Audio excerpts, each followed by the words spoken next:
Thank you for waiting. I finished checking your adventurer handbook. Here are your commission rewards. We have no other urgent commissions on the books at present. Thank you for all your hard work lately. Perhaps you two could consider taking a vacation. Amazing! Paimon never thought we'd end up having downtime and not cry. Things were pretty hectic when we first got here. Everywhere you looked, it was either the wild hunt causing chaos or the Vatui stirring up trouble.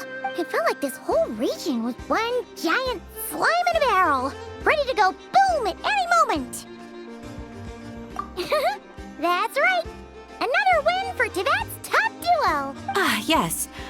Are you two aware that the Moon Prayer Night is soon to take place? Oh, yeah. Llama told us that was coming up soon. Wait, why do you mention it, though? Do people in Nasha Town celebrate it, too? Paimon thought it was just for Moon Goddess worshippers. You're partially right. Most people in Nasha Town just see the festival as an opportunity to do business. They do not concern themselves with the religious element. The festival was first celebrated by the Frost Moon Scions. On this day, they would wear moon prayer blossoms and celebrate the birth of the moon goddess through song and dance. They would also prepare food and handicrafts and give them as gifts to others. Over time, it became Nodcry's most lively festival. Oh, sounds like fun! Great!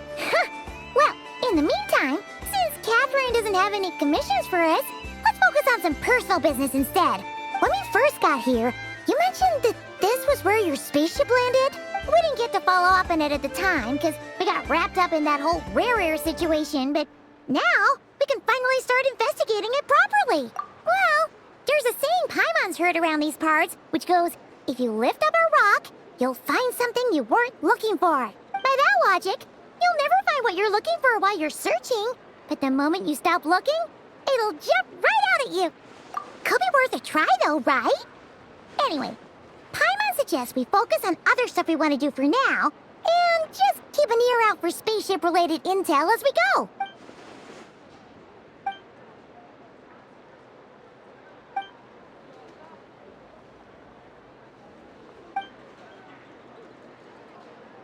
What's wrong? You look super serious all of a sudden. Huh? Paimon gets why you'd be concerned about Columbina, but what does the doctor have to do with anything? Oh, that's true. And now that you mention it, we're definitely overdue for a showdown with the Vatui. It is weird that he hasn't shown himself this whole time. What could he be up to? True. Paimon would much rather deal with Marionette anyway. She says the meanest things, but when it comes down to it, she doesn't seem like a bad person. Maybe it's the pressure of being a Vatus? Especially as a Harbinger. Does she feel like she's gotta act tough to keep up appearances or something? But then, every time we headed out with Rarier, she always wound up having to repair Polonia and her other robots. That's gotta sting. Losing face always hurts more for people who care a lot about their image. She's probably still furious about it. What? Relax, she's not even here. Huh?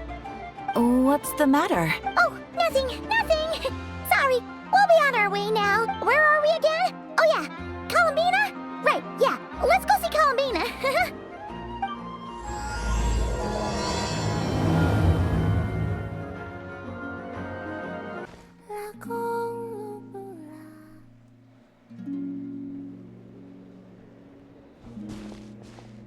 Hey, she's sitting up! Is me sitting here a rare sight?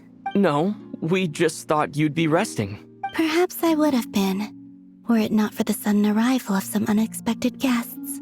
Not that I consider it a disturbance. After all, you're the only ones who are free to enter. Would it not be a little unfriendly of me to lie down while we speak? I didn't realize you put so much thought into little things like that.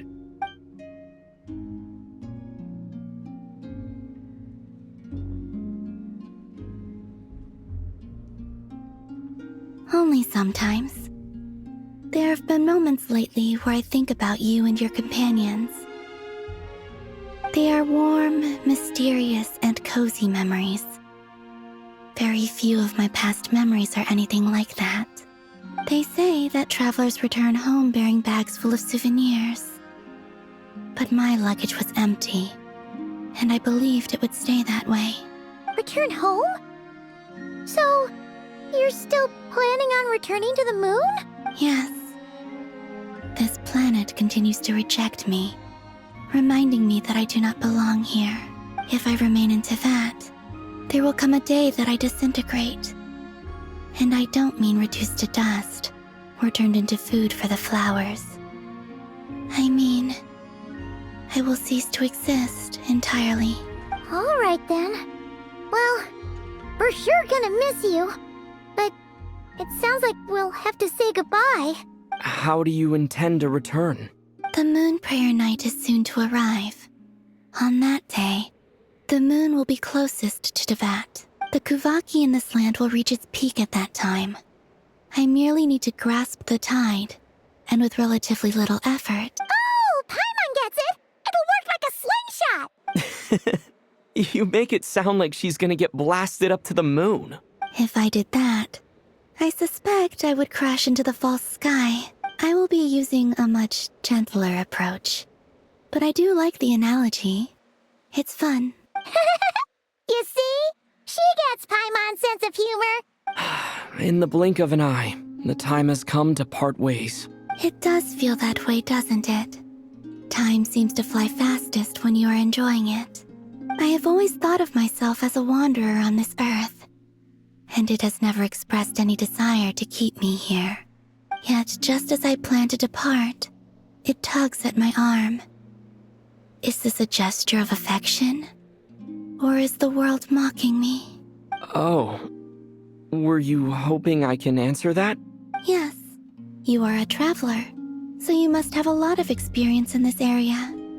Then, what I would say is, enjoy the moment. That's right! Don't overthink it! Happiness is happiness and joy is joy! The point is to enjoy it, not analyze it! I see. Then what I would say is, even though I am very tired right now, I am still happy. I can't tell from the tone of your voice. Oh, really? You don't think I sound happy? I'm just kidding. I could tell you were in a good mood today from the moment we saw you. Ah, a joke. Albeit not a funny one. Anyway, I assume you're here about you-know-what. Give me your hand. Actually, it's not that. There's something else we wanted to discuss with you. Oh, then, do you still want to give me your hand? Or not? Sure.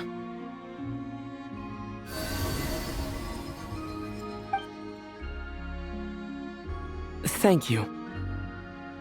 So, I've heard that in the moon prayer nights of the past, people here would hold celebrations in the moon goddess's honor. Since you helped so much in our fight against the Rehir of Solnari, I think you deserve a farewell party before you return home. I haven't asked everyone else for their opinions on this yet, but I'd like to invite you to join the upcoming moon prayer night. I've never joined a moon prayer night before. I'm not sure what I would even do. Oh, don't worry about that! We take care of everything! All you need to do is show up.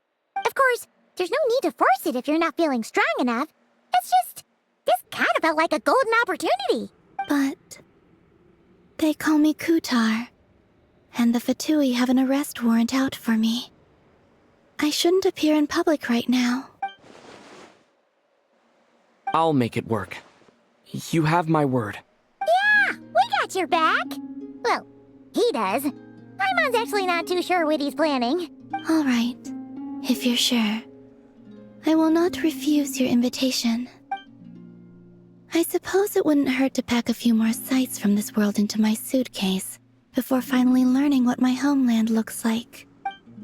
Oh, if you see Lauma, please tell her that my answer to the question she asked me is neither yes nor no. Rather, it is, there is no need. That was kind of cryptic, but sure. Guess it's between the two of you. We'll pass along the message. Bye for now!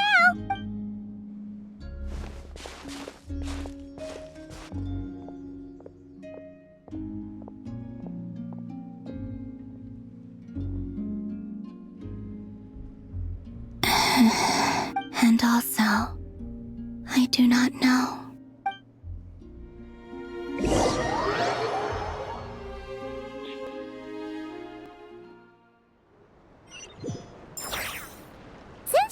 to join the festival, let's go see who else wants to take part. Lauma's gotta be the person most familiar with the Moon Prayer Night. We should start with her. Also, what exactly is your plan to keep her safe? Not sure yet. I'll figure something out. What? Are you serious? And Paimon even gave you her vote of confidence back there! When did you become so sneaky? Hey, Lauma! It's us! Huh? Varka? What are you doing here? Beats me. I had a bit too much to drink last night, and when I woke up, I was on Hisi Island. Mr. Varka is helping to oversee Nasha Town's preparations for Moon Prayer Night. He is here to go over some details regarding the decorations and custom cloth designs. Right, yeah, that too. What do you mean, that too? Yes. Celebrating this festival is a long-held tradition here in Nodcry. On this day, the crescent moon at the top branches of the verdant crest turns into a full moon, and the moon prayer blossoms bloom with a special radiance. Our people take these to be blessed omens. It's an especially welcome event coming off the back of all that nasty business with Rare. Everyone got put through the ringer recently, and now they're looking to turn their fortunes around. The big shots in town all agree that a big, lively celebration is just what we need to rebuild people's faith in this place. No wonder Catherine said that people weren't so bothered about the religious element. That's right. It's become more of a local custom by this point. The celebrations have little to do with whether the religious stories behind this event are true or not. Even the Frost Moon Scions are eagerly awaiting the coming of Moon Prayer Night, despite now knowing that their past beliefs were founded on a falsehood. That's fair. It's a bit like the lantern ride in Liyue. It's a chance for people to enjoy themselves, not debate the existence of the Adepti. Oh, one other thing. We just went to see Columbina. We went ahead and invited her to take part in the festival this time. Hope it's okay. Wait, so... you mean she agreed to it? Huh. That's quite a surprise. Then, I suppose that she intends to return to the moon on that day. Oh, yeah. It's kind of a complicated process, but basically, it's like a slingshot. I understand. In truth, I had a feeling that she might make such a decision. Well, if Kuthar has decided to participate in the festival, we should prepare accordingly. Yeah, exactly. She was saying how it could be risky for her to show her face in public. We were wondering if there was any way we could hide her. Unfortunately, the people who carved the statues did an excellent job of capturing her likeness. It will be very challenging to hide a goddess whose face everyone is so familiar with. Darn! We may have bitten off more than we can chew here. Nah, don't sweat the small stuff. We can handle that. Huh? Are you saying you have a plan? Not as such, no, but the most important thing with a festival is to keep the mood light and your spirits up. You can't go preparing for a festival with those long faces. You'll never convince anyone to enjoy themselves. The Mondstatter spirit is strong with this one. As it happens, I agree with Mr. Varka. Let's start by making our appreciation for Kuthar the beating heart of the festive atmosphere. And who knows? Once we get the ball rolling, perhaps everything will just fall into place. Hey! Did you catch that? Lama said the thing! Or close enough, at least. I'm looking forward to the Moon Prayer Night already. We have a festival in Mondstadt called Windbloom, and you can always tell which couples are celebrating it for their first time by the smiles on their faces. Big, beaming smiles like their whole face is glowing. And I have a feeling we'll get to see that same smile on the Moon Goddess's face at this festival. Not quite the same, surely. Anyway, I'll take care of business in the city, but I'll have to leave the decor up to you and the Frost Moon Scions. No one else can capture that traditional aesthetic quite like you guys. But lastly, there's the final key element that brings the festival to life. Companionship. Before you leave, Let me show you something that we've been preparing. Mr. Varka had asked to see it already, so you may as well tag along. Also, I have some further questions about Kutar's decision.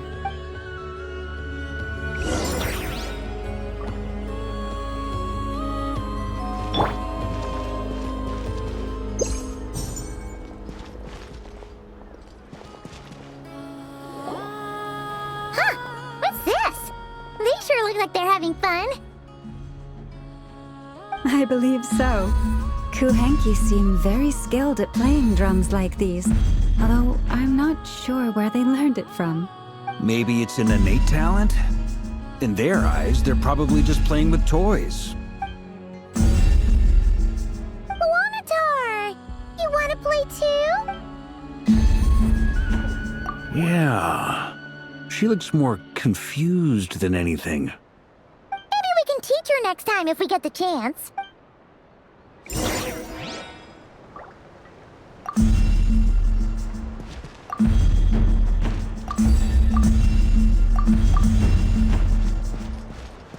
What are these floaty things? Moon veils. We hang them from buildings in the city during the festival. When you look at the sky through them, it creates a lovely misty effect.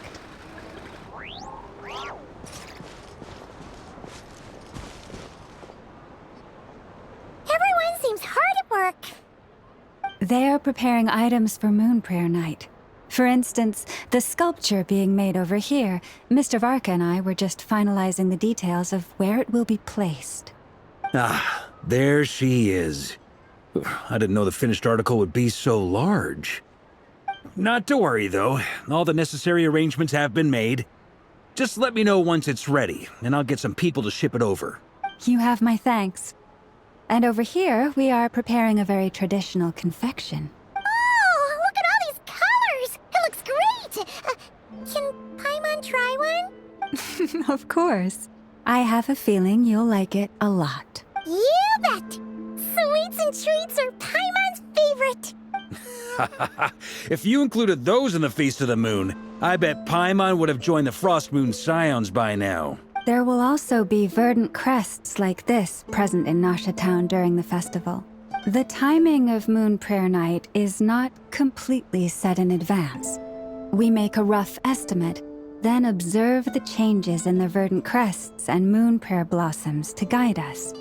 As such, the wait itself is a fun feature of this particular festival.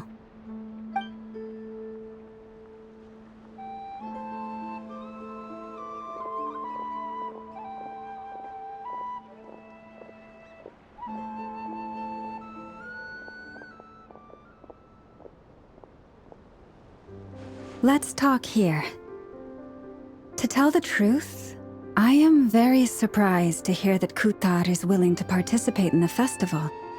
I once asked her if she'd be willing to stay with the Frost Moon Scions.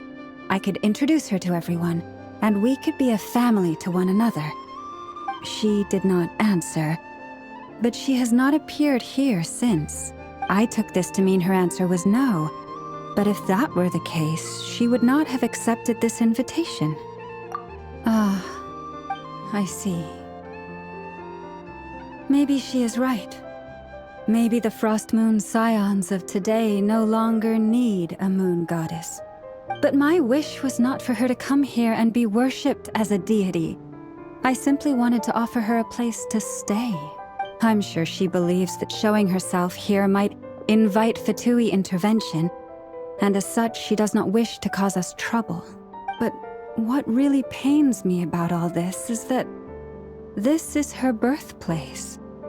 She ought to belong here, yet no one has been able to grant her shelter.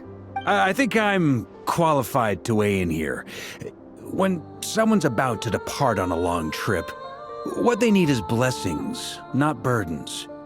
We should wish her the best, not make the journey harder than it already is. Anyway, she's agreed to attend, hasn't she? All we need to do is simply respect her decision. I see your point. Yes, she will soon depart after all. Our job is to leave her with some happy memories. Besides, Who's to say her journey to the moon is a one-way trip? It's not like she can't come back and visit if she wants, right? Paimon agrees wholeheartedly. Festivals are all about having fun, so let's keep it simple. All right, I'm gonna head back to Nausea Town soon. Want to come with? I'm guessing you have some other folks to visit there. Sure thing, let's go! Bye for now, Wilma! Thank you all. Goodbye.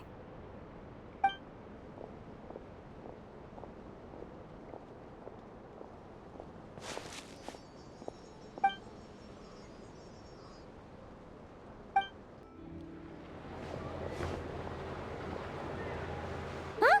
Hey, over there! It's Duran and Albedo with Flints! What could they be chatting about?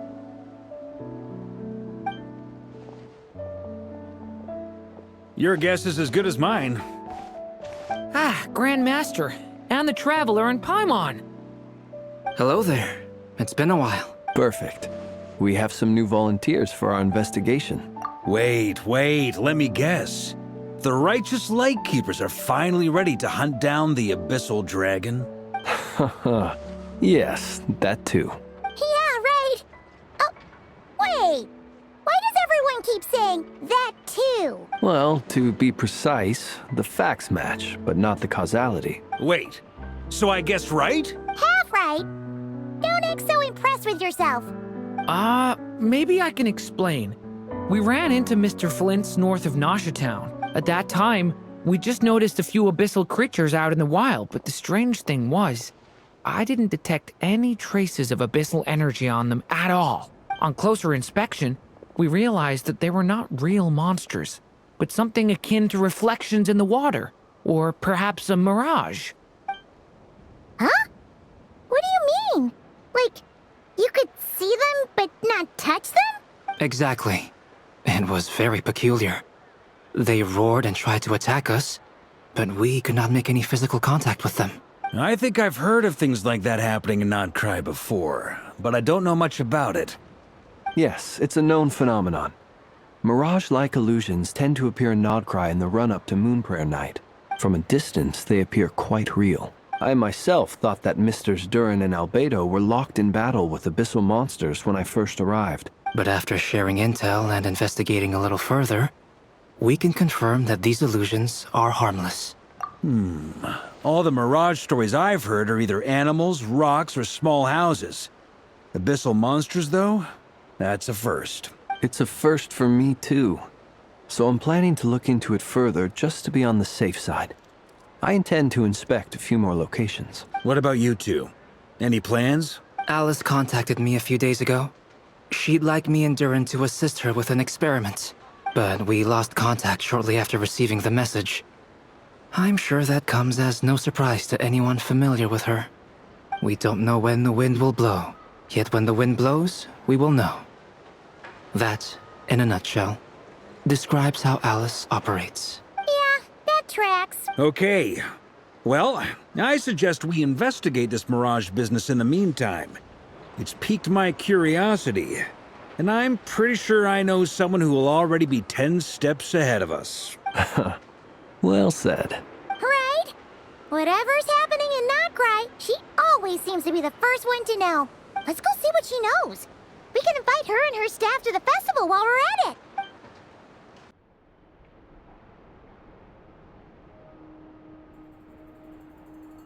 You're right, I have noticed.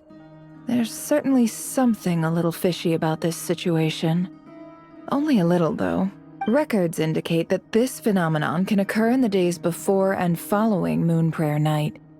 That said, it has always been a rare sight in the past. The odds of encountering these phantoms are similar to looking up in the night sky, happening to see a shooting star, and managing to make a wish before it disappears. But this time, either everyone's getting lucky, or they're appearing far more frequently than usual.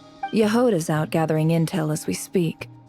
In the meantime, let me check off some points of interest. First, the Abyss. The ones we saw seem to be abyssal monsters. Indeed. But we have identified one location where many more of them have made an appearance. And not just monsters, but human phantoms, too. Given the scale and nature of the phantoms, it's almost as if someone's last memories are coming to life. Or perhaps the memories of multiple people. Oh, So you mean the phantom monsters are hunting down the phantom humans? Exactly. The phantoms can interact with each other, but we have no means of intervening. In addition, some of the human phantoms would seem to be from the very distant past. This is clear both from the clothing they wear and the stories they tell. They claim to be from Hyperborea, a name which I've heard from Lauma before. If this is true, it means they must be from 6,000 years ago. did Paimon hear that right? 6,000 years? It sounds like this merits further exploration. That'd be a big help. I'll leave it with you, Albedo. My knowledge of ancient history is non-existent. I used to doze off every time the pre-Knights of Favonius era came up in class. It's quite a miracle that you were able to understand these phantoms' speech, given how long ago they lived. I suppose you're right. But I'll leave the archaeologists to ruminate over that conundrum. As an intelligence broker, my sole interest is in the value of the information I gather, which, in this case, hopefully means earning myself some good favor with our dear Lady Moonchanter. So calculating. Whew, this intel broker logic always catches Paimon by surprise. Sounds to me like we could split the work up. I think the abyssal phenomenon is best left to Albedo, Flints, and me. Agreed. It coincides with my duty as a lightkeeper. For my part, I'd like to understand the abyss better. Even a little knowledge would go a long way. This is certainly a rare opportunity to study the abyss. But even rarer, perhaps, is the chance to make contact with the ancients. The Curatorium will take the lead on investigating the Hyperboreans.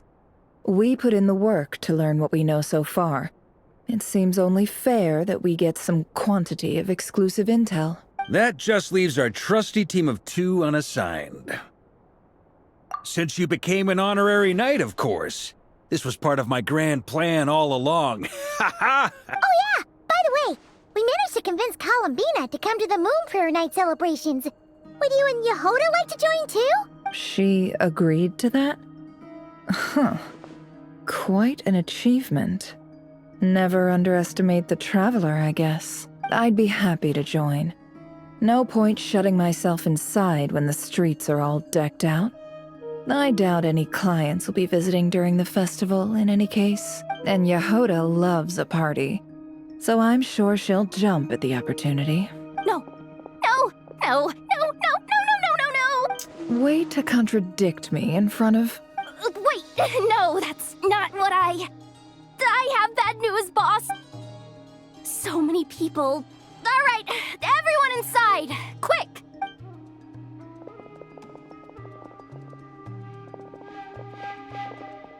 This is gonna sound crazy, but hear me out. I saw one of those phantoms at Star Sand Shoal, and it was some sort of flying ship. Like a spaceship? That's gotta be the one you came to Tibet in. You said you saw the same thing through the moon arrow, right? Huh? You already know about it? Ugh, I thought I was gonna blow people's minds. Turns out I'm the last to find out. Wait, back up. You came here in a spaceship? Now my mind is blown! What's it like on the inside? Was it like flying through space? I want to know everything! Yep, exactly. Huge discovery. You're the best. Second best intel broker in the world. After your boss, of course. Wow. Really? Well, I don't know if I'm all that. I guess that decides where we're heading next. Come on, don't look at me like that. I know the spaceship doesn't have anything to do with me, but you don't want to leave me as the only one twiddling my thumbs, do you? Please? Fair enough. You can tag along. In that case, let's meet back here to discuss our findings once we're done. I wish everyone a productive investigation. You too.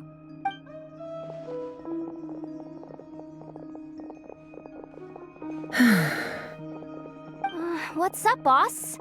Aren't we gonna head out? Tell me, Yehuda, when did the curatorium start giving out intel for free? Oh, sorry, boss.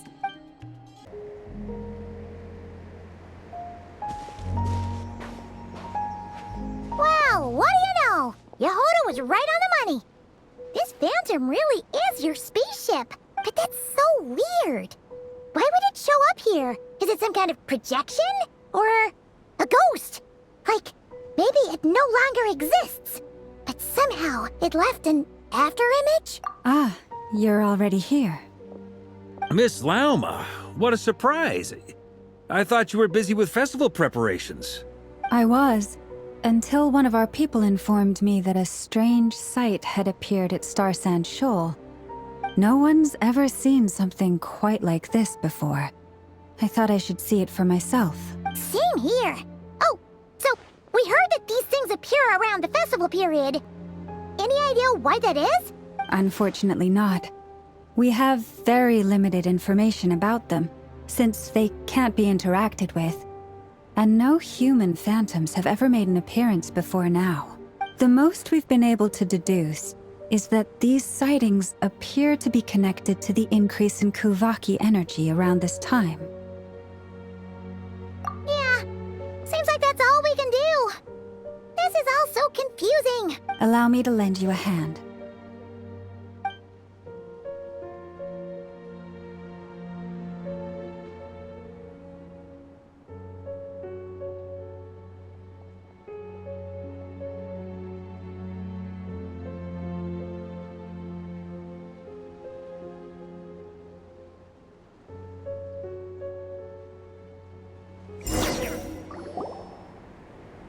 Everyone, our friend here should be able to provide us with some information.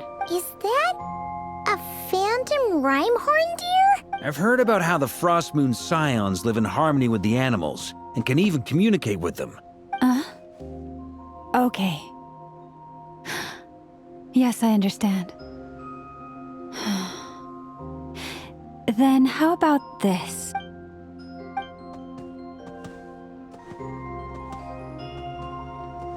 Oh, it's leaving. It appears to share our curiosity about this giant spaceship, so I asked it if it wouldn't mind investigating along with some friends. In return, I told it about some nearby spots where the wild fruit grows abundantly. We may live in a different era from these phantoms, but I trust that the terrain, climate, and ecology here are more resistant to the effects of time than some things are. Let's give them a moment and hope for the best.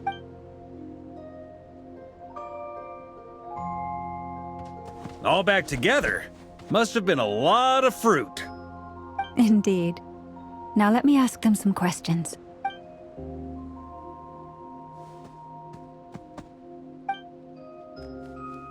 It did find a lot of wild fruit, enough for them to feast for a long while. This puffin circled in the air several times, but didn't spot anything out of the ordinary. Certainly nothing to do with the spaceship. Huh. Well, it definitely makes sense to get a bird's eye view. Indeed. Other than that, I was also thinking that the world these phantoms see is also different from ours. Oh, I get what you mean.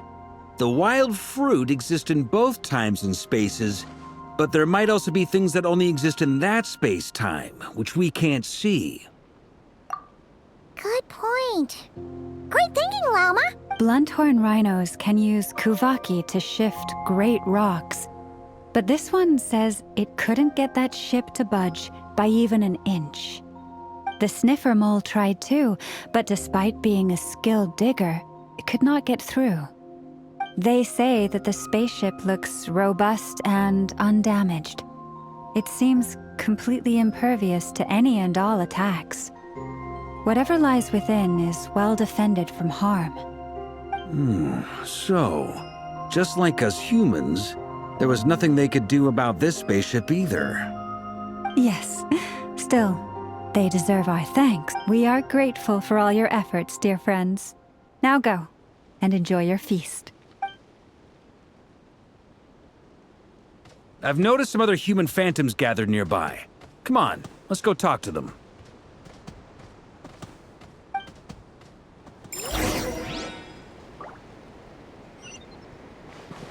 Are you running away?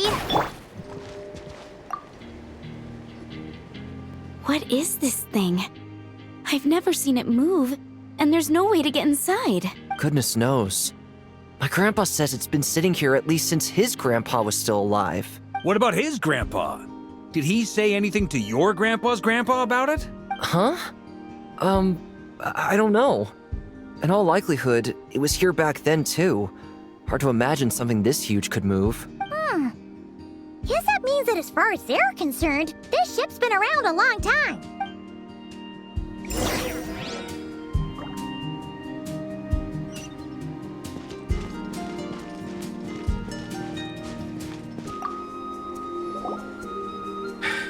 Come on, brothers. If we can get even a small chunk off of this thing, it's gotta be worth a fortune. Today is the day we strike it rich. Huh? You mean Paimon? Yes, brother, I shall join you. Let's make our fortune. We should go with them. What the? This thing is crazy tough. I can't even scratch it. What's it made of? Sorry, brother. Looks like we'll have to seek our fortunes elsewhere. Enjoying yourself? I was just seeing if I could influence this phantom's perception by playing. But nope, no dice. I'm sure we're all starting to build up an idea of what's going on here now that we've spoken to some of the people. These phantoms are reenacting real historical events in Nodcry. It's almost like we're in some kind of interactive stage play. We can talk to the actors, but the plot is fixed and we can't influence it. It makes sense. History is set in stone. The objective facts of the past cannot be changed. Paimon totally thought you were just goofing around earlier. But actually, you were doing some serious investigating. Of course I was. Anyway, at this point, I think we're forced to conclude that although the Phantom spaceship is right there in front of us, we aren't going to learn much about it from these people.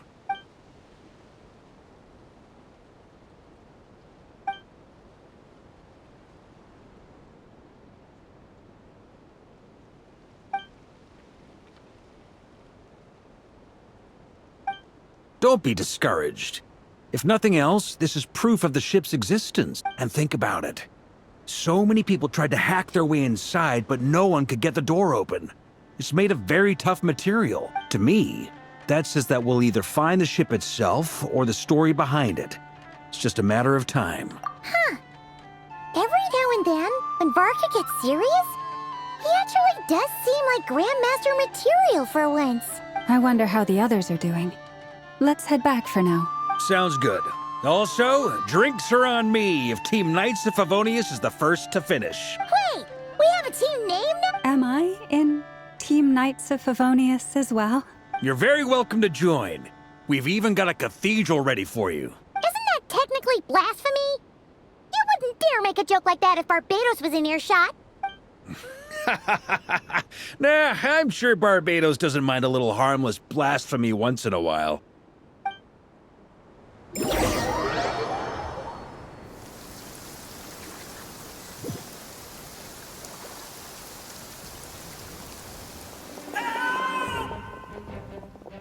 Oh, no! Get away! Oh.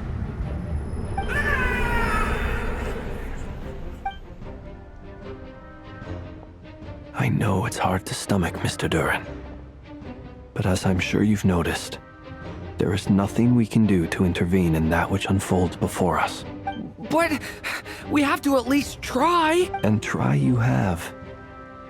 But are you aware of how many unsuccessful attempts you've made now?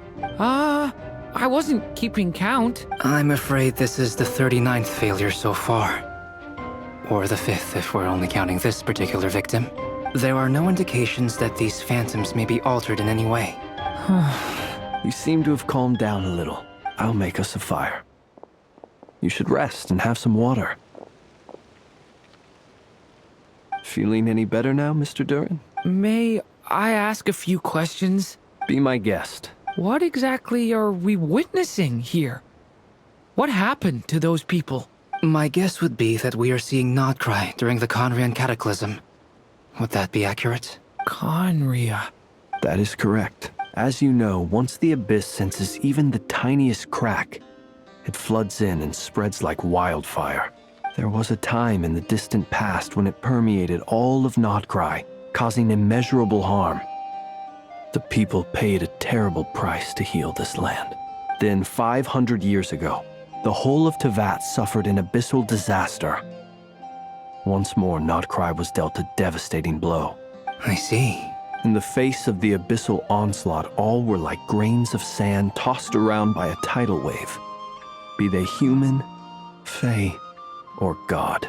The moment you witnessed is but one drop in a whole ocean of catastrophe. All right.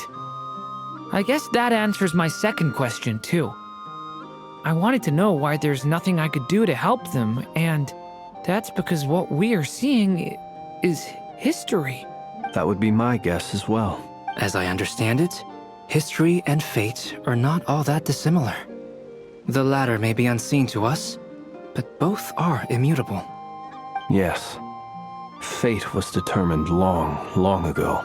I still have a couple of other questions for you, Mr. Flint's. You mentioned more than one abyssal disaster that has struck this land in the past. How can you be sure that what we're seeing is from the Conrian incident? And also, how are you able to stay so calm when you're talking about these events? From everything I know about you, you're not cold or ruthless, and you're not indifferent to the suffering of others. Alas, I am forced to show my age. I must be 600 or 700 years old by human measure. Wait, so you... One is not easily moved by history when one has witnessed the truth firsthand. I'm sorry. You needn't apologize. Your passion is a good thing to have. Treasure it, because someday you may find it in terribly short supply. Now, at the risk of offending you, I have a question in return. Your curiosity toward the Abyss, is it born from hatred or because you sense its call? I only ask because I kept a fragment of Rerear's body in my lantern for a short time. Specifically, his heart. So I know what a burden it can be to carry the Abyss with you, and I hear its power growling from somewhere within you. In my eyes, your mere existence is a miracle. My honest answer is... I don't know. I don't think I have the confidence to say for certain. What I will say is the Abyss is not the only issue that haunts me. Even before I became who I am today, the question dogged me constantly. Should I even exist at all? My doubts remain unresolved. But when we fought Rerear, something became a little clearer to me. Sometimes it is the darkness within us that allows us to achieve the impossible. I certainly got the sense from your 39 attempts that you were trying to achieve the impossible. It sounds like you've resolved to see the truth for yourself. Absolutely. In that sense, he and I are quite similar. Then I wish you every success. I look forward to the day of your transcension. Well, if everyone's caught their breath, I suppose we should head back. Oh, and one last thing. I'd appreciate if you kept our discussion about history a secret. Incredibly, our separate investigations led us all to the same conclusion. Hooray for consensus! Yeah, but we barely learned anything, though. I totally thought this would be the mother lode. Talking with the ancients? I mean, come on! But nope. All we got was useless snippets of conversation. And all this stuff about moons and hyperopia. What a load of baloney. Seems like people back then had a few screws loose. I understand your frustration. We found the same issue. Each phantom only showed a very brief moment in time. There isn't much value to be found in these miscellaneous fragments of a civilization's history, no matter how glorious it may have been. If there's a silver lining, it's that these phantoms are harmless to the present reality. They shouldn't get in the way of the festivities. Paimon agrees. And Not just because it's the first thing she understood in this whole conversation.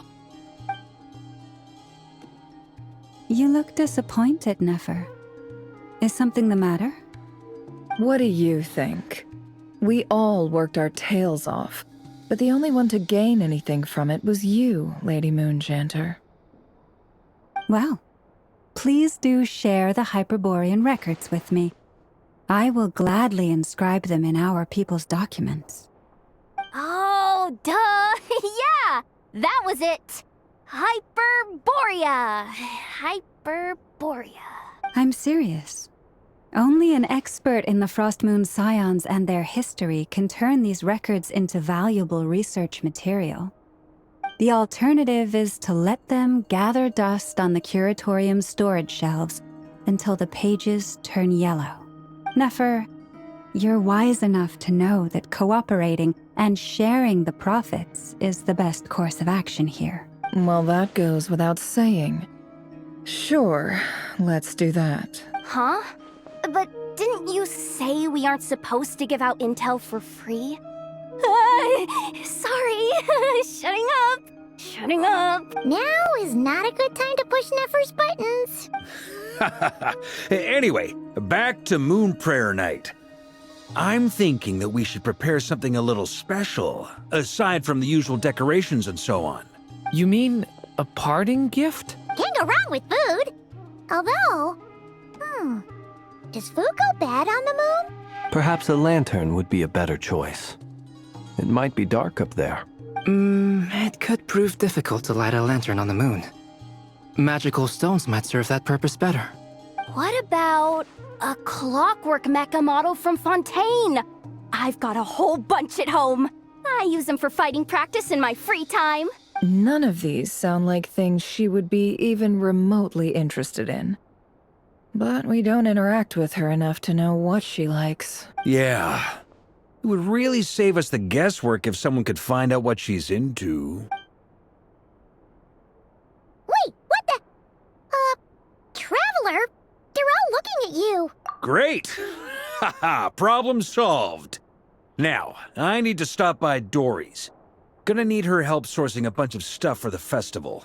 Then let's leave it there for now. We all have our own business to attend to. Traveler, if you find out what Kutar likes, let us know right away.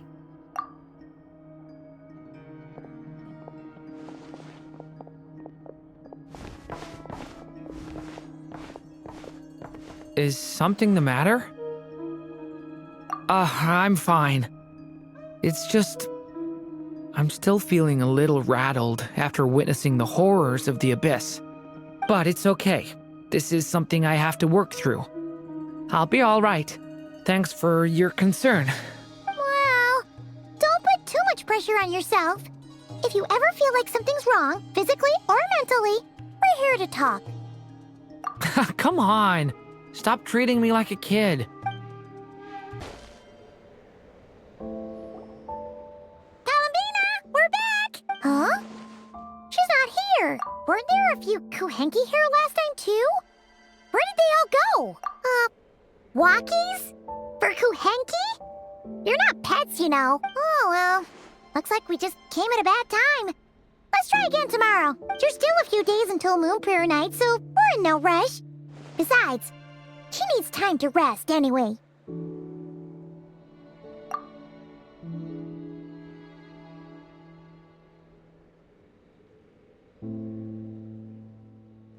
Columbina! Are you back yet? Oh, how strange. Looks like she still isn't here, right? It's not like her to spend so much time outside. Especially since she's worried about attracting unwanted attention. What about Luonatar? Luonatar, you there? Hey! Do you know where Columbina went?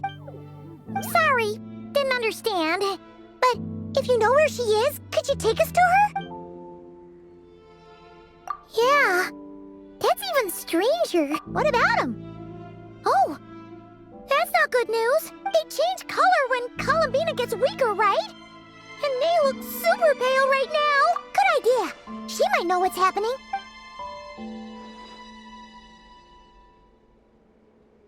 Wilma! Ah, it's you. How is Kutar?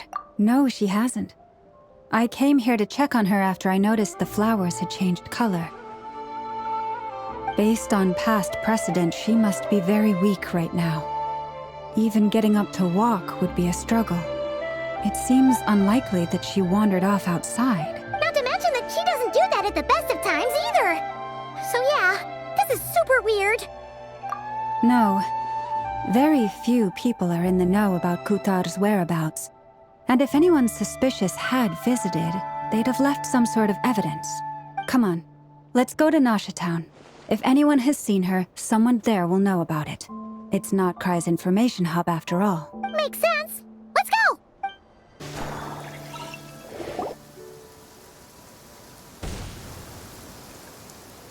Wait a moment. Is it just Paimon, or is this stall kind of suspicious? It's never been here before, right? No, I don't recognize it. Alas, your free and easy adventure time is over. Now, prepare to face the final boss of Nodcry. Whoa! Where'd that voice come from? Not sure, but it's definitely hostile. No, not that way. The final boss is right here. The sniffer mole? That's the final boss? Surely not. Okay, the jig is up. I'll stop teasing you. Turn around. I'm right behind you. It seems I've managed to leave quite an indelible impression, even though you've never seen my face. Oh, nothing could make a great mage more pleased with herself.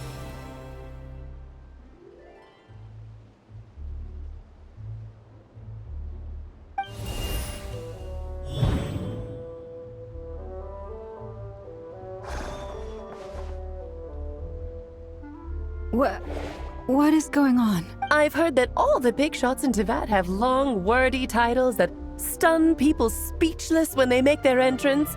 Unfortunately, none of them are affiliated with the Hexen Circle, and we ourselves keep a very low profile. The notorious name-dropping doesn't quite work for us.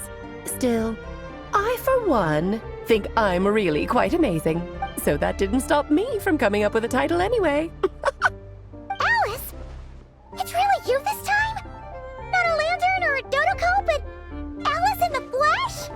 Oh, that's right. So, what do you think? How does it feel to finally meet me? You look like... Oh, that's the first thing you thought. A little surprising, but that actually makes me very happy. Because that means that when Klee grows up, she'll be just as stunningly beautiful as her mother. So she's a friend of yours? Kind of. This is actually the first time we've seen her in person. I see. Madam Mage, that was, quite a powerful entrance. I certainly won't be forgetting it anytime soon. It's okay, Lauma, don't force it. Paimon will do the honors. This is Alice from the Hexen Circle. She's a friend of ours. And of Arcus, too. That's right. She's a good person, just kinda... unpredictable. Well, what is the human heart if not unpredictable? Hmm? If we could not do as we please, how would we differ from machines? I am Lauma, Moon Chanter of the Frost Moon Scions. It is a pleasure to meet you. Oh, I know. Before you got here, I spent a good, 15 minutes getting up to speed on Nodcry's present situation. In other words, I've read the whole in the last episode part, so we can skip the pleasantries. Fair enough. Well, Miss Alice, I can already tell that you have quite a unique personality. He'll get used to it. Paimon sure is. So anyway, what are you doing in Nodcry, Alice? Oh, I thought I told you already. This time, I'm the final boss. And what a formidable foe I shall be. Powerful, confident, decisive, and good luck finding my weak spot. You will never succeed. Oh, drat! My one weakness, and you found it in an instant. Fate has been dealt a devastating blow. Thus falls the great Dodo King. Why are you playing along with this nonsense? For funsies, of course. What's wrong, Paimon? Are you disappointed in me? Am I a gigantic letdown? No, it's just... You seem like a busy lady. And this is the one time you've shown up in person. Paimon figured it would be for something more high stakes than just goofing around. You're quite right. I'm here in Not Cry because something big happened. Something big enough it caught the attention of the Hexen Circle. It concerns the 3 moons, Tevat's borders, and of course, the moon goddess you are currently searching for. Kind of. Why don't we discuss this over a pot of tea? My main reason for coming on this trip to Tevat was, of course, to have some fun. But I do technically have a job to do as well, namely, maintaining the stability of Tevat's borders. I'll skip over the complicated parts, but to sum it up, abyssal energies are all that lie beyond Tevat's border. We'd find ourselves in a real pickle if they ever made it through, and the phantoms you've been seeing are a sign that the border has been disturbed. Ah, no wonder they tend to show up around Moon Prayer Night. Is it because the real moon is now so close to us that its power can cross the border? In part, but only a negligible amount passes through. Just enough to influence the verdant crests and so on. And as you've noticed, there has been an unprecedented number of phantoms appearing this year. The influence of the moon beyond the border cannot explain this. No. There is another far greater factor at play. The trilunar syzygy. A trilunar syzygy. Eons ago, before the heavenly principles came to Tevat, it was the then 3 moon goddesses who controlled the laws of this world. Oh, that's exactly it! The 3 goddesses split these powers amongst themselves, promising never to consolidate them into one singular body. This was meant to keep the world stable. But, fast-forwarding to the present, the eternal moon's marrow is with you, while the iridescent moon's marrow, which should never have appeared in this world, has been retrieved. Add that to the presence of a moon goddess in the flesh and... the power of all 3 moons is gathered here in Not Cry. There hasn't been an event like this since the War of Funerary Flame, and it's having a noticeable effect on Tevat's borders. Because I wish to give my darling daughter a peaceful, sunny environment to grow up in. Is that a good enough reason? Kinda sounds like you're dodging the question, but it does make sense. Well, that's one reason anyway, and the most important one. The others are a little complicated to explain. For instance, cleaning up after dearest Miss R. Albedo could tell you more about that if you're curious. But right now, I have a more important question to ask you. Why are you collecting the moon marrows? I see. Nicole told me about that legend once. Nicole? You mean Mage Anne? Oh, so you remember. Yes, of course. That was a story about fate, her area of expertise. But back to the story of our dear moon goddess. I'm afraid her intended method of returning to the moon is unlikely to work anymore. What does that mean? She may be missing, but she hasn't gone anywhere. She has disappeared.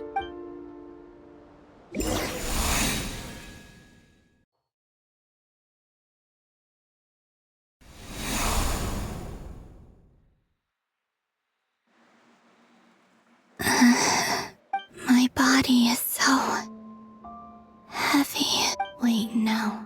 It's my mind that's heavy. My arms and legs are as light as a feather. What's happening to me? I feel drowsy, like I've been asleep for too long. Is it daytime or nighttime? Is the moon out? I think I'll go for a walk.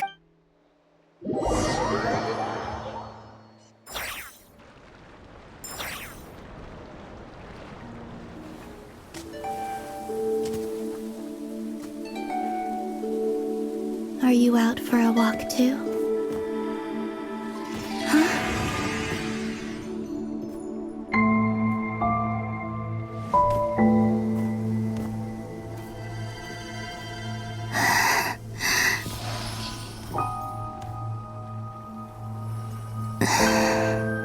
The day has come at last.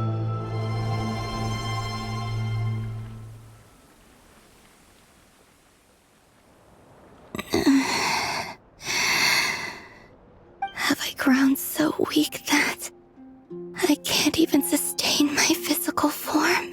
But Moon Prayer Night is nearly here. I was so close to returning home. Death is near. Is this how it ends for me? Will I return to the moon after I disappear? Or... I don't want it to end like this. So far, at least, I still exist. Even if not physically, I can still feel, but as my power wanes, I'm sure that too will fade. I suppose I might take one final look at this world. The world where I was born.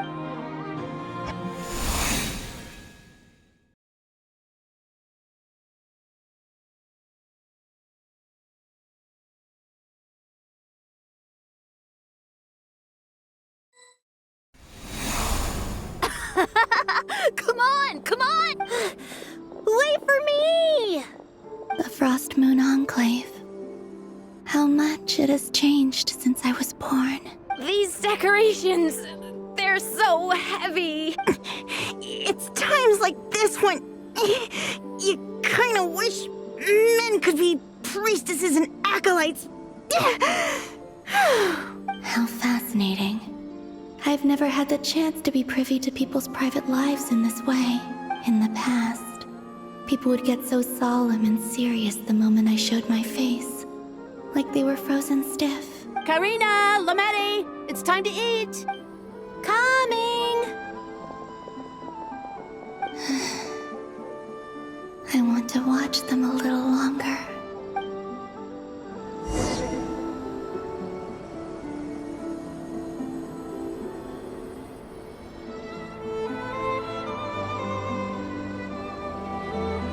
So just fill these balloons with air, right? Yep. Try a couple now to test things out. The rest can wait till Moon Prayer Night. Think fast. Rita! Teasing an acolyte of the Frost Moon Scions? Surely that's a punishable offense. Take this! Huh? All right, enough horsing around. Lady Lauma gave us a task. We should get back to it. The task is just to check that the balloons don't leak, right? Doesn't matter if we fill them with air or water. Yeah. Okay, you got me there. And you got me there. But still, we can't use all the balloons before the festival even starts. We won't use all of them. And as long as Lady Lauma's trusted acolyte doesn't snitch, this can stay as a little secret between friends. A couple more can't do any harm, right? Oh, you menace. Then, think fast! Is pumping a balloon full of water really so much fun?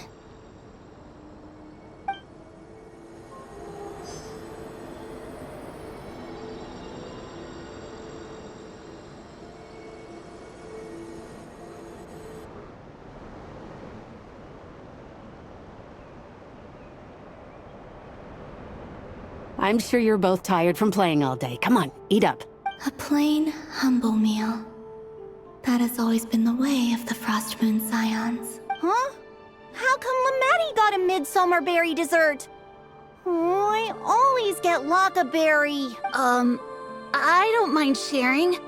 You can have a bite of mine if I get to have a bite of yours. They're sharing food? I've never shared food with anyone before. Even at the Harbinger tea parties, everyone just ate off their own plate. And when I couldn't finish my food offerings from the Frost Moon Scions, they'd leave the leftovers out under the moonlight for the animals to claim. Hey! That was 2 bites! Oh, then you can have another bite of mine. Oh, you too. Oh, don't fret now. Here, have some of Granny's too. So this is what it means to be family.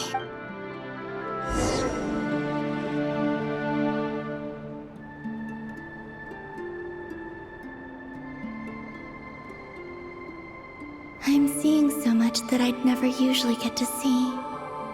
They'd never act like this when I was around. It's nice, being able to just watch people in peace in these final moments. What a rare opportunity. I think I'll go take a look around Nasha Town, too. Maybe the Traveler will be there.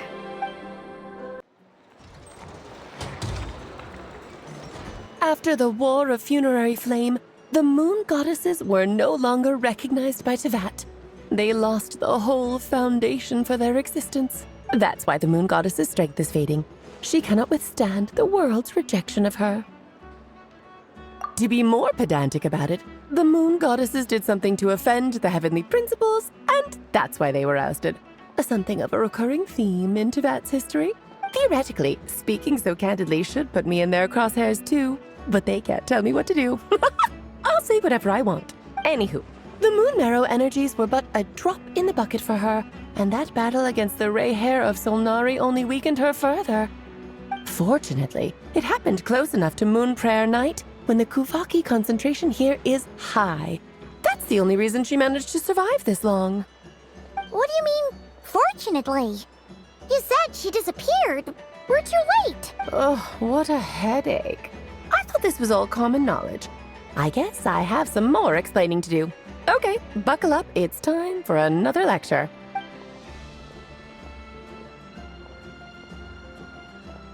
Now, I said earlier that the Moon Goddesses lost the foundation for their existence. The reason for that has to do with the natural order. Basically, the rationale for their existence in Teyvat was lost. The same logic applies to the present Moon Goddess, too. Consider her existence so far.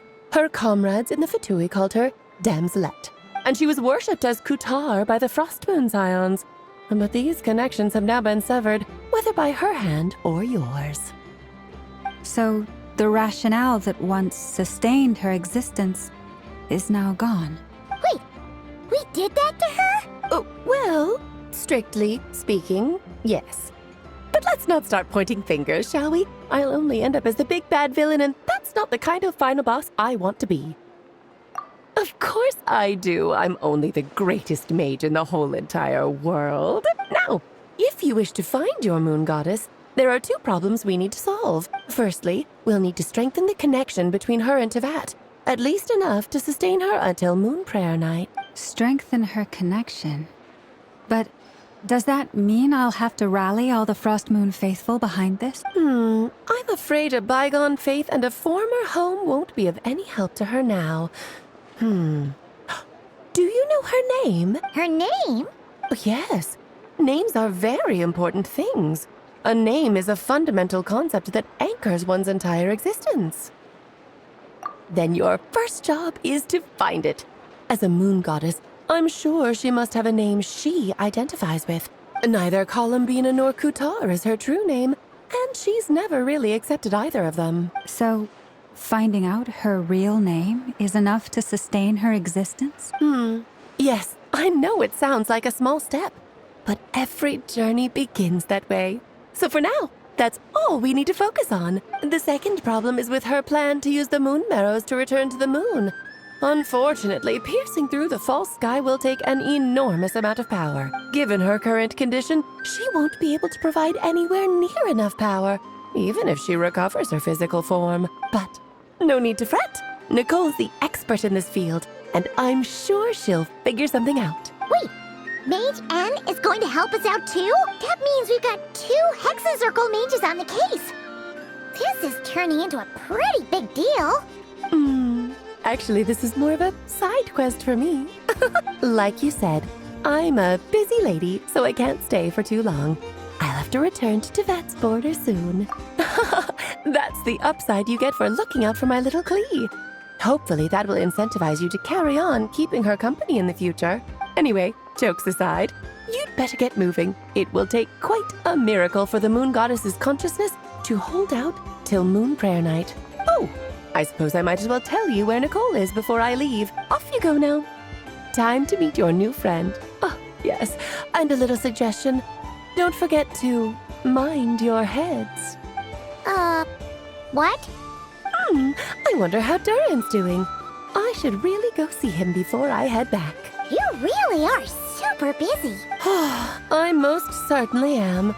There's so many children I have to keep tabs on just in Mondstadt. Durin, Albedo, Venti, Varka.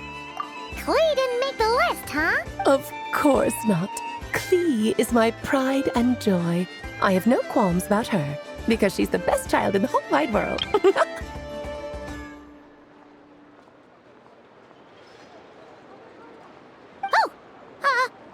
Yeah. Klee's a little angel. I'm glad you agree. Well, all the best. See you when I see you. She left in a hurry. Yeah. She didn't pack up her stall. Should we handle it for her? I must say, I'm now very curious about her daughter. Klee, wasn't it? What's she like? That's a long story. Come on, we'll fill you in as we go.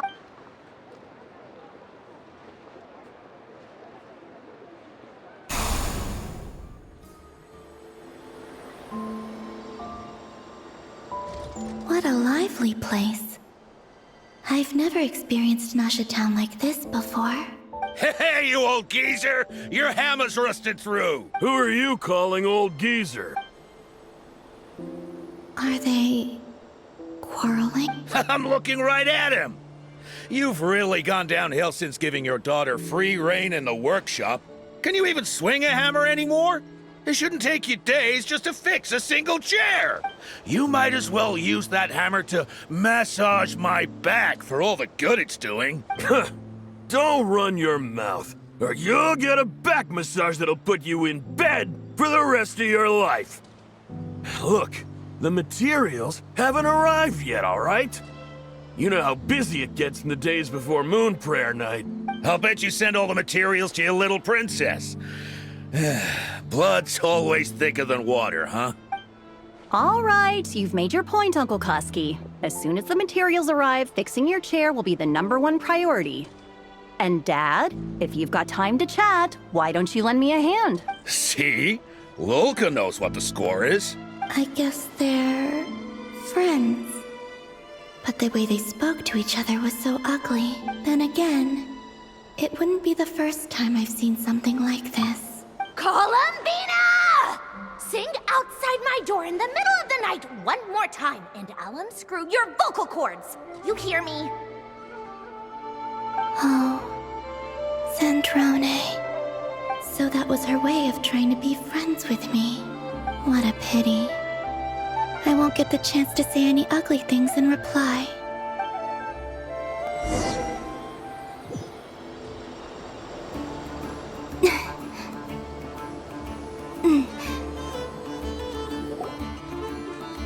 Hey, have you decided what to give her for Moon Prayer Night?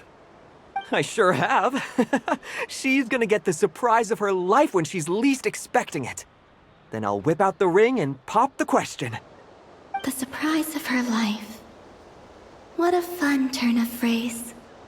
Cool, I get the picture. You can spare me the gushy details. Ooh, looks like we have a customer. Hello there, ma'am. Would you like some Moon Prayer Night candy? Huh? Is he talking to me? Can he see me?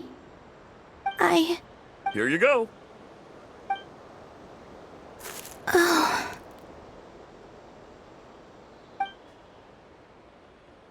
Come back anytime. Right. Now, where were we? I don't know why, but I still held out hope.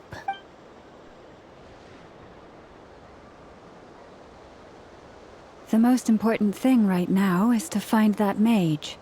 This name thing seems super important too, but where do we even start looking? I'd better go pay the Fatui a visit.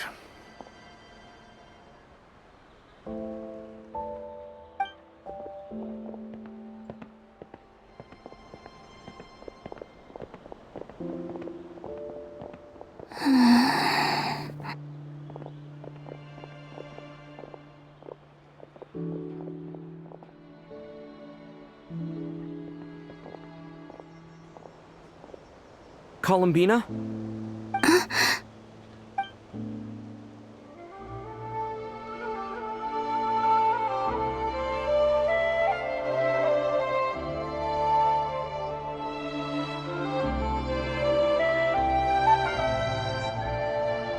Traveler? Let's go! This is no time to be spacing out!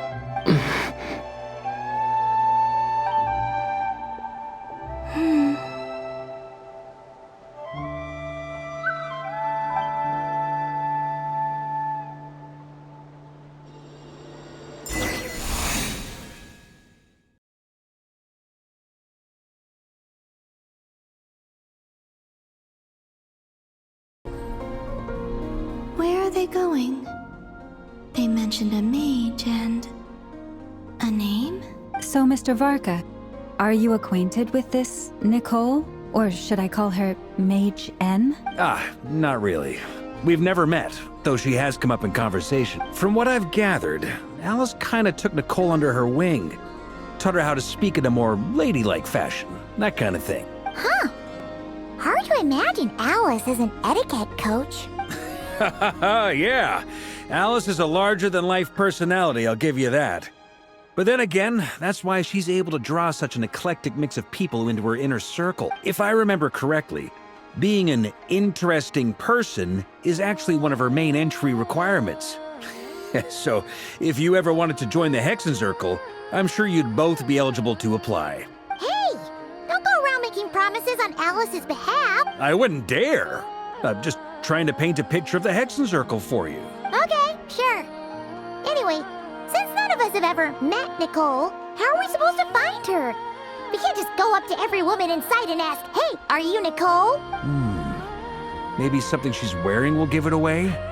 Like, a windbloom pinned to her chest or something. Wait a minute. Alice never said Nicole was from Mondstadt. Oh, true. That would be... this young lady, then?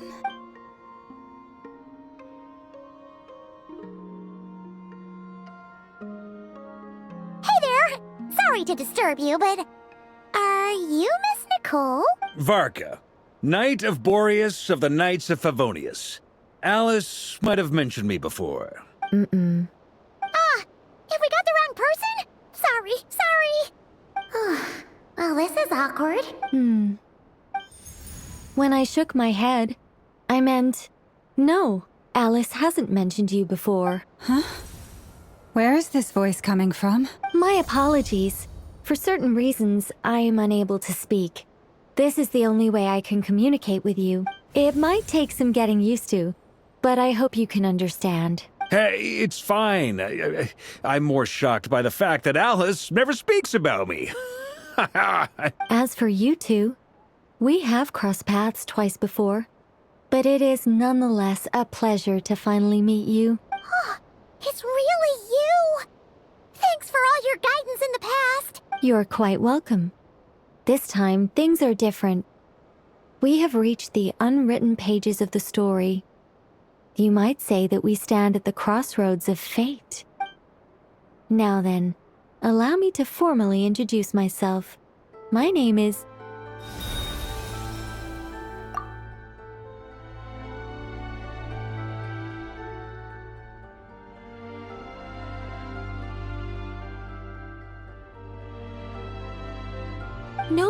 No, stop! Alice! I can't believe it! I had a whole speech prepared. I'd agonized over every single word. She always picks the worst moments to ruin other people's plans. I'm so sorry about that. Alice took the liberty of devising some bespoke self-introduction magic for each member of the Hexenzirkel, but I could have sworn I deleted all of the triggering conditions for it. How did it bypass everything? Oh gosh, this is so embarrassing. This is a very different side of Nicole than what we're used to. Is she not used to face-to-face interactions? Don't worry about it. We've seen that introduction magic once already, so it wasn't too much of a shock. Please go on, Miss Nicole. We'd love to hear what you have to say, or, well, communicate. Huh? Are they talking to this lady? But will you all promise to forget that horrendously embarrassing introduction? Sorry, embarrassing? When? Yes, my name is Nicole, and I am one of a very few angels who have retained both their preferred form and their power. The Traveler and Paimon should be no strangers to this concept. There is another of our kind in Natlan. They call her the Lord of the Night. Right! Paimon remembers her. Yes. Well, I have retained more of my power than she. It's because I don't have a long-term duty to fulfill. To be more specific, no. We'll be here all day if I get into the specifics. Moving on. If I'm not mistaken, you are here because you wish to learn how one might reach the moon beyond the sky. That's right. Is that something you can give us any guidance on? Yes, I do know a way. It began with the Hyperboreans, who lived after the War of Funerary Flame. Blank looks. Maybe I should start with the background of the war, or maybe not. It shouldn't be an issue. I'll fill in the gaps for you when we have more time. Anyway, after that war ended, the three moons retreated to beyond the false sky. The Hyperboreans were humans I once aided. They accepted the civilization and creations bestowed upon them by the angels. But despite accepting many blessings of the angels, many among them still held on to their faith in the moons. They were reluctant to accept the new order. Even after the War of Funerary Flame, they sought to contact the moon goddesses beyond the sky and receive their guidance. But all three had passed away by that point. This mage has a unique method of communicating. Is she talking about the moons? Yes, but they did not know. And so, still they prayed for the moon goddess's mercy. After building titanic structures that consumed vast amounts of Kuvaki, at last they glimpsed the moons and heard their voices. But of course, they were gravely disappointed. For it was then that they realized the three moon goddesses were dead. Oh, that's such a sad story. It is. Humanity was in a very sorry state at that time. The angels who had once aided them were gone, and the War of Funerary Flames had left them homeless and destitute. Just a second, I gotta ask. How relevant is all this history to the task at hand? Well, I mean, it's... Okay, it seems we've drifted into irrelevant narrative waters. It's been a while since I've had the chance to speak inside someone's head. As soon as I got started, I lost control and the words just flowed out like a waterfall. What I'm trying to say is... Right, yes, that's it. The relevant part is the ritual created by the Hyperboreans. The fact that they bypassed the false sky and saw the true moons implies that they successfully built a connection between Tevat and the outside world, which means, with enough Kuvaki and a sufficiently stable connection, it should be feasible to send one person over the border. Okay, so they built some kind of portal? Oh, yes. A portal. Yes. Is something wrong? You sound disappointed. I just didn't expect you to summarize it so well. It turns out I could have said all that in one word, if only I'd managed to think of it. No, please, it's fine. This is invaluable knowledge. I'll be sure to record and preserve everything in writing. Oh, really? Well, in that case, I suppose I could backtrack and add some more detail. I did gloss over a few things so far. Whoa, time out. Let's summarize what we've got first. The Hyperboreans were the last ones to use this method, right? So we somehow need to find whatever structure they built and make sure there's enough Kuvaki to power it up. Luckily, we have the moon marrow of both the eternal and iridescent moons, so we're all good for Kuvaki. Which means the key issue we need to focus on is finding the place. Am I right so far? Yes. Although I expect the structure is long gone by now. That said, What if we could take advantage of the phantoms to travel back to a time when it still existed? Well, travel back isn't quite accurate. It's more like we'd be creating a handshake between 2 points in space-time. We wouldn't even have to pick a time when it still existed. It could just be a time when it still appeared in phantom form via projection, or we could project our own phantoms, fold them together, and... You look lost. Was that too hard to follow? Yeah, things got a little, technical there. Paimon's brain is reaching capacity. All right. Let me think about how to put this more simply. Okay, got it. Over the next few days, I'll search for phantoms that we can use. Once I find one that meets the criteria, I'll let you know and we'll regroup. By completing certain rituals, specific individuals will be able to enter the phantom and make it to the Hyperborean structure. If everything checks out and it looks feasible, we'll just need to wait for Moon Prayer Night, and we can send the Moon Goddess back home. I'm really skimping on the detail here. Is this making any sense at all? I think so. For now, we'll just wait to hear from you. Yes. Basically, yes. Great. Counting on you.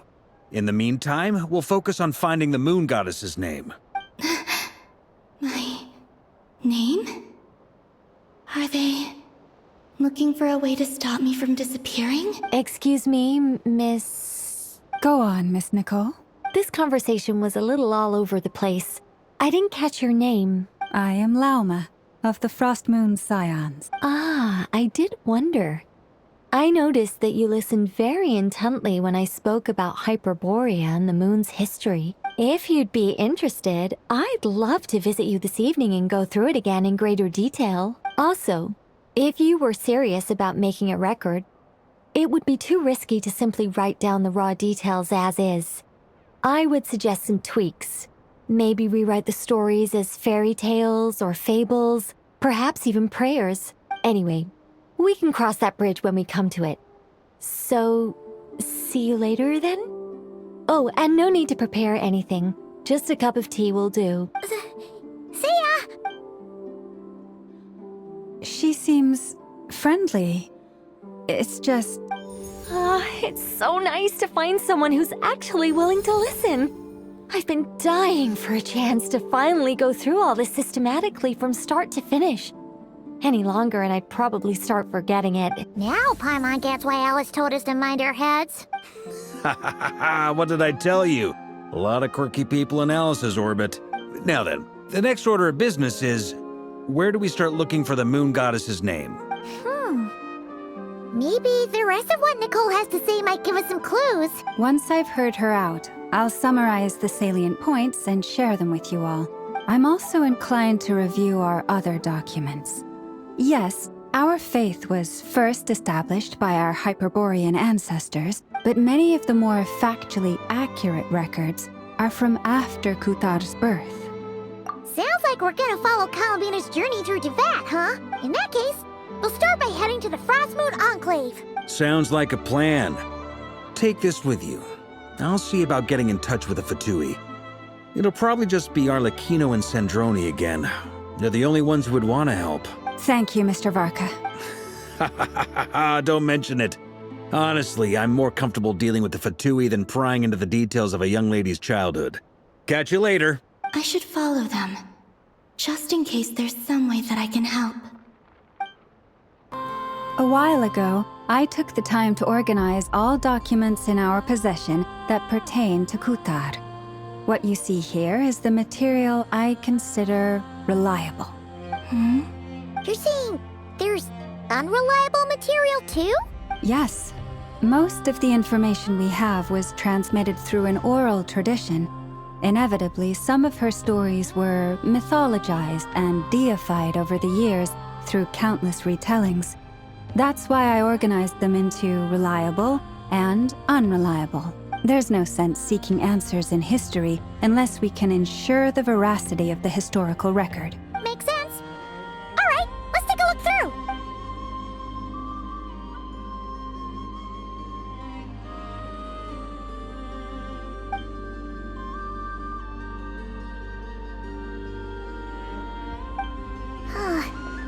Almost all these records refer to Kutar instead of Columbina. Although neither of those is her real name. Paimon's not sure what point she's trying to make.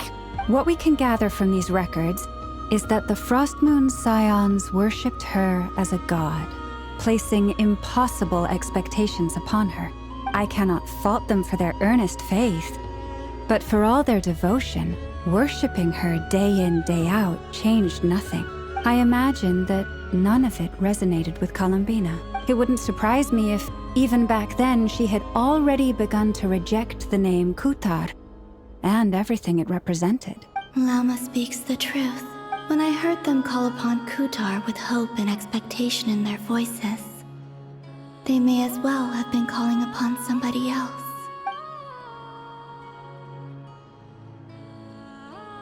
Well, that's a bit complicated. I looked at the level of detail, perceived authenticity, prose style, and how realistic their portrayal of Kutar seemed to be.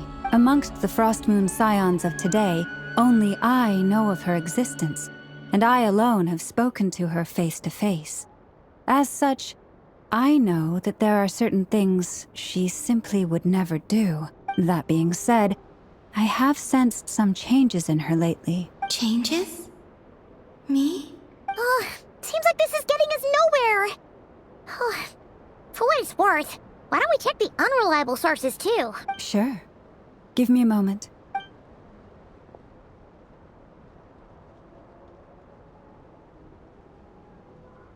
Exerting but a fraction of her divine might, Kutar sheared a great mass from the snow-capped mountain and cast it into the sea, upon whose surface shone the mirror image of the moon. Thus was formed the island of Hisi. Yeah, right. That doesn't even begin to pass the sniff test. The 3 moons are naught but lies through and through. Only one moon has ever shone for us, and Kutar is her name. The vast majority of ancient texts are filled with fanciful tales like these. I trust you understand my criteria a little better now. Kutar did not speak, merely gazing into the distance in silence. And where her gaze landed, this was her prophecy. Clearly, whoever wrote this text never even met Kutar. Otherwise, they'd know that her eyes are always closed. What about you, Traveler? What are you reading? Come on, let Paimon see. The child wished to build a wooden nest with which to shield the fledgling bird from the cold. But being so young and lacking in strength, the child could not snap the branches from the trees. Kutar was passing by. Upon seeing the child, she summoned forth the Kuhenki, who built a beautiful nest for the child. I remember that. Not knowing the meaning of Kutar's divine intervention, the child dared not to respond, and thus ran home to call their parents. But Kutar was gone. The moon chanter declared the event a miracle and took the nest as a relic, placing it on high for all to see. The child was named as one favored by the goddess and was greatly respected amongst the people. Yet, no further miracles were bestowed, and this matter was forgotten in but a few years. Any thoughts after reading that? Yeah, Columbina probably just wanted to join the kid in making nests.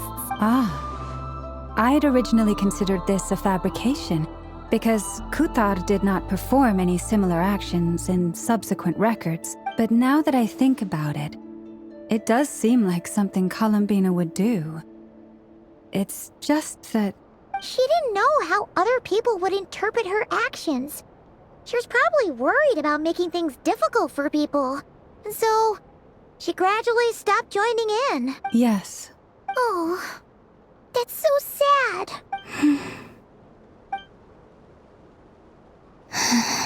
And now, I can make no such gestures of warmth, even if I want to.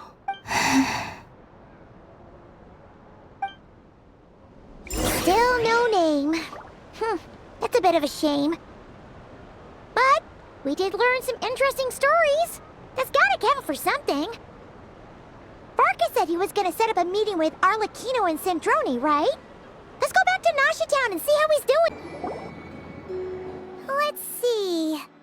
There's Barca. Oh, There's Durin and Albedo, too! Yeah, this is pretty much the same place we bumped into each other last time. I convinced them to stick around a little longer. We were all waiting on people, so I figured having a little company would help pass the time. Ah, so you've been waiting for us? Does this mean that you've already arranged things with the Fatui? Sure does. Now you're back, we can go meet up with them together. How'd your investigation at the Frost Moon Enclave go? Well, we didn't find out Columbina's true name. But apart from that, it went pretty well. Aha, just as well that I didn't tag along then. I'm sure our moon goddess wouldn't want every man and his dog knowing all about her private life. Still, desperate times, desperate measures, I guess. Someone had to do it. So, Varka was waiting on us, but what about you two? Are you waiting for Alice? Oh, no, We discussed that experiment I mentioned to you last time. Device. That's right. I understand she informed you about the relationship between the phantom phenomena and Tevat's borders, yes? She wants me to help her with some more experiments on that front. She said that she'll contact me through this device with more information. Ah, I see. Following instructions and making observations. Pretty common research method. Wait, then who exactly are you meeting? Someone you know. Albedo's met him too. But I don't think Miss Lauma or the Grand Master have been introduced. Introductions are overrated, especially in cases like this. It's you! So, it's not like the Academia has prohibitions against going abroad. Also, I applied for leave. I've been writing to Hat Guy since obtaining a human form. I've already brought him up to speed on everything that's been going on in Nodcry. Hat Guy? Turns out, I actually have heard that name before. Oh? Then why did you react the same way I did? I only knew the name, not the fella. But since we're all here, let's do some introductions for what it's worth. I'm Varka, Grand Master of the Knights of Favonius. Lauma, Moon Chanter of the Frost Moon Scions. And I'm a Driosh from the Vahumana Darshan of the Sumero Academia. Hat Guy. Good to see you again, Mr. Guy. I believe we last saw each other on the boat ride here. Mind you, the only reason I came here is because there's someone I want to look into. Who's that? The Doctor, also known as Dottore, second of the Fatui Harbingers. From the tone of your voice, it sounds like there's bad blood between you. I was reviewing our archives and noticed that a lot of information about him was missing. Left a bad taste in my mouth. That's all there is to it. Dottore, or Zondik, as he was then known, once studied at the Academia, but he got kicked out before he could graduate.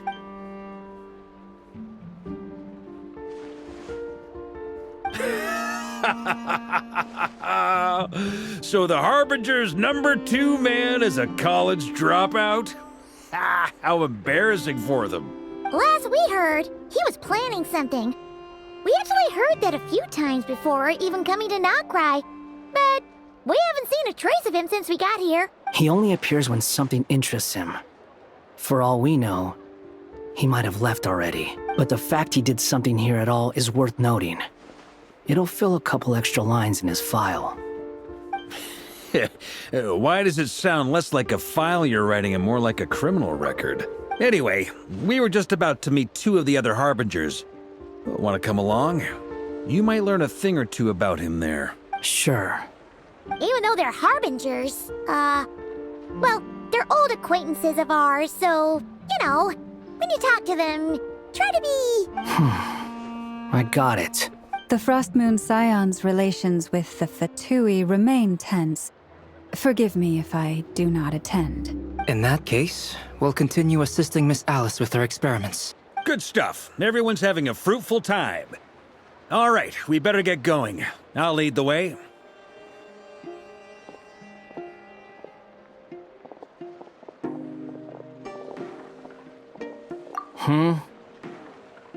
Well, yeah. That's obviously part of it. But I'm not the only one who has a score to settle with him. Neither you, Nor Lesser Lord Kusanali, nor I want to see him meddling with things again. What's the hurry? Don't worry. Pigeons always know which way home is.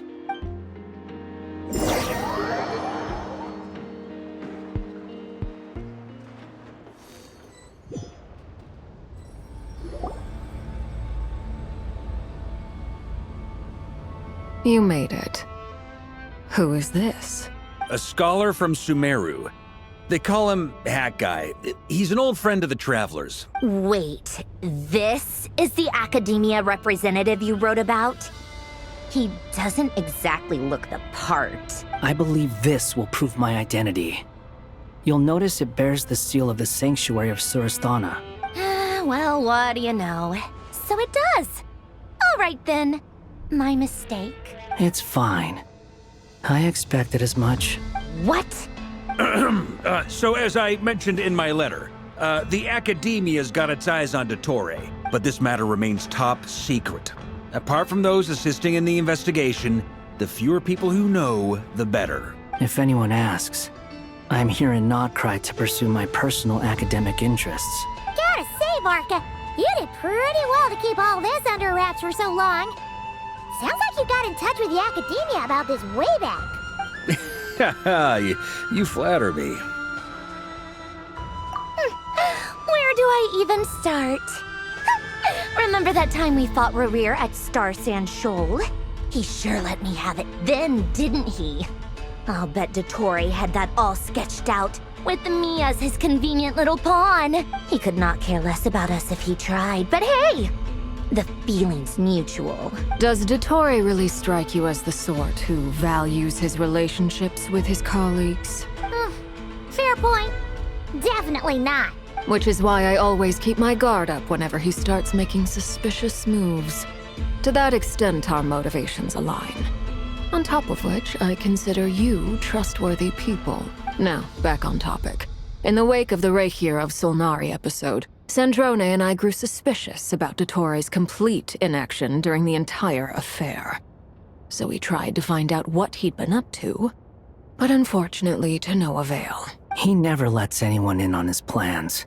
The more he cares about something, the more secretive he gets. Indeed. Perhaps he believes that by keeping a low profile, he can avoid trouble. But that trick isn't going to work on his colleagues. Yeah, I mean, he's been researching the ancient moon's remnants, and he's been trying to get his paws on the moon marrows. Only an idiot would believe he doesn't have something more planned. With this in mind, I returned to Snezhnaya and relayed my thoughts to Her Majesty the Tsaritsa, entreating her to have him recalled. That's pretty direct. Did the Tsaritsa agree? Yes.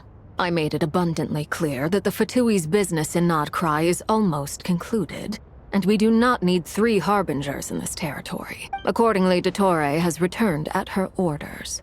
I imagine he is continuing with experiments, which no one besides he would ever have any interest in. Common sense might mean nothing to him, but he's not stupid.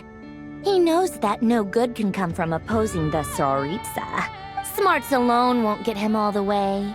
He needs the Rooster's resources and Regrator's Mora, both of which the Tsaritsa can strip from him by waggling a finger. But doesn't he have a track record of publicly following orders while going against them in private? He probably has it down to a fine art by now. Wouldn't put it past him. We worked together on a research project once. Only briefly, but it was enough to show me that we're fundamentally different people. He has no interest in doing things methodically, stage by stage. His thoughts jump all over the place, and the moment his curiosity is satisfied, or he gets the results he wants, he disappears. The only similarity we share is that, once we set our minds on doing something, we will see it done. Well, we definitely saw some of that in your battle with Rerir. You got so competitive. Ugh, do not remind me. Then I believe we all concur. Dottore will not simply give up. Fantastic. Now this is turning into a whole day of unpleasant memories. Are you talking about the moon marrow stuff? He also strikes me as the kind of person to disregard experimental regulations. ruin all the equipment, and go way over budget. Then leave the first person he can find to deal with the fallout. Exactly! This one time, he was running some high-temperature experiment and the substance exploded. But does he care? No! He orders his subordinates to open the device so he can observe the results, which causes the gas inside to leak out. That gas was poisonous! If I hadn't been there, who knows how many people might have died. And after all that, he left while I was still cleaning up after his mess. What a waste of time, he said. A waste of time? The nerve! He wasted my time! You've been bottling that up for a while, huh? Hat guy, I must say, you seem awfully familiar with internal Fatui affairs. Especially when it comes to Dottore. Thank you, Lady Harbingers, for providing such valuable information. I have no other questions for now, so I'll be on my way. Wait, what? You're just gonna leave? You're welcome to join if you want. Ugh. Just when Paimon thought he'd finally mellowed out. He makes quite the impression. I'll say. I've met tons of headstrong people, but not many of them would join me in bad-mouthing Dottore. Anyway, back to the main agenda. Barca, you said that Columbina has gone missing? Or rather, disappeared. Yeah. We're working on building a connection between her and this world. The simplest method is to find out her real name. I've actually asked her that question before, but she said she didn't know. Considering our relationship, I doubt she was lying to me. As far as I recall, she was never dispatched by Her Majesty to claim a gnosis or anything like that. The Tsaritsa's plans had long contained a place specifically for her. I always thought that was weird. What could she do that the rest of us couldn't? Knowing what we do now, it's probably something related to Kavaki, right? More than likely. When she first arrived, Columbina would often go to Her Majesty and ask when she could start the task assigned to her. But Her Majesty always gave the same reply. The time has not yet come. So she spent her days in Snezhnaya doing basically nothing. The Tsaritsa has summoned a beautiful blind maiden to be a harbinger, giving her the third seat by virtue only of her enchanting voice. It was a dumb and stupid rumor. But the reality of the situation made it hard to refute. And what happened after that? I imagine she stopped caring. She no longer seemed to care why she had been recruited. And Her Majesty never gave her any missions. So she just continued to sing in the flower garden. For my part, I was busy. So busy, in fact, that watching someone be that idol had me fuming. But still, I got the sense that she had long been used to a life of other people claiming she was needed when she wasn't. I just felt that having a place to stay would cost me something eventually. And so I waited quietly for the day that I would have to pay the price. And on the other end of that spectrum, you had me. Someone once told me that I had the lousiest work and the toughest luck. That's a good way of putting it. I forget who said it, but those words have always stuck with me. But you've done your job exceptionally well all this time.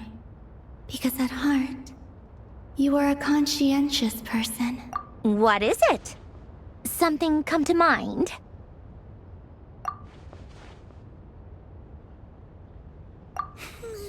That makes sense. Nothing screams you are needed like your name shouted from across the town. Well, good luck with it. But if you ask me, Columbina is still the most shoutable name. I'm just so used to it now. After all the arguments we've had, I can't be bothered trying to remember another name for her. Nor I. Sandrone. Harlequino.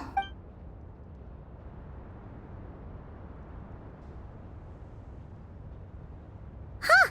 It's a Sealy! Does that mean Nicole has news for us? Ladies, I thank you for your hospitality. If the chance ever comes up, I definitely owe you both a drink sometime. I'm sure it will. You can make your own way out. Heck, you've been here enough times, you probably know your way around better than I do. Okay, time to do what adventurers do best. Follow that Sealy! Here you are.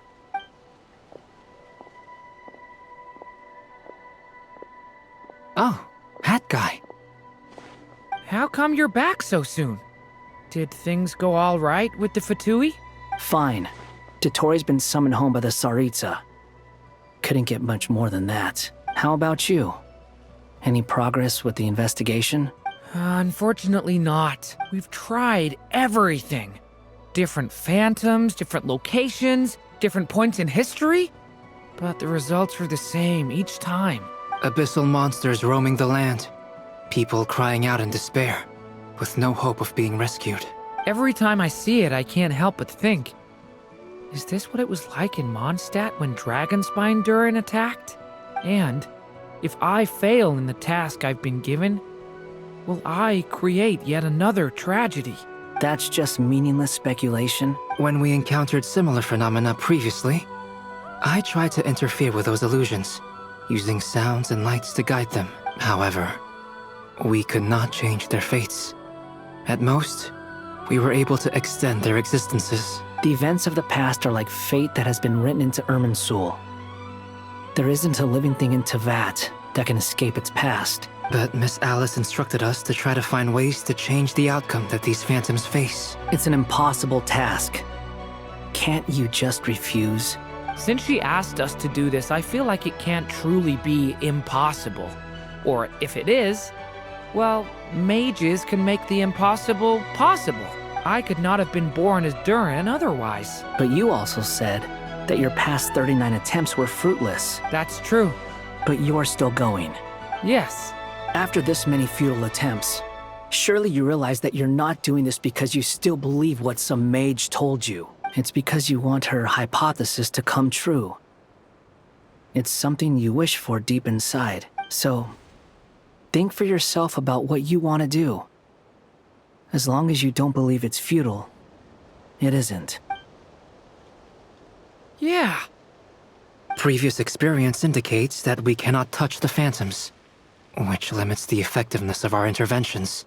If we want to clear this hurdle, we need to break this rule somehow. Same thought here. Following the same rules means repeating the same failures. Reducing ourselves to mere playthings of fate. So you mean we need to figure out a way to make contact with them despite knowing that we can't? Yes, and I suspect that's something only you are capable of. Everything in Teyvat is logged in Irminsul, but the withering that once occurred in Sumeru was a sign that the Great World Tree was being corrupted. This corruption allowed things that should not have existed in Teyvat to appear. This is tantamount to rewriting reality to an extent. You're saying abyssal power might be able to affect those phantoms? No one's ever tried it before. If you're gonna try it, it'll take courage. And you have to be confident that you can control it. Is anyone there? Has anyone seen my daughter? She's missing. I have to find her. I hear someone inside. Spargana?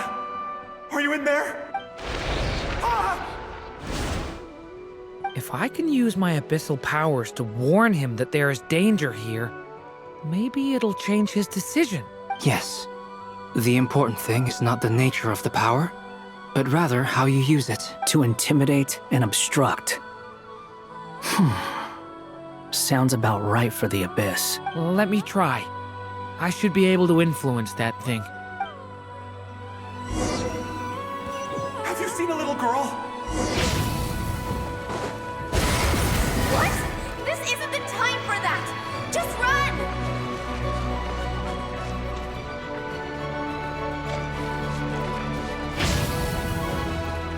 I hear someone inside. Spargana? Are you in there?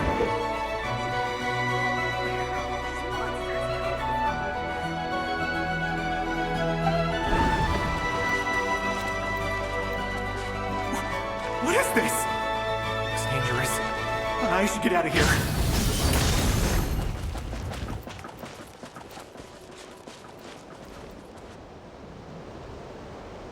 He really left. Don't celebrate too soon.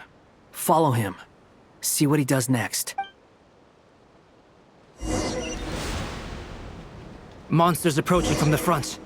You need to stop them and create an opportunity for him to hide.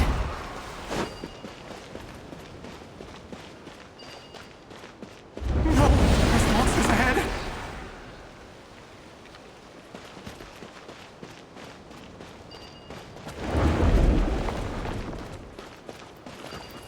Wait, is that the barrier I saw earlier? Why is it appearing now? It's as if someone's controlling it.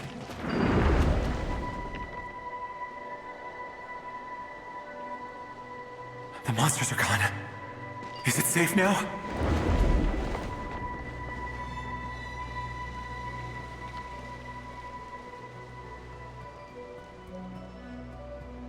The barrier's gone too. How odd. Anyway, I guess I'll keep going. Quickly, let's keep up.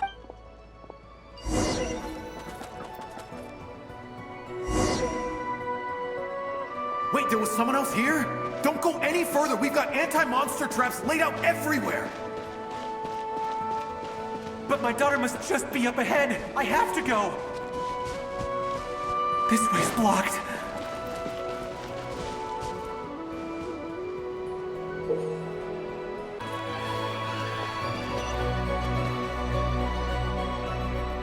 We might be able to use the explosives over there, but we need to take care not to hurt him.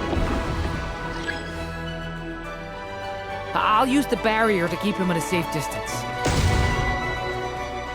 This barrier seems to be helping me somehow.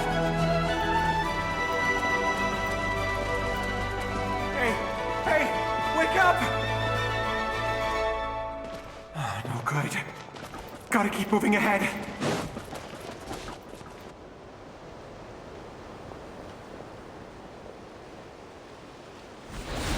So many monsters! There's still a chance, Durin. Use the traps. This is a new development. I've never seen this happen before. We might just be able to save this person.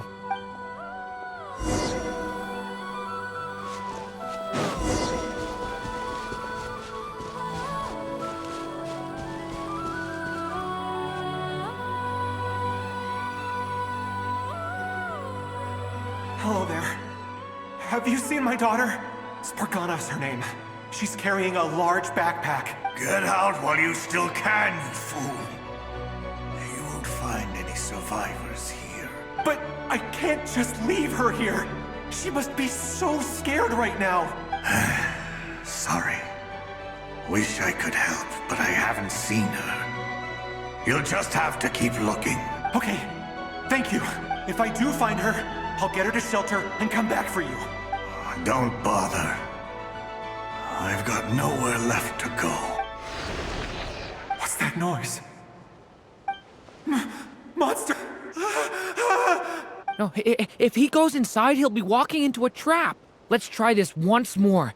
This time, we have to stop him.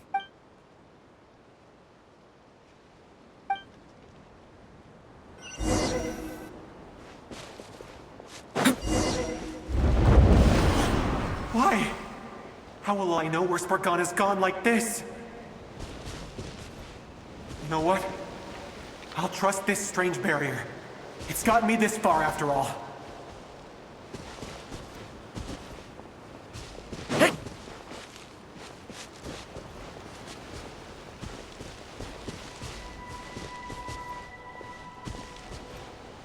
Spargana, are you there?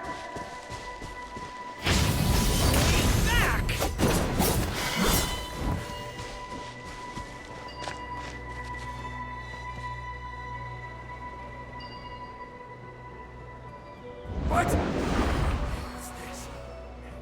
Hey! Let us out!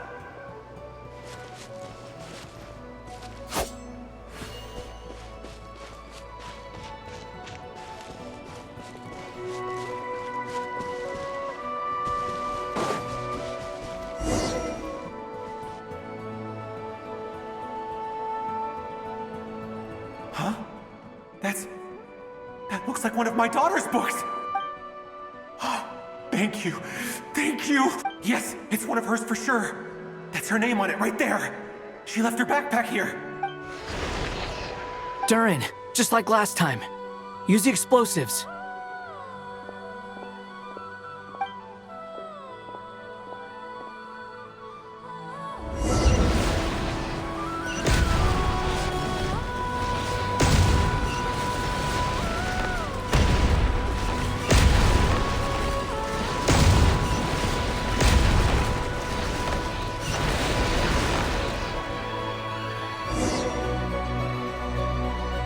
It won't work. There's not enough left. If he makes it in, he'll die. But then, this clue could be the key to him finding his daughter. It might not be the only one. Better he misses that clue than loses his life. I guess so.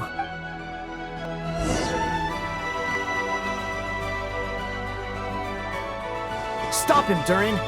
We can't let him get any further in. That's my daughter's book! She's passed this way! Why? Why won't you let me go in? I've searched and searched and searched just for this! But how will I find her without any clues? I no longer have anywhere else to go.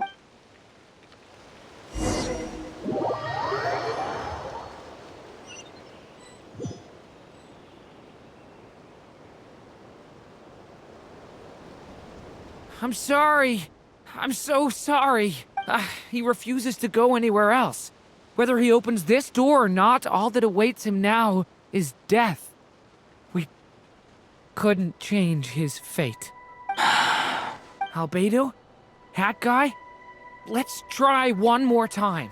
I don't know how we're gonna do this, but I don't want to give up either.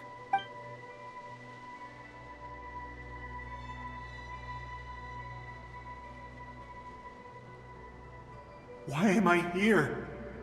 What's going on? All these scenes running through my head. Where are they from? Huh? What's going on? His reactions have changed. How many times have I... What's happening to me? Huh? Wait, who are you? You can see us? I feel like I always could, but that I only just realized you were there. I'm sorry, I don't know how to describe what I'm feeling, but you were the ones guiding me using that marked barrier, right?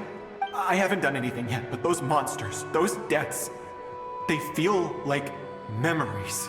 Like things I really did experience. I won't find my daughter.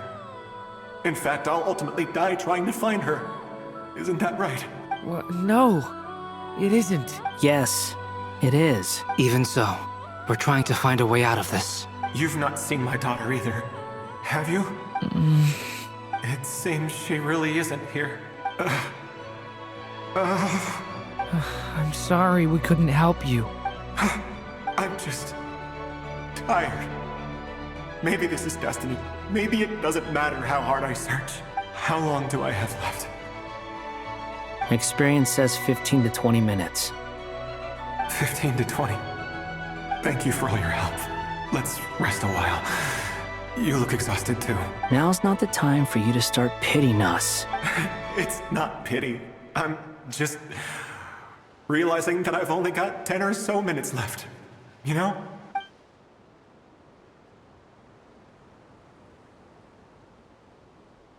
You say you're from Mondstadt, yes?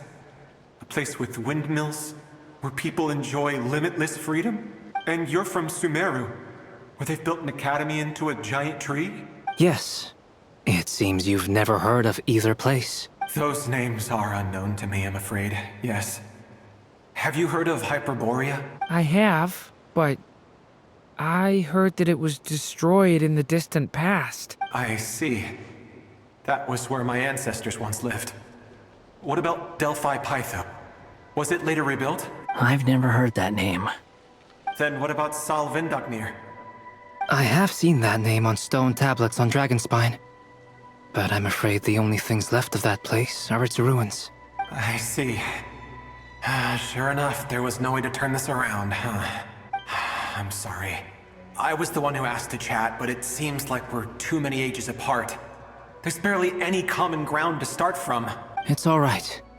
We did hear something new, at least. From how you speak of your lives, things must be going all right for you, I guess. They are. Mondstadt is a place of freedom and happiness. There's a lot of good people in the church and the Knights of Favonius, and even outsiders find that it's an easy place to feel at home. We have festivals a few times a year. Everyone gets together to drink, sing, and be merry.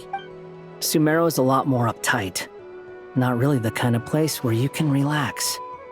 It's a nation fraught with problems wherever you look. But if all you want in life is to seek knowledge, I guess it's pretty much paradise. That's wonderful.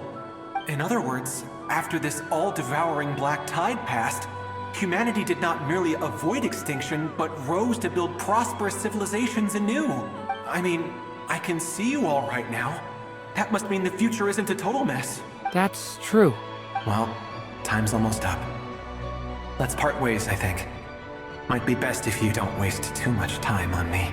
The chances are slim, I know, but I'd like to spend these last few minutes looking for Spargana. If things work out, I'd love to tell her about what I've heard. May we meet again. Well, or not, most probably.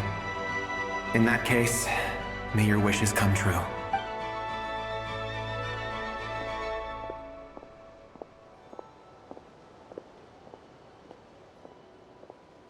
He's gone.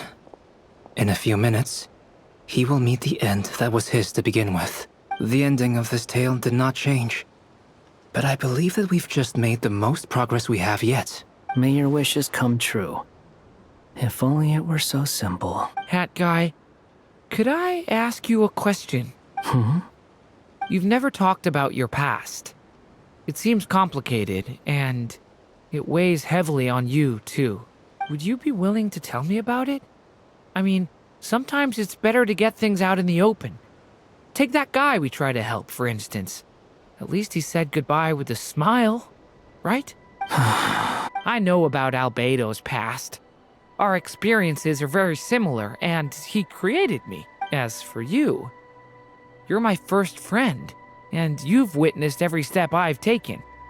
But by comparison, I know nothing about you. Either way, I mean, we're still best friends. But if I knew more about you, I might understand your thoughts a bit better. I've told you about myself. I'm a student at the academia. And what did you do before that? Prepared for the entrance exam. All right. If you really don't want to talk about it, I won't press you any further. I was a puppet built from the branches of a white tree, using technology left behind by the Conrian schools of mechanical engineering. A white tree? You mean an Irminsul tree? Yes. A branch of Irminsul that was once connected to the main tree. So you had a human creator too? Yeah. But my creator abandoned me after deciding that I was a failure. After that,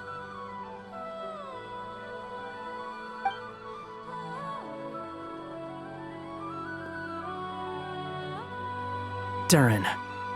Resisting the influence of the Abyss, suppressing the urge to destroy, trying to do the right thing. None of these things are easy, but no matter how hard they are, trying to rewrite past wrongs is far harder. You asked me if you would create a new tragedy if you failed. I told you there was no point speculating about that, but the real answer is, yes, you absolutely will. That guy. But at least you've got people here to help steer you away from the wrong path. So, just keep aiming towards the light. I will. I promise. All right. Break time's over. Hello? Durin speaking. Hello, friends, it's me. What have you been up to, I'm detecting some unmistakable fluctuations here at the border. The amplitude isn't particularly high, but they're completely different signals from the ones before. And the scale is comparable to those I've detected previously. Alice, we were unable to save that person. However, he appears to have retained a portion of the memories gained through that cycle, and was able to hold a conversation with us. I see. Well, that is rather odd indeed. It definitely merits further attention. Could I trouble you to keep trying the same approach? I need to gather some more data. Counting on you. I should probably have Nicole come and check this out as well.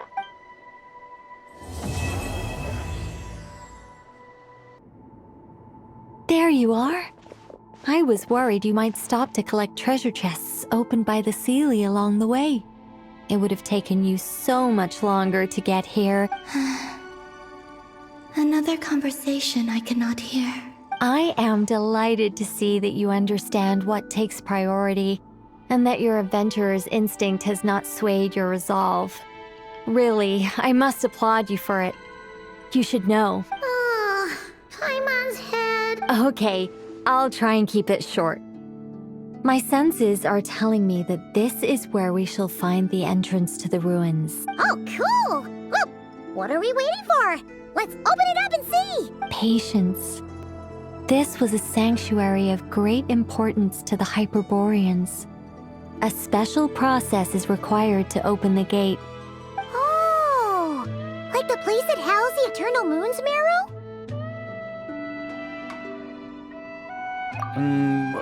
Okay, so what's the plan? Need us to do anything? And just the short version, if you can. Ah, all right then. I was planning to start with some background on the invention of these techniques. Are you sure you don't want to hear it? Remember what you were saying about priorities? Fine. Simply put, we need 3 human representatives to successfully undergo a process of Kuvaki resonance. Think of it as a test from the 3 moon goddesses to see if the entrants are qualified, with the most recognizable qualification being Kuvaki. Pretty sure Lauma would ace that test. Oh, wait. But we need 3 people. I also have no doubt that the Moon Chanter would be qualified. But we would need 2 other people with the same constitution. Therefore, the most feasible method is not so much to follow the rules, but to figure out how the test functions and find a workaround. I've done some research, and it turns out the mechanism is rather crude. We'll simply need humans to stand before it who have sufficient Kuvaki energy within them. I'm with you so far. How do we get the Kuvaki in them? The easiest way would be transfusion. Take some Kuvaki from Nodcry's soil, put it into the bloodstream, and get it circulating in the body. So we're going to cheat on the test? Precisely. There are other methods, but this is the simplest one. Cheating the system is much easier than trying to hide from it. Huh? Ah! Sorry? Does the idea of cheating upset you, Miss Lauma? No, that's not it. I suddenly had an idea. Ooh, what is it? It's about Moon Prayer Night. I figured out a way for Kuthar to join in the festivities. Huh? But as Paimon said, we need to have our priorities straight. Let's get back to the test. I'll follow up with Nefer on the festival arrangements. Oh, okay. Anyway, is this really the best method we have? A Kuvaki transfusion sounds dangerous, no matter how you slice it. If you think that's dangerous, wait till you hear the other methods. I'd be more than happy to go through them if you'd like. There are several. No need, we're good. Let's go with this one. Very well. Kuvaki transfusion it is. Now, I should mention that the risks can be greater or lower depending on individual compatibility. It would be rash to simply infuse the Kuvaki and hope for the best. If the body rejects it, the reaction can be quite severe. The symptoms are similar to another condition that some people living here suffer from, known as congenital Kuvaki sensitivity. So, before we execute our plan, I will perform a simple test of my own to see who is compatible and who is not. Once that is done, we will have to complete the resonance process as rapidly as possible. The participants must remain stationary while the Kuvaki circulates and bonds with them, and they mustn't eat or drink anything. What? No eating or drinking? That's some hardcore fasting. They'll all be monks by the time they're through. 3 days.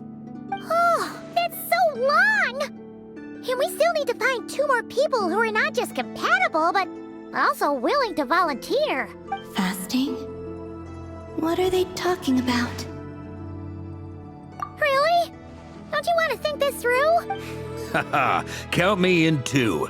3 days without food? I can handle that. Miss Nicole has made it clear that this is the easiest way. The way I see it, there's nothing else to discuss. It's time to step up.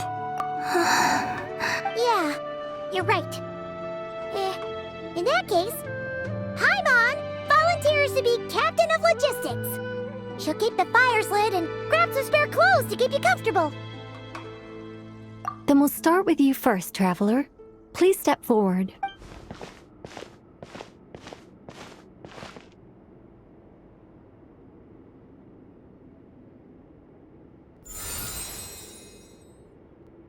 How's it going? Do you feel anything? How about now? And now?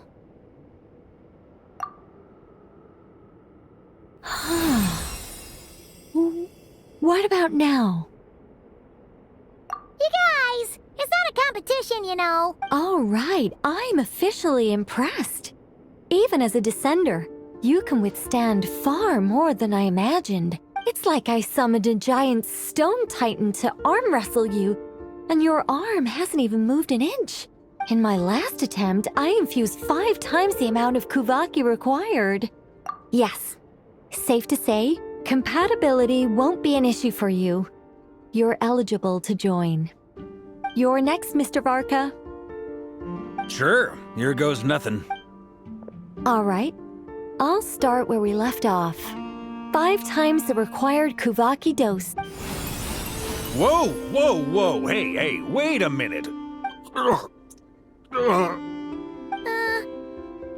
it going? No, not great. I kind of want to puke. Feels like I've been drinking too much. A few bottles of wine, then a big stein of Dark Horse, with some hard liquor from Liyue mixed in. You think this is funny? I just lost to a young lady in an arm wrestling contest. I'm never gonna live that down. My apologies. I'll lower the concentration and try again. Oh. How's it going now? I'm not as dizzy as last time, but I can still feel it pulsing around. In that case, you wouldn't be an ideal choice, Mr. Varka. Let's try someone else. Okay. Let's go ask some of our other friends then.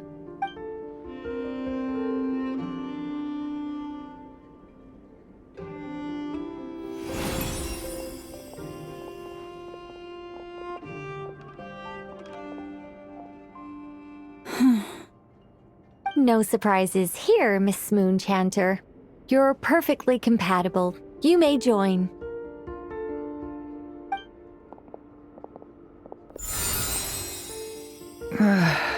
I'm getting a slight headache. Shame. You were so close. Whoa, I'm itching all over. Allergic reaction. We can't have that. Huh? Well, are you gonna start a what? The Hexenzirkel is an organization that cares for and protects children. We will not have them do dangerous things. Not even tests.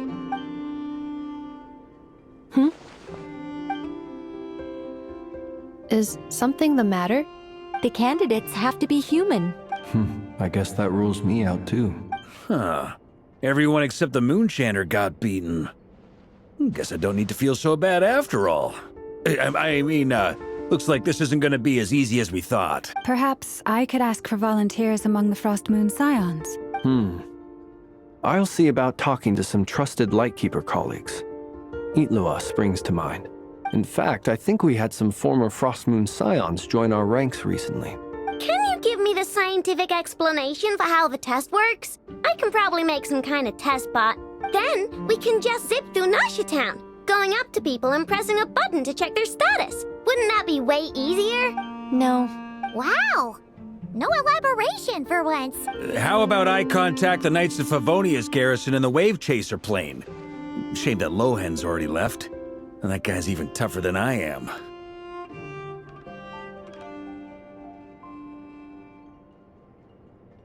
Strange.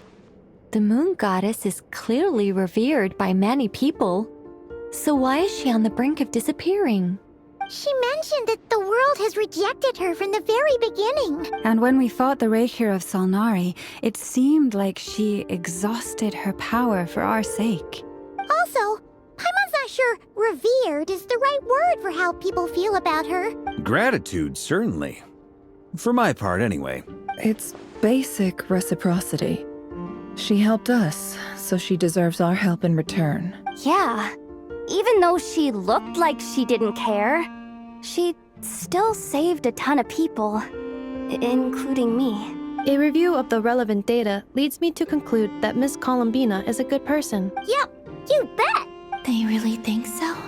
I'm super surprised that Columbina isn't her actual name, though. I think it really suits her. It's light and graceful and... yeah, just a really pretty name. I know, right? Unfortunately, that's not our decision to make. Columbina. That was the code name the Fatui gave me.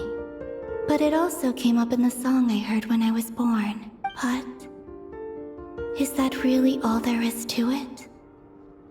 What do I truly think of my own name? Is there anyone left who will still call me by that name?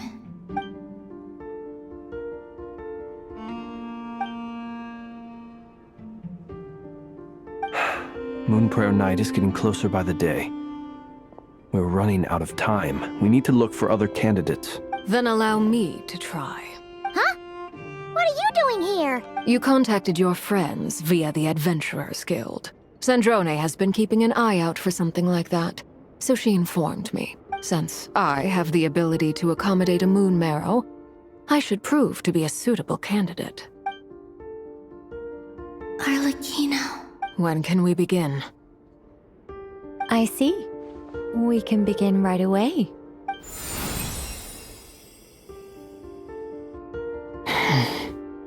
How was it? Did you feel any discomfort? Not at all. Then it seems we shan't need to look for additional candidates after all. Great! Cool. All right, like Paimon said, the rest of us can take turns making sure the three of them stay warm and comfy. Then, my job is to take care of the caretakers. I will ensure everyone receives food and accommodation. I'm ready as well.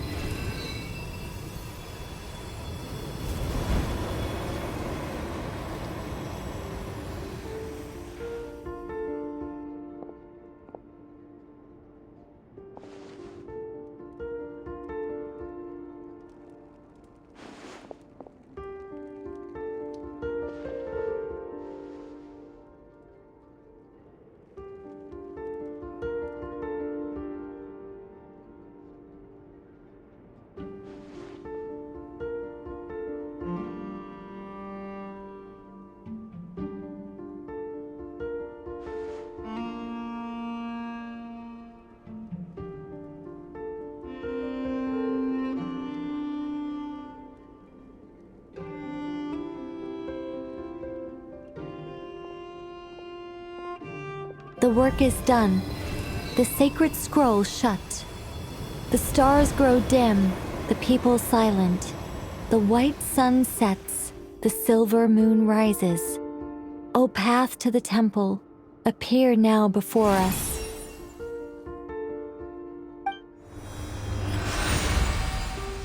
Wow! It really opened! So that's what all this is about. They've been trying to open this gate. Come, let us enter. It might be best to eat something first. Take care to chew properly and swallow slowly. It will give your body time to readjust to the... They will head in soon. They will need to enter this gate.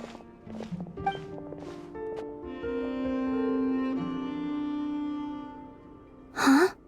I cannot pass through. Is it because I have no physical body? It has been 3 days. My strength is all but completely faded. Can I really hold on until Moon Prayer Night?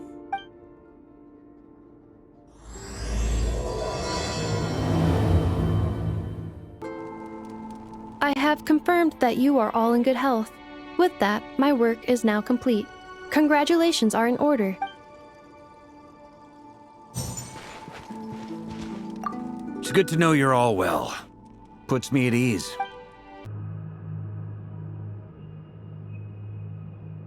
Are these people... Judging by their clothes, they appear to be phantom Hyperboreans from the distant past. That could mean they have some clues about the moon goddess's name, right?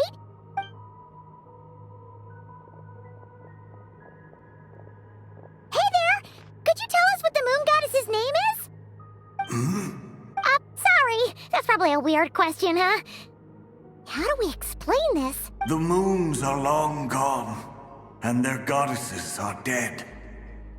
Their names no longer mean anything. When a new moon goddess is born, we will surely know her name. We have used every last resource at our disposal.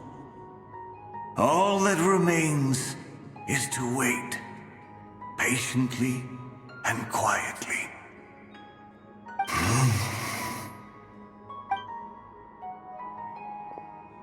Were the people of the past all this devout? It looks like this phantom doesn't intend to converse with us any further. Surely the new moon goddess he speaks of must be Columbina. Alas, Kutar's birth came long after the age in which he lived. But, maybe if we find a phantom from a more recent age, they might know Columbina's real name. True. Keep an eye out. We should be able to tell which era they're from by the clothes they wear. Yeah! You've been pretty talkative this whole time. Oh, nothing. I'm fine. You all make good points. When the Hyperboreans speak of moon goddesses, they mean the three from truly ancient times. I can't imagine they would know anything about our current moon goddess. There once was a time when the moon goddesses blessed them greatly and protected them from harm. So, when the war between the gods and dragons plunged the world into chaos, it seems they looked once more to the moons for help, praying for a new goddess to be born. Yeah, that checks out. Let's continue on. Who knows what else we may discover? This device was maintaining the door's integrity. Is this our destination? Impressive. More precisely, this is a device that will help us reach our destination. Let's go. We still have a long distance to cover.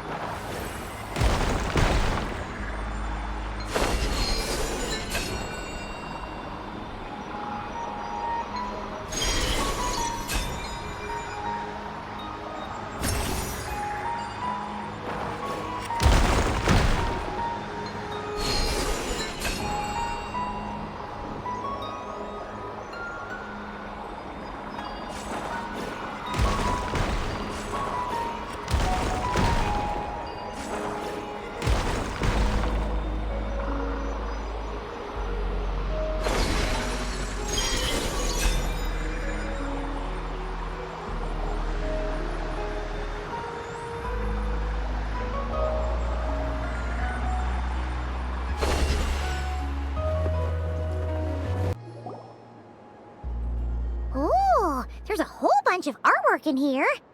Seems pretty old. Nicole, this is probably your area of expertise. What do all these paintings mean? Let me see. To understand these murals requires some knowledge of the history surrounding the War of Funerary Flame. I shared a little of this with Lauma before. Yes, I think I follow. The dispute between the Moon Sisters, the transformation by Nibelung. Oh no, it's no trouble. I'd be delighted to share the tale again. Alright then. Tevat's 3 moons and their goddesses were brought into being by the will of Nibelung, the then ruler of Tevat. But when the heavenly principles came, they changed the world completely, down to its very foundations. The moon goddesses were nowhere near strong enough to challenge this entity. But the heavenly principles did not view them as heretical entities that had to be removed. Essentially, the 3 moons existed to keep this planet alive and operational. which did not directly conflict with the heavenly principle's aims. Nevertheless, the inherent precariousness of this arrangement would soon be revealed. Nibelung returned. Yes. He did, and thus began the War of Funerary Flame, a battle for dominance between Nibelung and the heavenly principles. Discord would soon emerge between the three Moon Sisters. One would voice the opinion that they should follow Nibelung, for it was he who first hung the moons in the sky. Another would argue that taking sides in the conflict would only bring the world closer to ruin. There was no telling where it would lead, especially since their creator had returned, bearing the perilous power of the abyss. Nibelung would eventually discover their disloyalty. He had all three imprisoned before transforming the moons into weapons with which to fight against the heavenly principles. What? Weapons? Yes. The very moons that had once defended the planet became instruments of death and destruction, striking terror into the hearts of all living things. And although the heavenly principles and the three Moon Sisters had once been at peace, it now seemed that the moons posed an unacceptable threat to Teyvat. It is possible that the heavenly principles did not know of the goddess's imprisonment. If so, the weaponization of the moons would surely have been viewed as an intentional breach of the peace agreement. Regardless of who knew what, when, the heavenly principles shattered two moons and flung the other beyond the skies. Whether the goddesses managed to escape Nibelung's captivity after his fall, nobody knows. But this much is certain. From that day on, the moons no longer belonged to Teyvat. The rejection slowly drained their power until eventually they passed away. So that's the full story. You say the moon ceased belonging to Teyvat from then on. Why then would Columbina be born here? That is perhaps due to the lingering connection between the Frost Moon, which was not shattered, and this world. You could see it as the three sisters' dying wish. They never desired war. All they ever wished for was to protect this land. If the final fate of the three goddesses is as you say, then Columbina faces the same grave danger. Our investigation has yet to bear fruit. We must hurry. Yeah, you're right. Let's keep going. Should we trust him to keep his promise? We have to. There's nothing else we can do.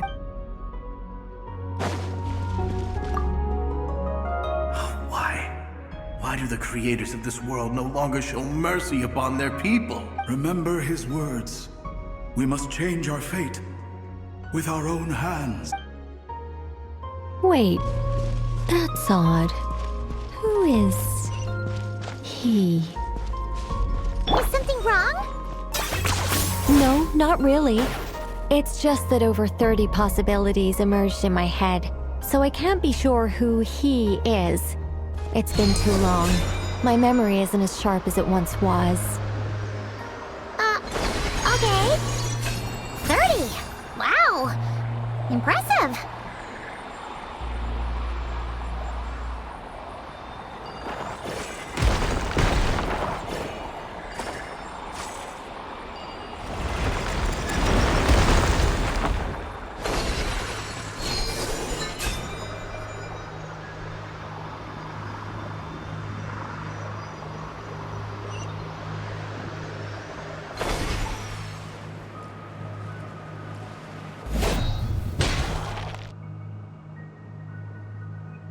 We're finally here.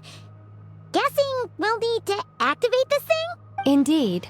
I was a little worried about that at first, but as we got closer, I sensed that the Kuvaki within it flows unimpeded.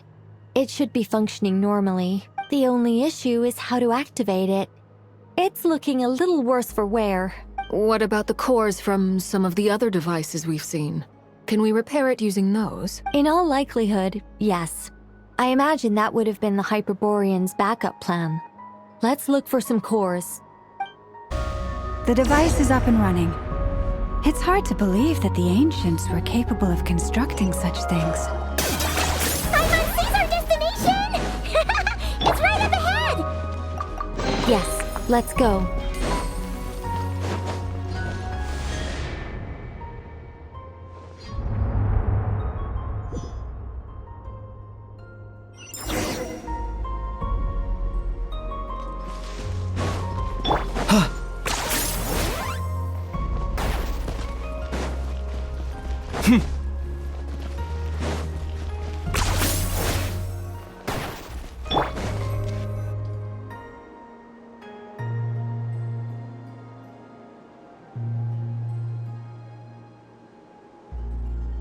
This is where the people of Hyperborea communicated with the moons. We need only place the moon marrow upon this platform on Moon Prayer Night, and we shall be able to open a portal to the moon and send our moon goddess back home. The assumption being, of course, that we can find her first. That's right. You want to know if it's safe there, don't you? And yet, she has no choice but to return. You know this. That's not the only issue here. This is the end of the line, right? We've explored everything we can. And despite looking at historical artwork and talking to people from Hyperborean times, we're still no closer to learning Columbina's name. If it's not too much trouble, could you tell me exactly what Alice said to you about finding her name? Oh, sure.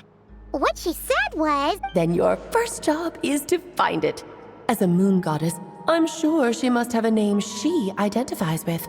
Neither Columbina nor Kutar is her true name, and she's never really accepted either of them. Is it not also possible that she has never had a true name?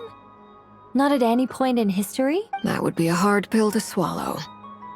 But at this point, we may have to accept that that is the truth. No one knows how she came into being, and she certainly doesn't have parents in any sense that we're aware of. Perhaps she was never granted a name at all. But does that mean there's no way to get Columbina back? She's just gonna disappear and there's nothing we can do about it? Huh? Wait, why all this pessimism? Was it the way I phrased this question? You all seem to be taking this in completely the wrong way. Well, just because she's never had a real name in the past doesn't mean she can't have one now. What? Think about what Alice said again. She never once said that you'd have to find a new name, did she? Are you saying what I think you're saying? Yes. Names are anchors that connect us to the world. If she doesn't have one already, then all we have to do is create one, no? It's like... yes. Traveler, when you first arrived in Tivat, do you think you would have turned around if someone behind you shouted, "Hey, Tumaini"? But what about now? I understand what you mean. Life is a long journey. Even the friends and family by our side can change over time. When people call you by different names, what matters isn't so much the words themselves, but what they symbolize, and of course, whether that resonates with you. Lumine. So, close your eyes and picture the moon goddess in your mind. If you were to call out to her in this moment, what would you say? Columbina. Columbina. Hi, Mom would call her Columbina too. She has long forsaken everything that Kutar represents. I think from now on I should call her Columbina too. Well, it sounds to me like you found your answer. Are you sure? Is it really that simple? We haven't found her this whole time, and not for lack of trying. For a journey like this, the process is every bit as important as the outcome. Had you not searched far and wide, rejecting every other answer you were offered, how could you have come to an answer you felt was finally correct? Oh, it all makes sense now.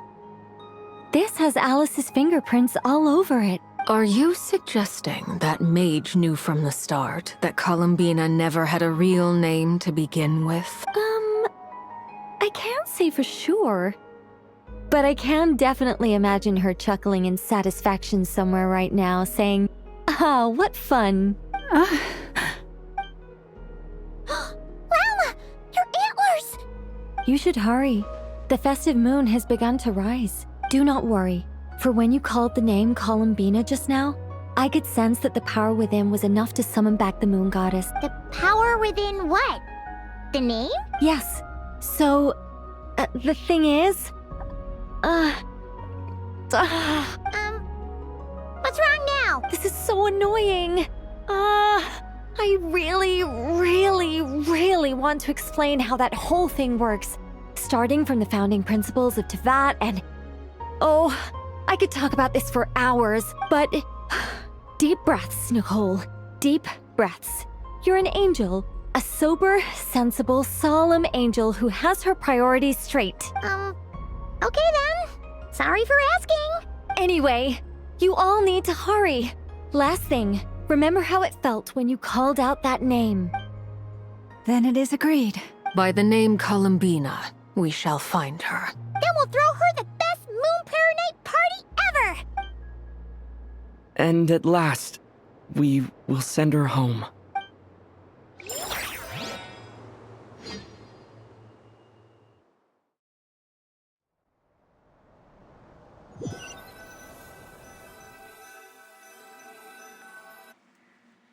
I can barely move anymore.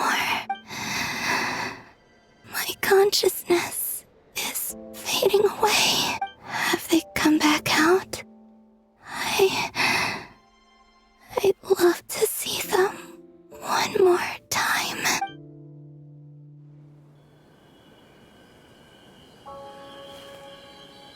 They didn't make it.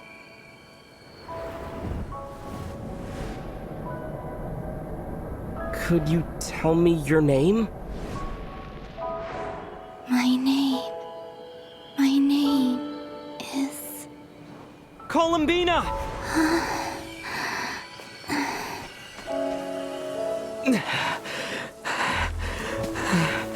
Columbina!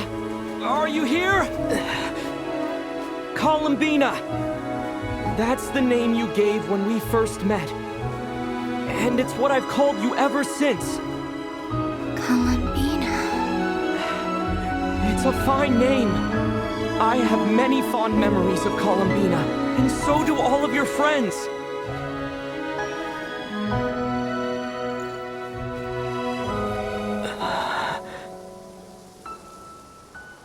If you like this name...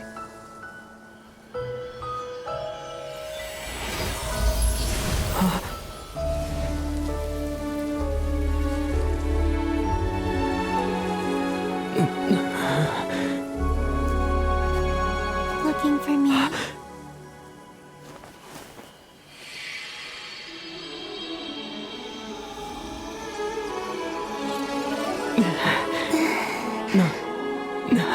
I like it. You can carry on using it. My name is Columbina Hyposelenia.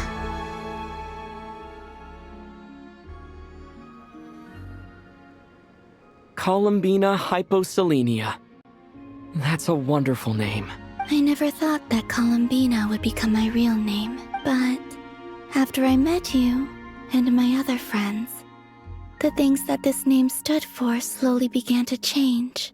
It went from being a Fatui code name to something my friends call me.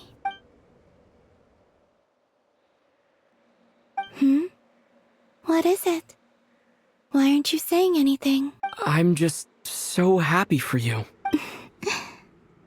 Thank you. So, where's everyone else? We can go and meet them very soon. Everyone went to different places to try calling your name. Great. I'd like to thank them as well. Everyone's done so much for me. Searching for my name, entering those ancient ruins. Huh? Wait, so you were... Yes, I was there. Not physically, but my consciousness was still holding on. I followed you the whole way. Starting from when? You turned around and called out my name while you were in Nasha Town. Do you remember?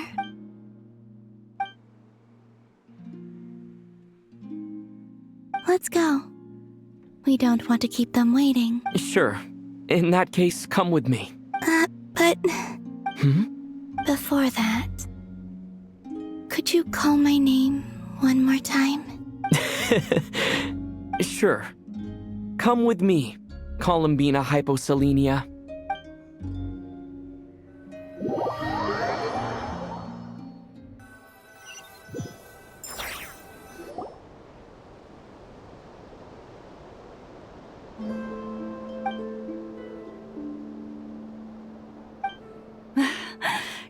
Columbina! Oh, this truly is wonderful. Llama, I can't breathe. Ha ha! Just in time for Moon Prayer Night. It's good to have you back, Miss Columbina. Yeah, we were worried sick. Thank you, my friends. With your help, I now have a name that belongs to me. Columbina hyposelenia. Where's the second half from? You added it yourself? That's right. It means... Born beneath the moon. Yes. And by extension, it can also mean born beneath this world. A fine name. Now, as much as it pains me to interrupt this beautiful reunion, I feel obliged to remind you that the Moon Prayer Night celebrations in Nasha Town have already begun. Don't you want to enjoy the festivities? There's so much to see and do. And some of the ambient lighting and entertainments were sponsored by the kind souls in the Hexen Circle. Nicole? Why have you turned into Dodoko? So you're Miss Nicole. Thank you for helping us, and for helping me find my name. It's nice to finally hear your voice. You're quite welcome. Guiding lost people to hidden treasure is what we Seelie do. And if you ask me, spiritual treasures are far more precious than material ones. Chests are all well and good, but this was what it's all about. So satisfying. Anyway, I had to go help Alice. It seems like she ran into some trouble. That's why I couldn't be here in person. But don't worry, we're with you in spirit. We'll be celebrating right along with you. Keep an eye out for the Hexen Circle's festive stalls in Nasha Town. I think you'll like what we came up with. Alice said she even managed to rope B in this time. The Frost Moon Scions have also prepared various attractions. I believe Aino and Effa and their crew are setting things up as we speak. On that note, Nefer, about that request I made. It's all in hand. Yehoda is on site to ensure that everything goes off without a hitch. Wonderful. In that case, Traveler? Huh? Come on, Columbina. It's time to celebrate the best Moon Prayer Night ever.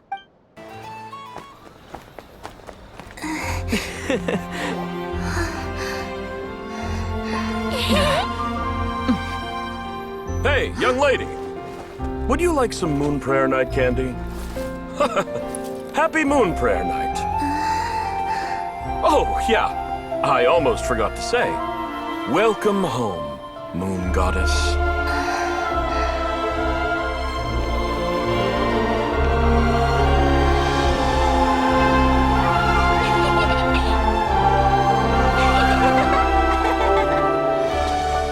Welcome home, Moon Goddess.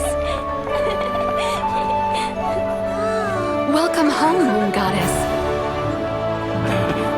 Welcome home, Moon Goddess. Turning Nasha Town into her home is a festive gift. A rather brilliant idea. Perhaps this is what Nodcry, Columbina's home, should have been like all along.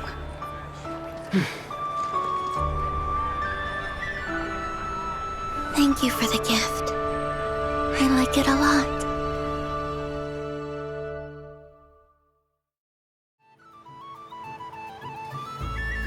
This feels like the surprise of my life.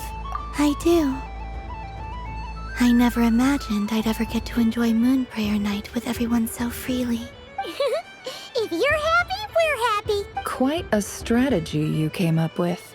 Hide the tree in the forest. It's not your usual style, Llama. Is there something about Moon Prayer Night that enhances what's in your head as well as the antlers on top? Apparently so. It even inspired a perennial penny pincher to use their resources for a greater cause. It truly is a magical festival.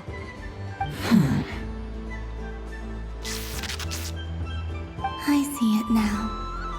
This bickering is actually a sign of a strong relationship. Huh? What's everyone doing here? Oh, Miss Columbina, you're back. Yes, I'm fine now. Thanks for your concern. How's your progress with Alice's assignment? Very well indeed. I've never heard her sound so excited. Not like this. This time, her excitement seems more serious. Seems like she's had a major breakthrough. She said she'll contact us once she knows more. In the meantime, we're free to relax and have some fun. Enjoy the time off while it lasts. I have a feeling that our next task won't be so simple.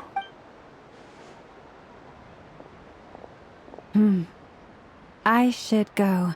I still have a few things to attend to at the Frost Moon Scion's stall. And I think I'll take a look around.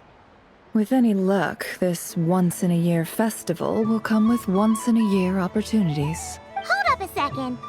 Where's Varka? I believe he made a beeline for the flagship the moment he entered Nasha Town. That's Mondstadters for you. They know what they want when festivals roll around. Goodbye for now, Columbina. I hope you have a wonderful night. I will. Well, in that case, don't just stand there. Get out there and have some fun. You'll definitely get a warm welcome at every stall. Oh, also, take this map with you. It's a guide to the festival. The Frost Moon Scion stall is over here. Lauma's invited a whole bunch of cute animals to celebrate too. Over there is the Hexen Circle section. Atlas seemed more excited than anyone about this festival, so she insisted on making it a grand affair. Oh, and then there's the Nasha Town local specialties, including...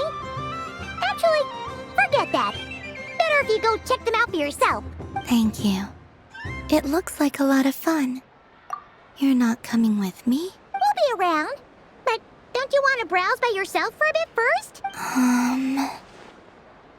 Yep.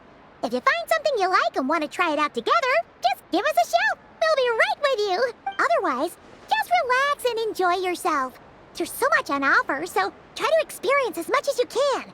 And don't forget to stuff yourself with all the delicious festival food. All right then. Off I go. This one.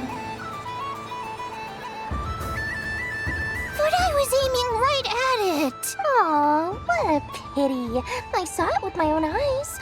You were so close. So very close. That's not true. It dodged out of the way right as I was about to snag it. I'm sorry? You heard me. This paper frog can move. I swear. Dear, oh dear, what are you saying? How could a paper frog move? Unless you believe there really is magic in this world. But even if I, the mere humble merchant that I am, knew such magic, surely I would not use it on a paper frog. I'd sooner give Mora legs, so it could walk right into my purse. My dear, dear customer, why not have one more try? This time I'll give you 12% off, a very generous discount for one of my most regular customers. Just think about how much experience you have under your belt now. You're sure to win the next one. Darn. I used up all my coins. I'll be right back. Just gonna fetch some more from my house. Take your time, but don't take too long. This event is Moon Prayer Night only. Miss it, and you'll have to wait a whole year before I'm back. Next customer, please. Welcome. Hello. Whoa, what's this big one doing over here? How do I tell my employees not to go running around this time? Shooting them a glance won't work. I haven't known them long enough. Dory? Why, hello there, Miss Columbina. Would you like to play my ring toss game? The rules are very simple, and it's easy to get the hang of. How much for a round? Oh, first time's free. Not a single mora. After that, well, we can cross that bridge if and when we come to it. But with your sharp skills, I'm sure you'll win all the prizes in one fell swoop. That was an obvious enough hint for them, right? Right?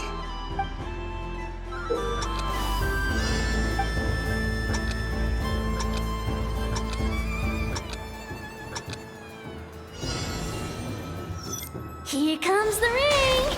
Oh, Peanut. Let's...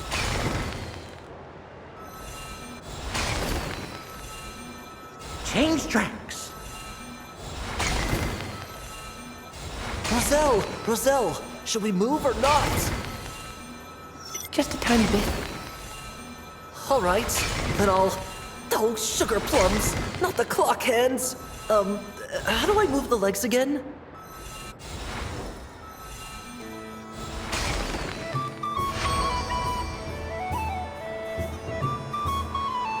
Let's see now. Let's see. Wow, very good. That's the highest score we've had all night. And here's your prize. Now, how about another round? As for the cost... Happy Moon Prayer Night, Miss Columbina. Happy Moon Prayer Night, Durin and Hat Guy. Are you here to play the game? Yes. You said we were just coming here to say hello. I did, but then I recognized a few more people as I got closer. Do my eyes deceive me? Is that... It's our little dragon. He's all grown up. Someone's popular. Well now, since you came all this way, why don't you try out this lovely game we have going? First try is free. He'll have a go. I'll pass. It's only one free try per customer. You can't give your try to him. I'm aware. How has Elder Almond been lately? He's in great shape. He goes for a run in the forest every morning to stay fit and healthy. He tried to go boat racing with Firecracker a while back, but he couldn't even make it onto the Lotus Leaf. Firecracker was in fits of laughter. How about you, little dragon? Can you still fly? Yes, I can. But you've become less chatty. Has growing up been tough on you? We call that maturity. You know, the thing people sing about. The knight wields a sword of stone to defend those hearts that are made of gold. Stone is very heavy. That's what keeps him from talking too much. That's awesome! I want to be a knight when I grow up too. Ring, here I come!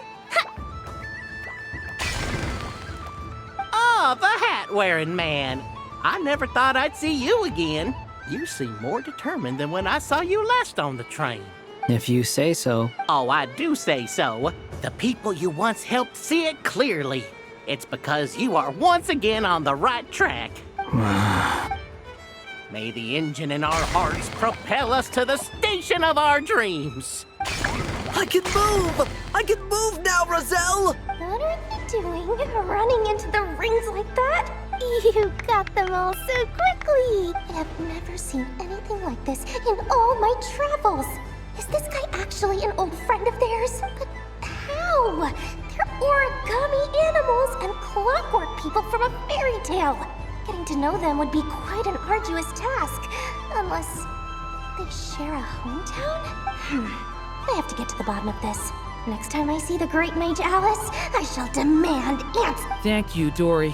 I had a lot of fun. Now for your prize. Where did I put it? Give me a moment to dig it out. Oh, sweet grand prize. How I wish I didn't have to let you go. Good thing I've already turned a profit from the customers earlier in the night. Otherwise, I'd have wasted all my hard work. Okay, I'm back. What? I leave for 2 seconds and someone's already claimed the grand prize? Oh, well, these things happen, you know? Perhaps you'd be interested in one of the other prizes instead. We've got all kinds of wonderful goodies here. Is this the thing you wanted? Here. You can have it. Huh? But... Don't worry about it. It will be happier with you. Oh, thanks so much, miss. Moon Goddess.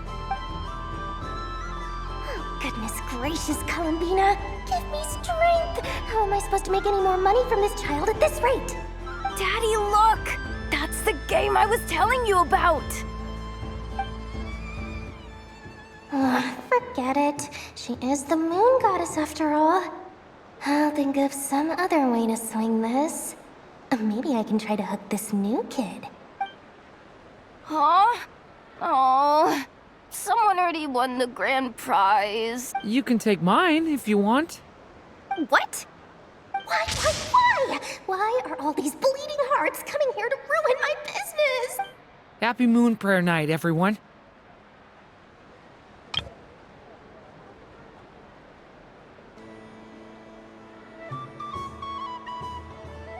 Happy Moon Prayer Night.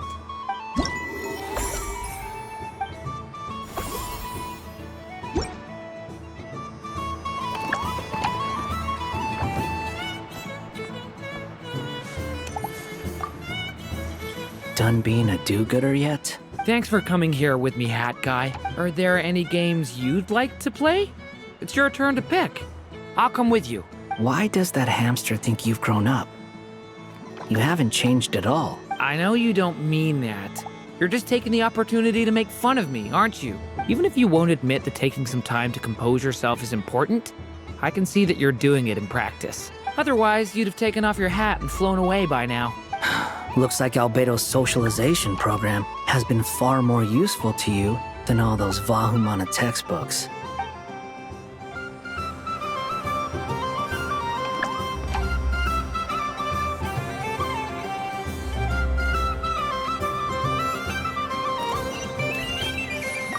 If all the prizes are gone, I might as well close up shop for the day. But you haven't had your fill of fun yet, right?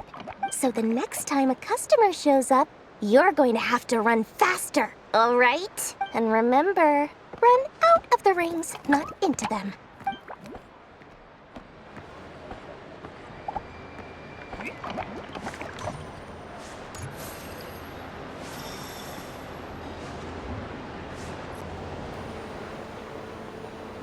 Dodoco's Whirligig!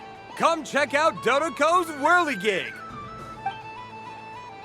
Ah, welcome home, Moon Goddess. Might I ask what this is? Ah, it's a very special amusement sponsored by the great mage herself. Ride on a soft and furry Dodoco and embark on an unforgettable adventure. I say that, but I'm just following a script here. Who is this mage, anyway? And what the heck is a Dodoco? I'd like to ride. No problem. But, are you by yourself? Is that not okay? Oh, no, it's fine. It's just that each Dodoco can accommodate 2 passengers. Would you like to bring a friend along? My friend. That should do it.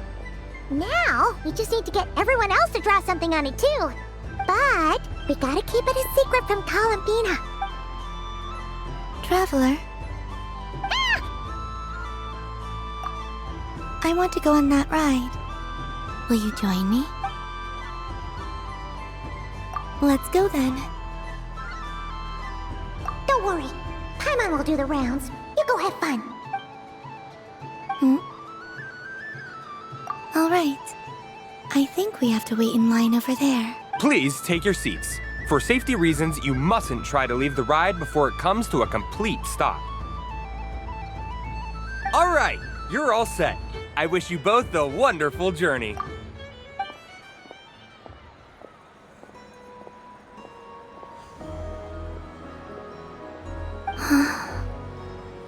Not bad. It reminds me of riding a moon lane. Sometimes, the Kuhenki circle around me like this, playing their beautiful melodies. Yeah, I'm going to miss them.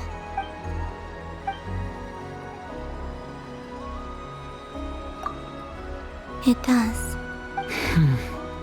I've felt scared in the past, too.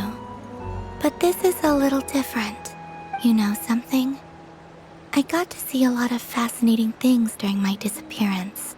I saw how the Frost Moon Scions act around their families. So different than how they used to act in my presence. And I also saw how they interact with their friends. It made me curious at first. Why do people act so sincere when they're worshipping gods, but save their truest, warmest feelings for each other? Slowly, I came to realize that it's because they trust one another. They know, deep down, that they'll be accepted for who they are. All of it. The good and the bad. I know. I knew it the moment you started calling out my name. What I fear now is the end. I fear losing all this the very night I have gained it. Thank you for this conversation. Thank you for listening to me. Don't worry. This fear I have, and the unknown that awaits me, they cannot hurt me. Not when I possess a treasure far greater. I just want you to remember this version of me, the real me, on this final night together. Dear passengers, Dodoco's awesome adventure has come to a close. Please leave in an orderly fashion, and we look forward to seeing you again in the future. Don't want the journey to end, huh? Don't worry, you two. There's always another adventure waiting just around the corner.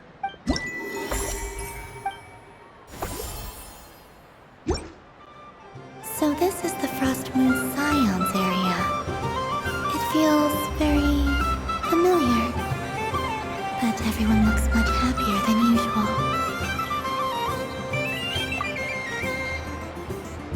Fun ride, huh? You and Columbina looked pretty sad to leave. This isn't gonna make Paimon dizzy, is it?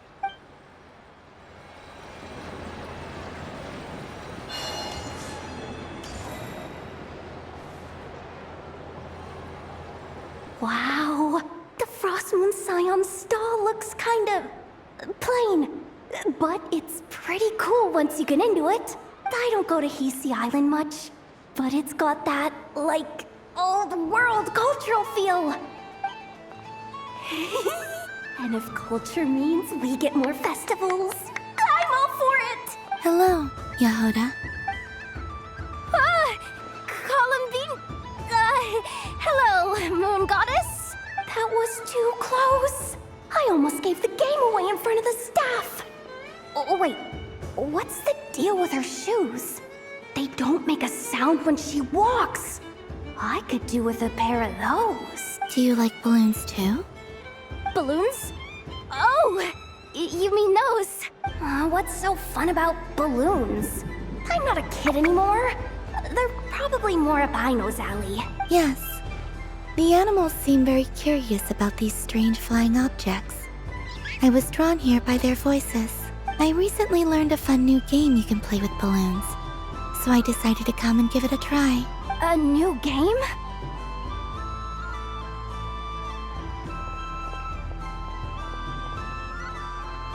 Hello. Welcome home, Moon Goddess. Here to buy some balloons? Yes. Could you give me a few that haven't been inflated yet? Are you sure? I guess it's not a problem, but... Yes, please. Thank you. Uninflated balloons? But those are just little rubber pouches. What does she want with those? Would you like to play the balloon game, Yahoda? Huh? Sure. I guess. How do you play it? Wait here a moment.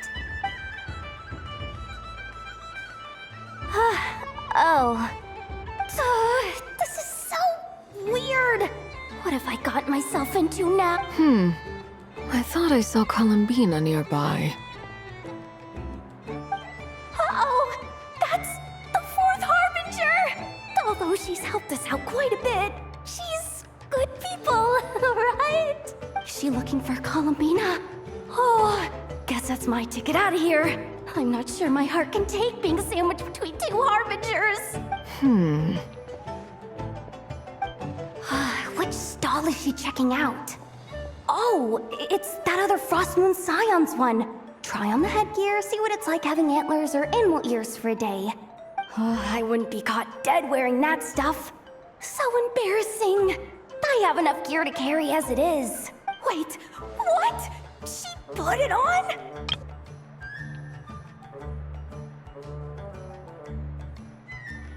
How peculiar. This would take some getting used to. I wonder if this is what it's like for Lynette. It really suits you, ma'am. What is this? She was so intimidating a moment ago, but now, dang, she's really rocking those ears. How does she make them look so cool? I suppose I may as well keep them on for now. All part of the festive experience.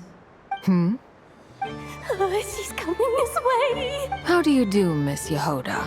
Oh, jeez. Don't talk to me while wearing that thing. Where am I supposed to look? Oh, hey there. I'm looking for Columbina. Have you seen her? She just... Huh? Whoa, wait. Is that what she meant by balloon game? Yeah. Huh? No fair! How come I get caught in the crossfire? An ambush from the rear? Is this a declaration of war, Columbina? Would you like to play too, Arlecchino? Seriously? Are they gonna start some beef right here, right now? Gladly. That said, I believe there is another who would like to join. Boss Nev! Thank goodness! You've gotta get me out of here! Things are kicking off big time! Hello there. I'd like 10... no, make that 20 balloons, please. Uninflated. What? Miss Moon Goddess, I hope you're prepared to pay the price for assaulting my employee. Welcome to the game, Nefer. Just to be clear, let's keep this a fair fight, okay? No strange powers, please and thank you. Naturally. Don't just stand there, Yehoda. Aren't you going to team up with me? Huh? Do I have to? Of course. Don't forget, the Curatorium has a reputation to uphold. I knew something like this was gonna happen.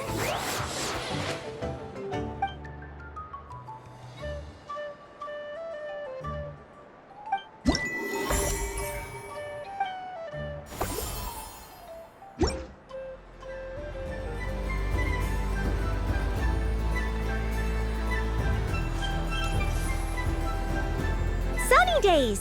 I prefer sunny days. Well, you are as warm as the sun itself, Moon Goddess. Very well. I believe your spirit animal has to be this most adorable chic badger. Wow! Thank you, Mr. Talking Magic Lamp. Have a very happy festival, Moon Goddess. Lance? That's you, isn't it?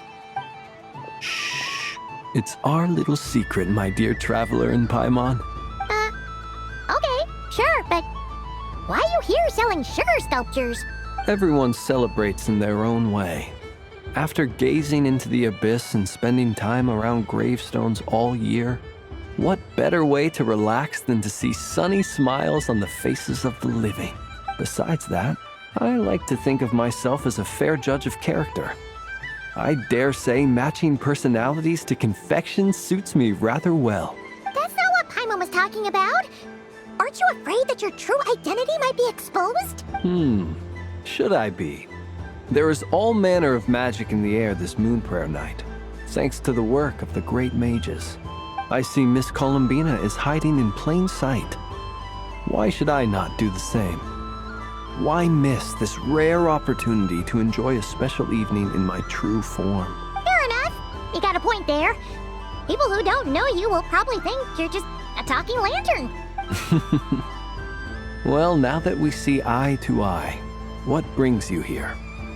Not a search for your spirit animal, I presume? Well, actually... Here, see for yourself. Oh, this is... How wonderful. A beautiful idea. Yeah, we just met Barca, and he said that having everyone draw their own section was kind of boring. So, he did your bit for you. Varka. Ever the maverick. I see his artistic skills are truly one of a kind. In that case, I shall paint something on Mr. Albedo's behalf in a short while. What? Why not now? Ahem. Welcome home, Moon Goddess. Phew, that was close. Hello, Flint. She recognized you right away! What keen eyes you have, Miss Columbina. Especially considering they are shut. I did not see you. Rather, I sensed you. I can sense the fluctuations in Kuvaki all around me. One would expect no less of the moon goddess. Might I interest you in some candy? Yes, please. Excellent. I shall make some for you right away. Something the matter, Miss Columbina? What about my spirit animal? All the other children carrying sugar sculptures are talking about it. Wait, is she taking the test seriously? Ah, my apologies. How could I neglect that? You are quite right, Miss Columbina. Every one of us has a magical creature living in their heart. Would you permit me to help you find yours? Yes, please. Do you prefer the day or the night? Night. Which of the 4 seasons is your favorite? Winter. Think of a perfect day. What is the weather like? Sunny, rainy, or perhaps cloudy? Rainy in the morning, sunny at night. What kind of answer is that? Forests, lakes, and open seas. Which do you prefer of these? I like them all. Imagine you opened your very own shop. What would you sell there? Moonlight, I think. Wow! Paimon would totally shop there. It wouldn't cost anything. You'd just need to visit. Aha! I believe I know what your spirit animal is. Here, for you. Oh, it's a Kohenki! Indeed. A free-spirited being with a deep love for all things here in Nodcry, who selflessly lends her aid to as many people as she can reach. It is the perfect fit for you, Miss Columbina. Thank you. It would be my honor, but you shall have to forgive me. We have known each other for quite some time. I doubt there is any answer I could give that would come as a surprise to you. So instead, would you accept this sugar sculpture as a token of our friendship? It's a lantern. Hey, why don't you two go enjoy your candy over there? Paimon wants to try out this spirit animal thing too. Right, Blintz? Come on, play ball. I'll get this drawing done. But I want to hear Paimon's answers. Ah, but it'll probably take ages. Paimon's a complex soul. And we don't want your candy to melt while you wait, huh? Oh. Okay then.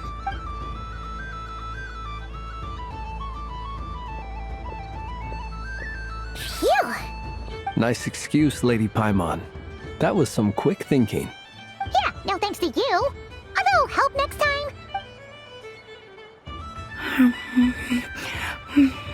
It's sweet. Is that Lockaberry? I wonder what flavor the traveler got. This way, this way!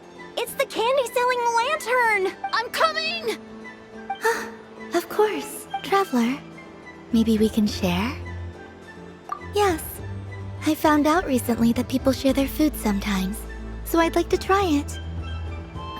Or is that a no? Thank you.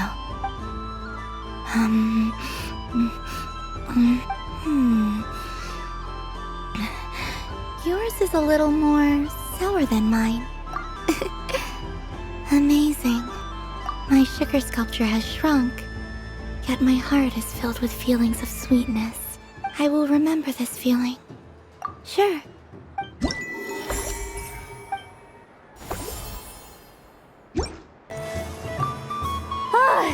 I just had a water fight with 2 Fatui Harbingers. Pretty scary, but also surprisingly fun.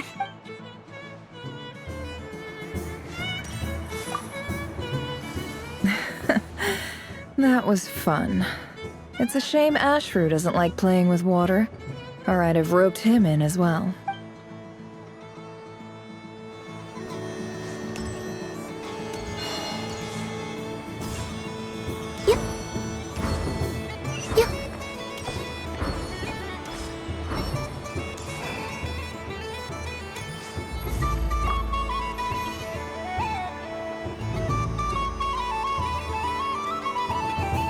I wouldn't say it's unfair, exactly. I mean, your voice goes right into people's heads. How would you explain that to the kids? You can't just explain it away as magic. Is something the matter? Ah, Miss Columbina! No, nothing you need to worry yourself about. Ah, impeccable timing. Stick around for a second, Miss Columbina. I need your input on something. This self-proclaimed Knight of Justice has yet to give me a satisfactory answer. I, for one, would like to hear your verdict on the matter. Hey, now, I left the flagship just to help you out, Miss Nicole. What's going on? So Alice and I are both using long-range remote control spells that work on similar principles, allowing us to attend this festive fair in Dodoco form. Sorry, let me backtrack a little. While similar, there are some key differences. Alice, being a great mage, wanted her Dodoco to reflect something of her own charm and mystique. So she adjusted the way its tail moves when it spins around. An entirely gratuitous move, in my opinion. I hardly see how anyone is going to notice that. If anything, I'd say that anyone who stares intently enough at a Dodoco's tail to notice such a small detail is someone we ought to be highly concerned about. I only say this to emphasize that my question has nothing to do with tails. Now that we're clear on that, why is Alice's Dodoco permitted to interact directly with the children celebrating Moon Prayer Night, while mine is not? Your voice speaks directly into people's minds. See? Exactly what I said. Miss Nicole? Ugh, I can't stand it. I know that probably makes me sound like a whiny child acting out in front of their parents. And it's a little embarrassing now that I think about it. But hey, I said it now, I can't take it back. That would be even more embarrassing. Also, don't go reading too much into that analogy. It was off the top of my head. I'm actually an awful lot older than either of you. Miss Nicole, are you saying that you'd like someone to play the game you've prepared? I'm not so invested in that. It's just something cobbled together using items I borrowed from Alice. She probably didn't even make them herself. The point is, I want to know everyone's thoughts after they receive their prizes. But as you've said, I can't just ask. I've been biting my lip for so long, and I've had no one to vent my frustrations on. I thought this was going to be a nice, straightforward festival where I'd get the chance to guide people to treasure. Well, can I play? I can't guarantee that I'll win a prize, but... You will? I'd like to try. Then what are we waiting for? Let the game begin! It's like they forgot I was ever here. Congratulations, Miss Columbina! With your great wisdom, you have overcome every obstacle in your path and conquered the great challenge posed to you by fate. Fate? Well, something to that effect. If you'd prefer something more poetic, it could be the icy winds or the dawn. Anything you like, really. You could even go with the challenge posed to you by Dodoco, if that's what you're into. Anyway, you can take or leave my suggestions. Moving on, all my hopes are now resting on this. Can I open it now? Stop teasing me. Please, I'm begging you. No more talk, just open it. Wow. What a lovely sculpture. Classic and cute at the same time. Thank you, Miss Nicole. I'll always treasure it. There we go. Music to my ears. You have my sincerest gratitude, Miss Columbina. Thank you for sharing your precious time with me and fulfilling my wish. Don't mention it. You've all done much to help me. And still, I'm the one receiving all these gifts.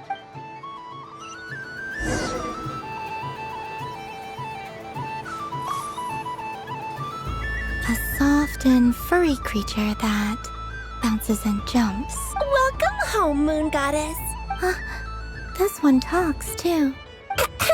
Allow me to introduce myself. I am a Dodoco from a distant archipelago, the most mischievous of all my Dodo brothers and Dodo sisters. When the going got tough, I powered through, and when I met obstacles, I boomed them away. That sounds like a lot of fun. Doesn't it just? Oh, but then the trouble started.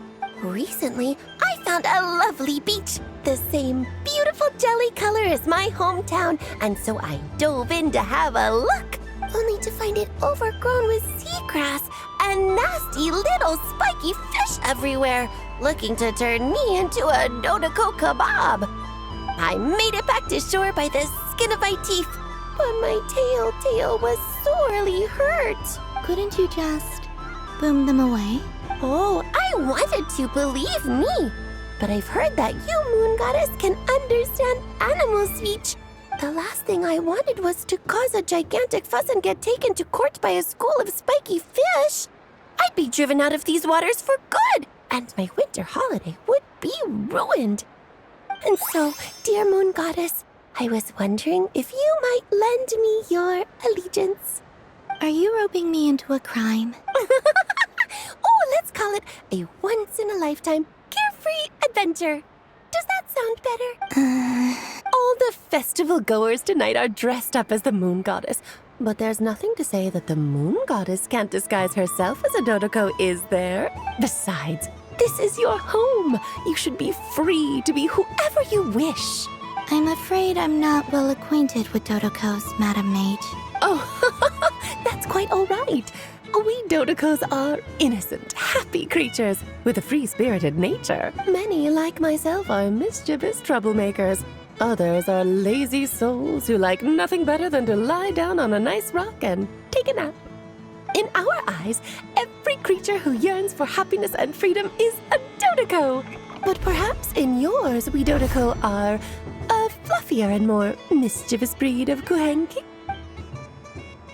Yes, that is a much easier image to follow. Oh, wonderful! Then let's play! Grab onto my tail and follow me into the sea. Time to settle some scores with the bad guys. Ooh, a remarkable talent. So, what do you make of it? The use of Jumpy Dumpties doesn't come as naturally to me as Kuvaki. But their unpredictability makes it fun. I think they call this novelty. Indeed! And how did it feel blowing those pesky nuisances away? Not bad. Any guilt? What do you mean? Oh, wonderful! Lovely answers to all 3 questions. You've passed the safety test. Now I can give this special bomb to you as a souvenir. Remember, if you find any meanies living on the moon, you can use this to own them into oblivion. I will.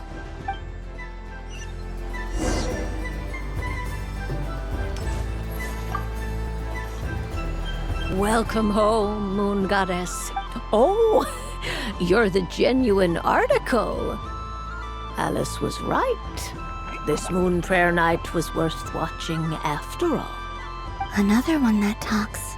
Greetings. Pleased to make your acquaintance.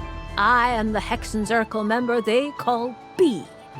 Barbeloth Trismegistus. Columbina Hyposelenia.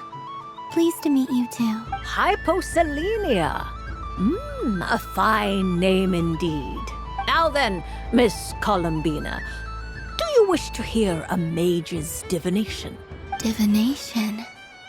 The Frost Moon Scions used to ask me what would happen in the future. Is this like that? From the perspective of the one seeking answers, perhaps. As you look to your journey ahead, if you seek to understand the unknown, resolve your doubts, and soothe the confusion in your heart, divination could be for you. The unknowns on my journey. Of course, if one wishes to peer into fate, then hydromancy is the more precise option. But that is a complex affair, and to relegate that majestic art to the status of a festive amusement would seem somewhat uncouth. Besides, it is sometimes better to not know fate with great certainty. Hence, I shall use the suitably festive Luna Arcana to tell your fortune instead. It is more popular with the youth in any case. Lunar Arcana. Indeed. Unlike hydromancy, this will only display possibilities and trends. People like to think of themselves as creatures of agency and free will. Peering too far and too clearly into the future is detrimental to both body and soul. I'd like to give it a try. Of course you may. Come then, take a seat. Before we begin, are there any specific questions you would like to ask? Let's stick to general possibilities and trends, like you suggested. Ah, very well. Then I shall use the basic Lunar Arcana deck. Now, try to relax. Cast your mind upon the things you have experienced and the things you are soon to experience. I will shuffle the deck. Would you like to cut the cards yourself? You do it. No problem. Now then, to make things easier for the seeker, that is to say, you, I shall decipher the cards from your perspective.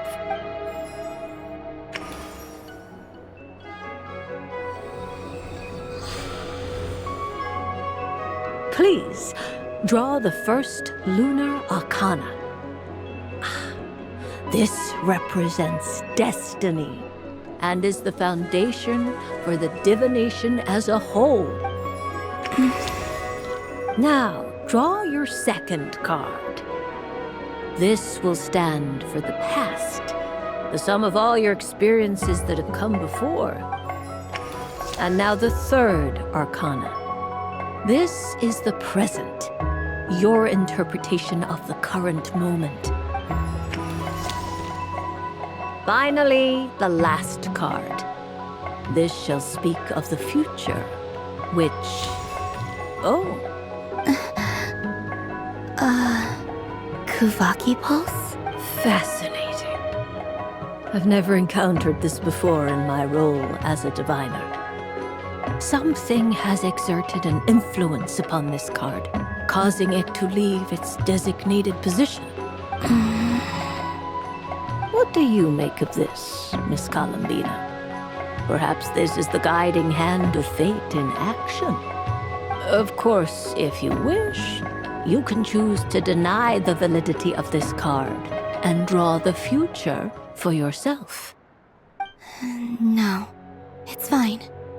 Let's go with this one. A bold decision. I must say I'm looking forward to the results. Well then, let us flip the Lunar Arcana in sequence and see what emerges. Sure. First, Destiny. No surprises here. The card that represents yours is the moon. The moon. Indeed. The moon can represent the truth at some times, but deception at others. False peace, destructive calamity, and the world-changing power that lies within. When the moon is placed on the destiny tile, it indicates that your destiny is not what it may appear on the surface. Instead, it may yet have a hidden side. It symbolizes a journey through the fog, fraught with uncertainty and deception, where one must face inner challenges head-on. I don't understand. Patience, my dear. This is but the first card, which serves as a basis for the interpretations that follow. Our divination will only grow clearer from here on out. Now then, flip the second card. The Hermit, but inverted. Inverted? Yes.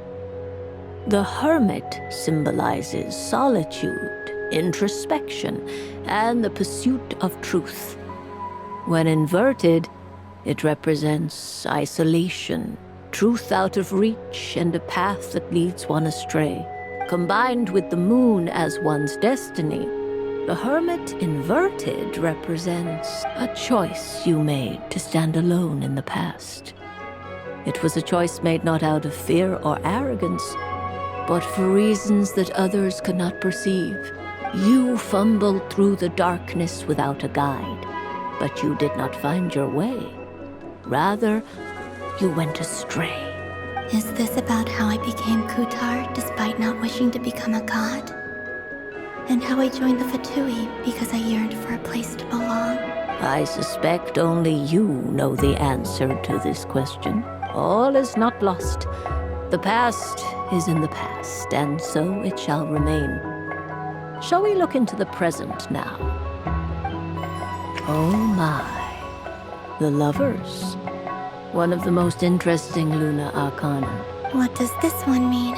This means that you have had an unprecedented emotional experience. The joy of finding your soul becoming intertwined with that of another. A precious and wonderful thing indeed. It's true.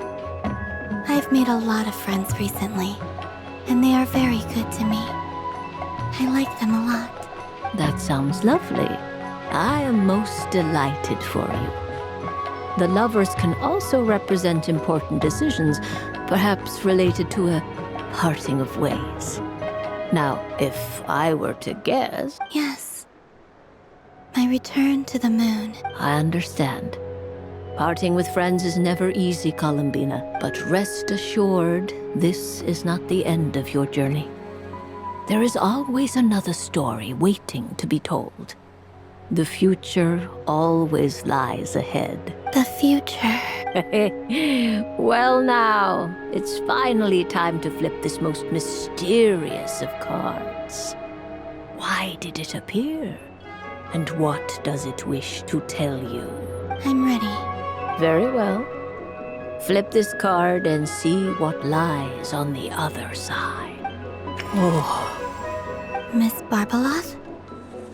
What is it? This card is death.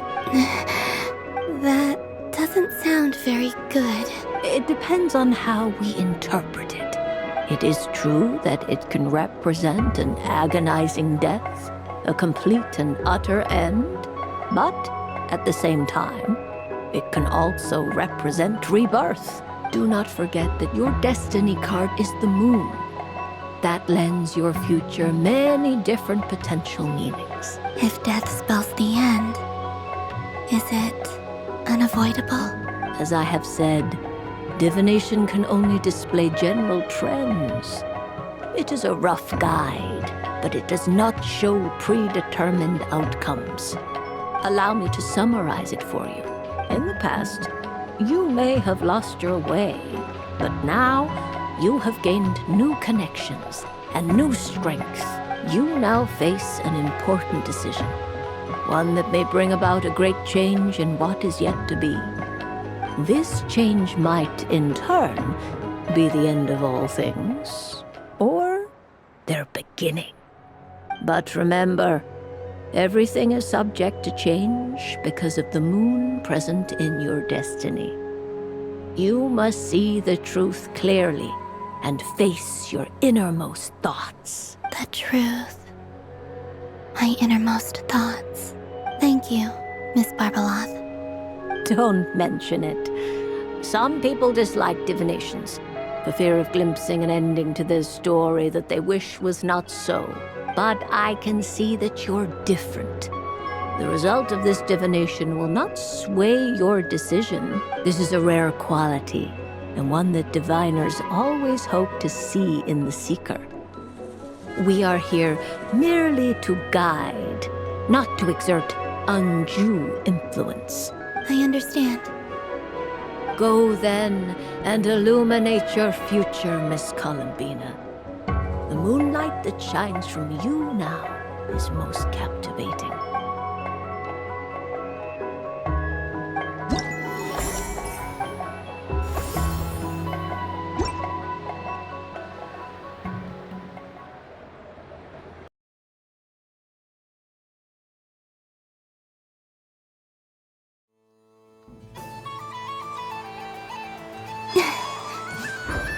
There are so many attractions here. Since I rarely get out, I might as well make the most of it.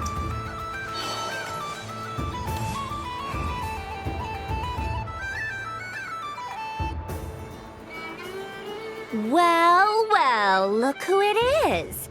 I heard someone went and disappeared on us the moment we let her out of our sight.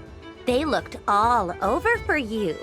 Frankly, I didn't think you'd be back for Moon Prayer Night. Were you worried about me, Sandrone? You'd like that, wouldn't you? Do you even hear what you're saying? It seems to me like you disguised yourself with festive headgear, just so that you could come see me on Moon Prayer Night and make sure I'm okay.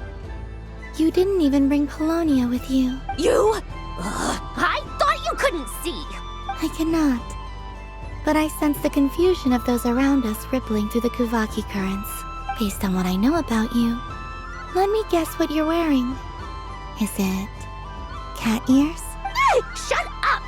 I'm only here to protect the Fatui's interest in this territory. Running into you was pure bad luck. Really? But you were the one who asked Arlecchino to help everyone find my name. Columbina! Ugh! Just one more word, and I'll unscrew your vocal cords. It's Columbina Hyposelenia now. Tell someone who cares. I've missed you, Sandrone. The whole time I was gone, I was thinking. I hope I get a chance to say some ugly words to you. Is that supposed to be a joke? Anyway, let's go play that game. What? You mean that frostfin whale? Yes. It's some kind of game where you get bitten if you step on the wrong tooth. Seems like fun. Who in their right mind would wanna? Because you're not a scaredy cat.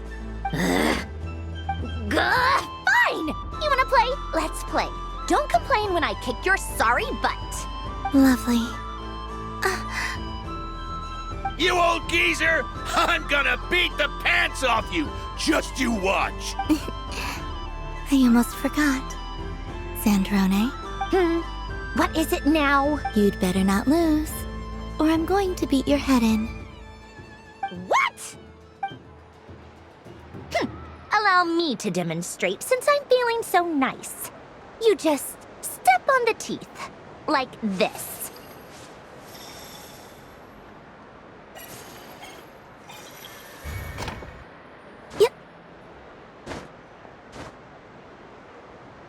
Which should I pick? Your turn, Sandrone.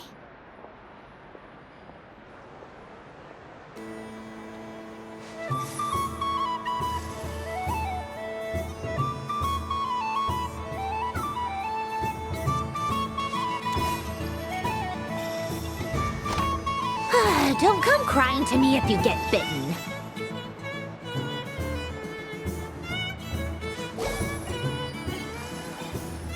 There are less and less teeth remaining.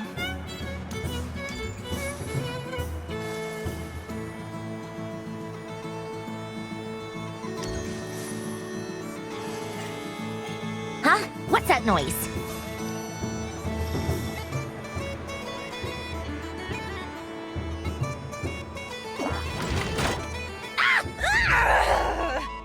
I think you might have picked a bad tooth, Sandrone. Shut it! Do you need any help? It seems like you're stuck.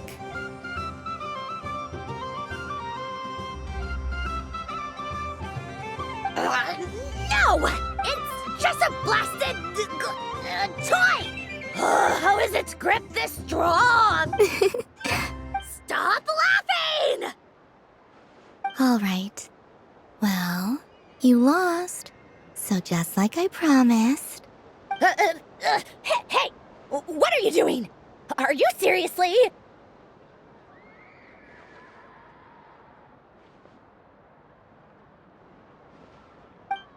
Hiya! Why, you... Oh, just you wait!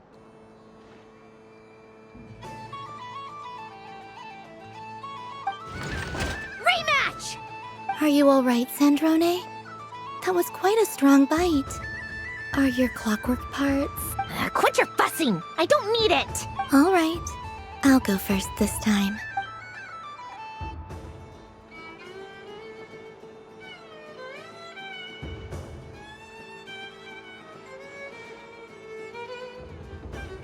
I see it now.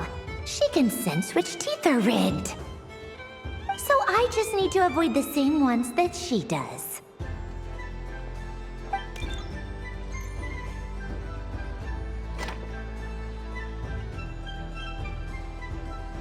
one. Seems fine. She avoided that one then? Now I've got you. All right, my turn.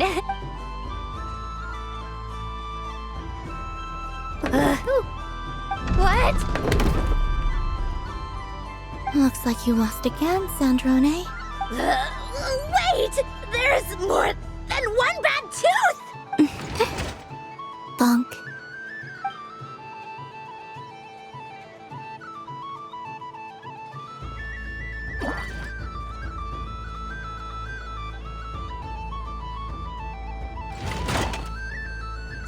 Stupid game! What idiot came up with this? Are you alright, Sandrone? You said some nasty things just now. Oh, I'm peachy. Should I let you bonk me on the head as well? Ah, forget it! Come on, bonk away. It can be your consolation prize for losing so badly. I told you, forget it! Gah, you've always been so annoying. Singing right outside my door, inviting yourself to my tea parties, going AWOL. And now you're off to the moon or something. Of all my days with the Fatui, the times I spent with you, Arlecchino, and Rosaline, they were my favorite. I will not forget them. Just as I shall not forget this moment. We'll always be friends, no matter where we are, right? Who'd want to be your...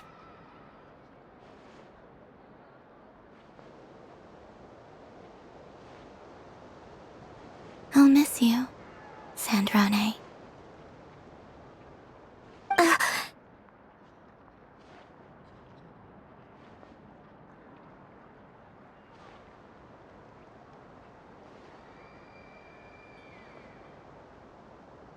Goodbye, Sandrone.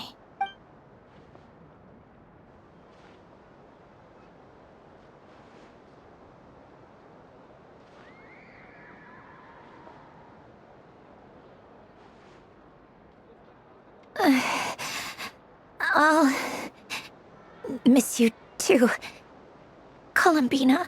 Sorry, what was that? Ah! Ah! Yeesh! No need to freak out. What's wrong? We've been looking everywhere for you. What do you want? Oh, nice ears. What do you want? This. Huh? It's your turn to draw something. You're one of her friends too, aren't you? Doesn't know how lucky she is. Sorry? Nothing. I'm done. Take it. Oh, that was fast. Oh, and one more thing. Last time we spoke, you mentioned you were interested in the Narcissan Kreuz Ordo's research, remember? There were too many people when we last met, so we didn't get the chance to do this. What are you talking about?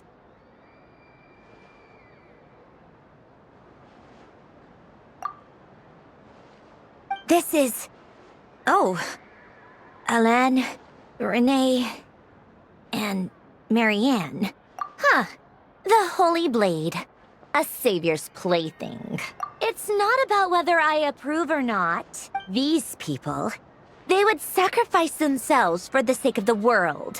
Especially Alain Guillotin and Renee. That is something I would never choose to do. Still, I didn't know they had any pictures left from that time.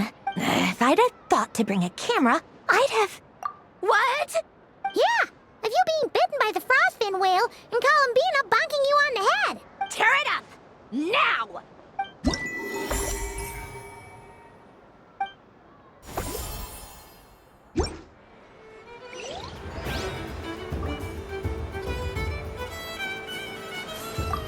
What's there to see on that moon anyway? Let her go up there and cry alone. See if I care.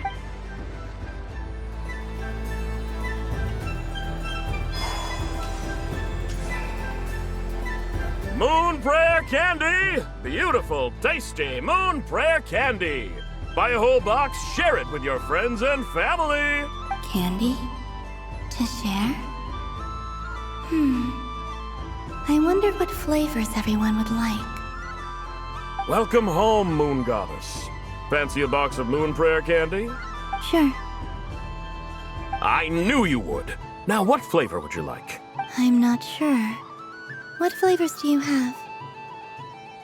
Is this for yourself or as a gift? A gift for my friends. Ah, I see. In that case, I'd recommend apple, lockaberry, or midsummerberry. Those are the most popular. Do you have nocturnal blossom flavor? Huh. I've seen couples give those as gifts before, but I did not know they were edible. No?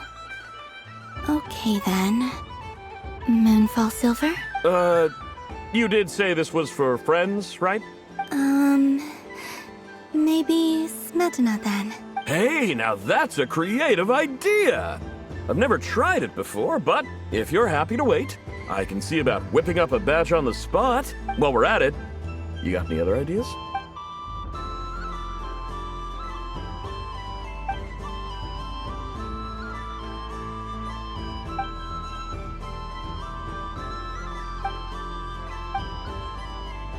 Here you go. Every flavor you asked for is in there. Thank you. I should be the one thanking you! You brought me a whole bunch of new business. It's like a genuine blessing from the Moon Goddess. I hope you and your friends have a lovely night.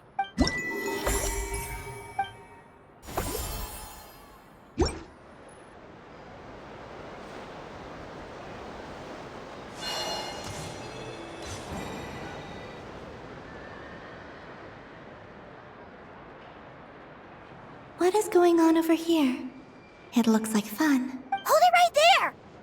You can't run away from me, Moon Goddess. Are you talking to me? Of course. Do you see anyone else here dressed up as the Moon Goddess besides me and you? Hey, come on. Call me by my title. Happy Moon Prayer Night, Moon Goddess. And the same to you. Anyway, there's no time to waste. Get ready for the duel of a lifetime. Duel? Meet my partner, Stacko. Come on out, Stacko! Well, don't just stand there. Let's see your partner. Partner?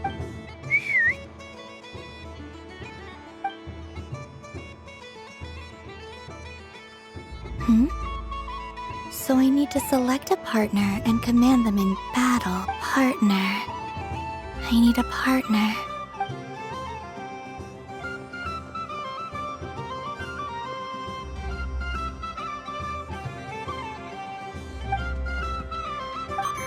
Whoa! Am I seeing things? Where'd you get a Kohenki? They're super rare. That's great. But you can only bring one partner to battle against me and Stacko. No ganging up allowed. They all look so eager to be picked. This deer came to celebrate the festival with the Frost Moon Scions. It wants to help me with its antlers. Testing!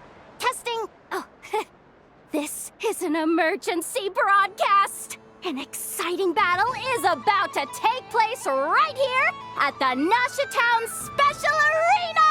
In this corner, we have the Moon Goddess and her robot partner.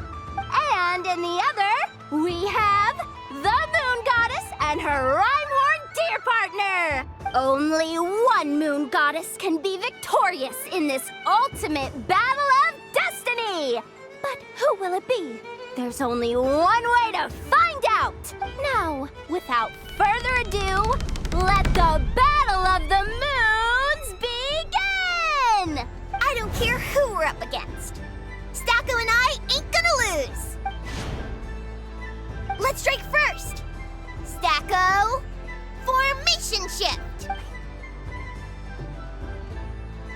Ho-ho-ho! The robot has kicked things off with a change of formation. The other party chooses to attack. Let's see how their partner performs. The attack lands! And if those sizzling sounds are anything to go by, it was very effective! Okay then. Stacko, maintain formation and enter your empowered state. Empowered state! There we go! Now we're talking! Absorbing the immense Kuvaki present on Moon Prayer Night! This lean, mean machine has greatly increased its offensive power! Good choice! Buffs count for nothing if you beat them before they can use it! Oh, it's a hit! But Stacko stands firm! The battle is heating up fast! I'm about to start sweating machine oil over here! Go for it, Stacko! Set Kuvaki to maximum! Can their opponents withstand this blow? And what will this moon goddess do? Don't be afraid. Fight however you wish. What the? The rhyme horn deer's antlers are glowing! It absorbs the Kuvaki from its opponent and uses that same power to deal a devastating counterattack! There goes the robot's formation! Stacko! Oh, Stacko is down for the count! Our winner is the Moon Goddess! The slightly taller one, I mean. You did your best, Stacko. I'll take you to Ainos for a checkup right away, don't you worry. Well, you beat me fair and square, I guess. Honestly, I underestimated you. Won't make that mistake again. I think my partner deserves most of the credit. Just you wait. When I'm a little bit older, I'm gonna come back a whole lot stronger. Be ready for a rematch.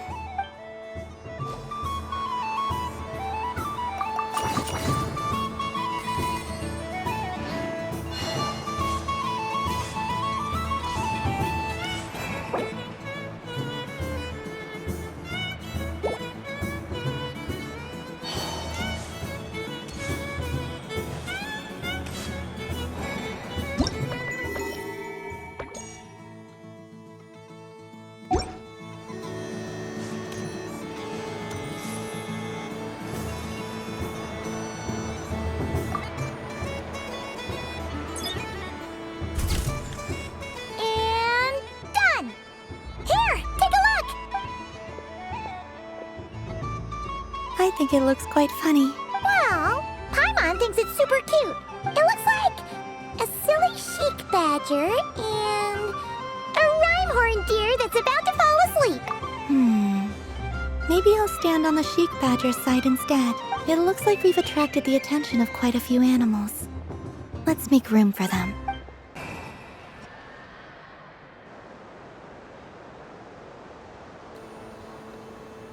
This doesn't make any sense. How am I losing every single time? Wait, Inefa, you're cheating, aren't you? Yeah, that must be it. I am not cheating, I know. Uh-oh, sounds like Inefa's turning into a big baloney bot. I think it's time for some serious maintenance. Moon Goddess, help me. Miss Columbina, I know, is attempting to cheat. What the? I'm not the cheater. You're the cheater. How dare you throw it back at me?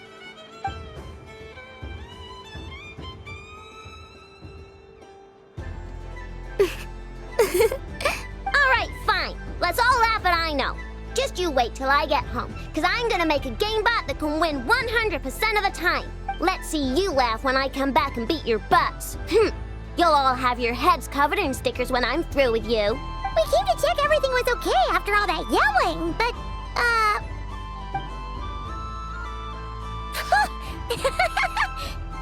Whatever it is, it sounds like cheating is allowed. Kuhenki concentration. Each player starts with differently colored Kuhenki.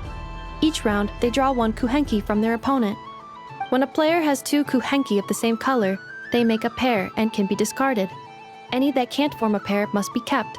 The round ends when a player can't form any more Kuhenki pairs, and that player gets a sticker.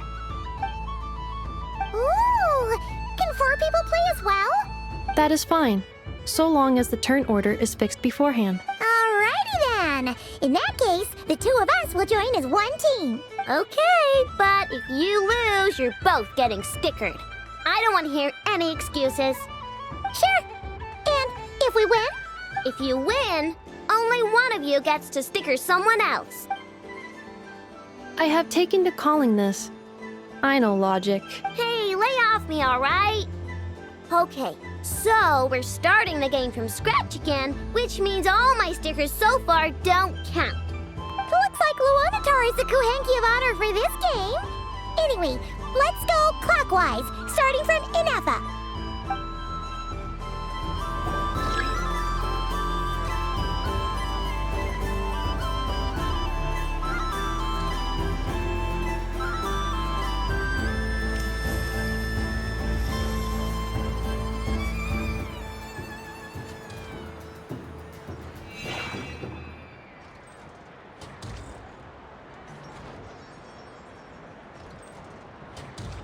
Nice! That's a pair!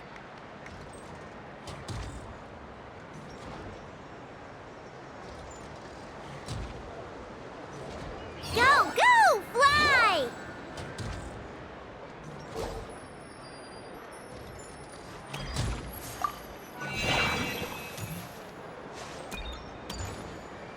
Go on.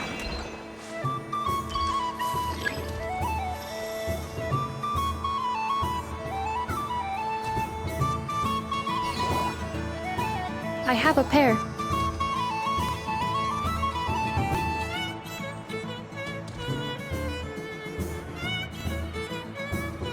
Uh-oh! We gotta pick up the pace!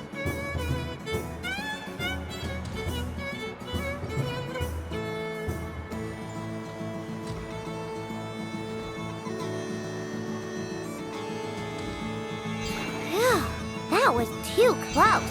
I thought I was gonna lose.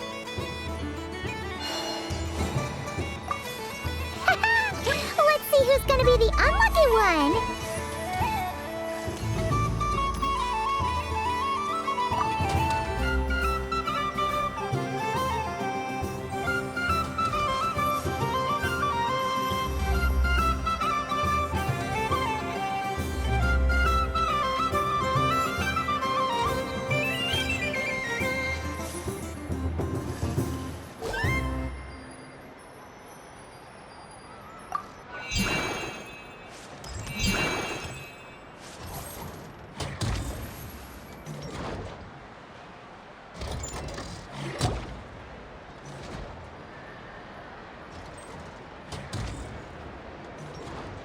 Let me pick a good one. What's it gonna be? You're looking very pleased with yourself there.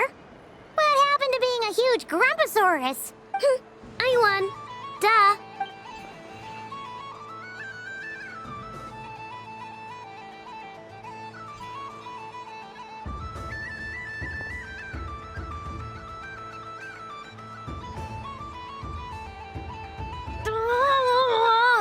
Me again?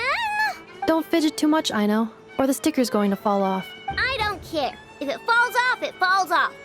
If a pair of Kuhenki get discarded, why not a pair of stickers? Huh? Huh?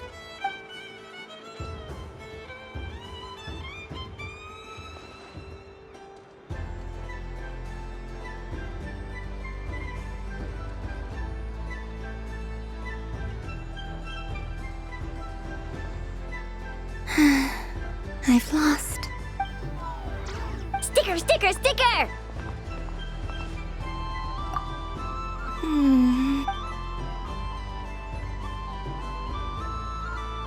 Cute! You think so? Shame. I can't see it for myself. What did Luanatar say? She said it looks so cute that she wants me to lose a few more rounds.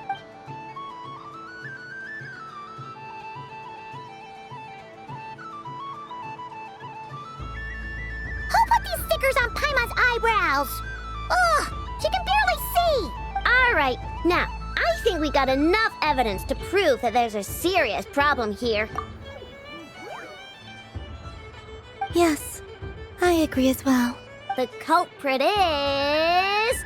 Inefa! Culprit? What did I do?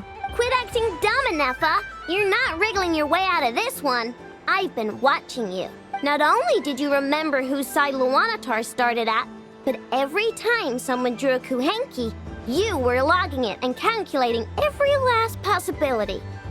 Which Kuhenki pairs were gone, who had what color Kuhenki in their hand, even our facial expressions. You were keeping track of it the entire time. Exactly! Why I no said!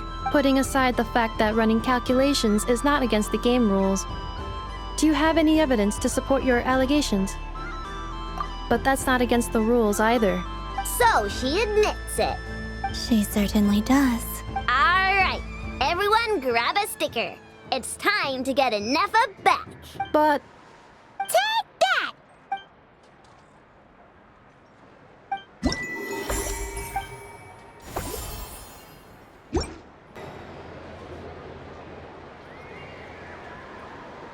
I wish for a never-ending supply of laka berries. What a humble wish. Probably written by a child. Is that Lama the Moon Chanter?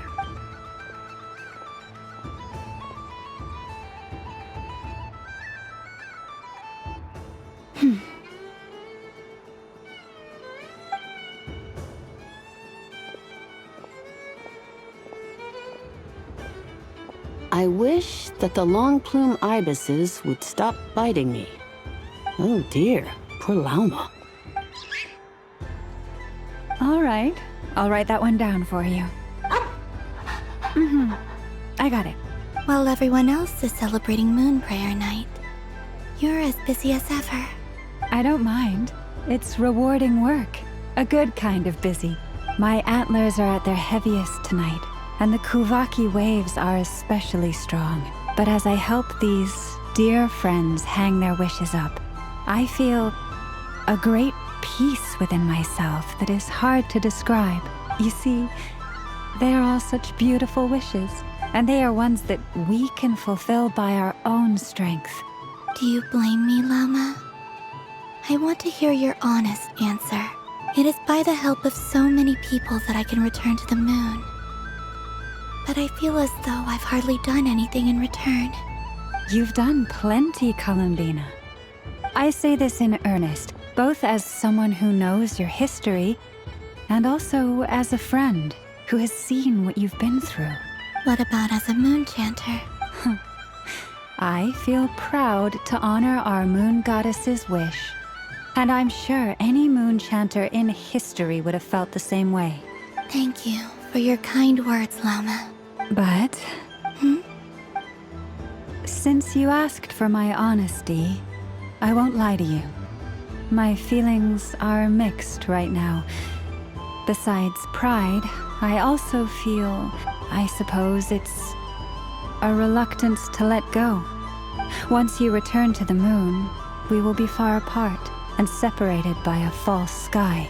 I'm sure those of us left behind will gaze up at that sky, yearning for the moon once in a while, just as you used to do. I will miss you, Lama. I will miss you all. I hope to stay in touch. I will try and find some way to send messages down from the moon. Perhaps you could use Kuvaki. I've heard Yehoda say that signals can be sent using long and short waves, or strong and weak lights. That sounds a little complicated. What if we forget what the signals mean? We could prepare a codebook beforehand, but... You're right. It wouldn't really suit you. Still, whatever happens, I believe that you will find your own unique way of communicating with us. And now that I think about that, my heart feels lighter. Because you trust in me? Yes. I have faith in you, and in the power of truth. In my experience, the truth tends to be difficult. But that's what makes it stand out from what is false. So I'm confident that your thoughts and your love will shine through the curtain of lies. We will know it when we see it. Thank you. Now, could you help me hang up my wish? Is this... I wish that all who dwell in this moonlit world can find a place to belong. And I wish that I shall one day see my friends again. It's 2 wishes. I hope that's not too greedy of me. Not at all. And I think you speak for us all with the second one.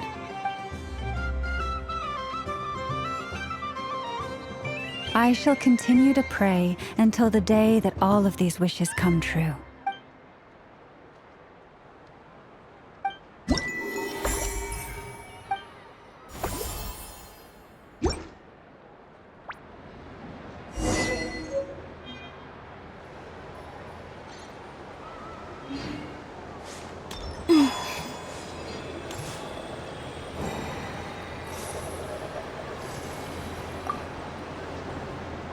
Traveler. Hey there, Columbina!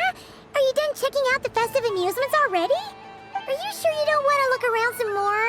You might not get another opportunity like this for a while. Right now, what I'd like to do is... Thank you. But I think I've had enough fun for one night. I've made plenty of precious memories. Really? You're sure you don't want to have a little more fun out there? Final answer! Yes, I am sure.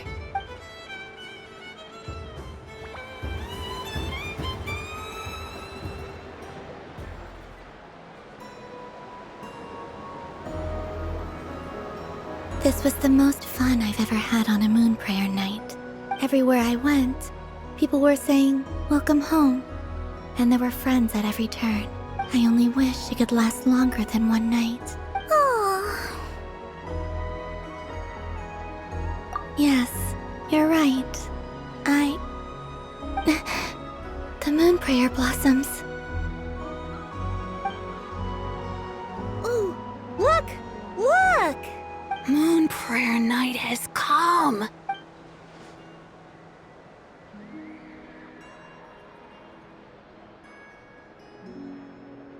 The moon. It's so beautiful. Happy moon prayer night, dear. Happy moon prayer night. Happy moon prayer night.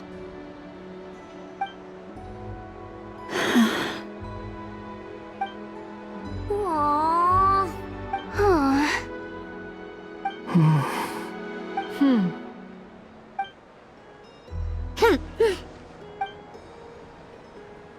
Time flies when you're having fun. Oh, looks like the time has come.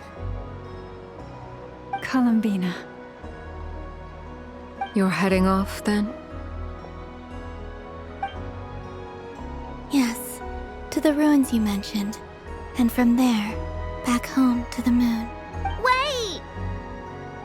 I know? At least... Take one of our craft shop's crumb cookies up to the moon with you. You know, for a snack. Sure, why not? The Curatorium of Secrets believes in proper farewells. No story should be left without a satisfactory endnote. Never. Farewells are an important affair for the Ratniki, too.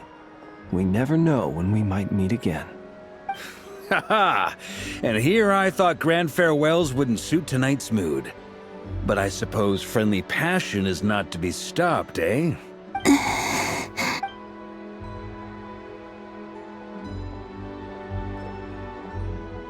We made a little something for you, Columbina. Ta-da! What is it? A Moon Prayer Night greeting card. With drawings by all of your friends. You did mention that you'd like a portrait done, so I took the liberty of creating one for you. I, meanwhile, did the portrait of Mr. Albedo. And Mr. Varka did the same for me. I mean, I think my work was pretty true to life, don't you think? The picture of Ashru was my doing. The two of you seem to get along rather well. Wait, was I the only one who did a full-body picture? That's so embarrassing. I did pictures of me and Anefa. I did my own portrait and one for Hat Guy. Plus, there's the two mages, Arlecchino and Cendrone. So, if you ever miss us, just flip the card open and we'll all be right there with ya. I don't know what to say. Thank you so much, everyone. This whole moon prayer night was more than I could have ever asked for. It is the greatest gift I have ever received. Lelma, I figured it out. Figured what out? Remember how the Frost Moon Scions used to use milk as invisible ink to write hidden messages? That was a very long time ago. Oh, are you saying? Yes. When I miss you all, I shall use moonlight in the same way, to write words that only you can see upon the moon itself. Wow, that sounds lovely. Quite. But how will we see them? Simply open your windows on nights when the moon shines bright, and the moonlight will naturally flow towards the words I have written. That sounds most fitting indeed. Very true to form. I'll try to write them in places that won't disturb your sleep. I, for one, would sleep all the better for having read one of your messages before settling down for the night. Exactly. So don't worry about disturbing anyone's sleep. Just promise you'll write to let us know you're okay, all right? All right.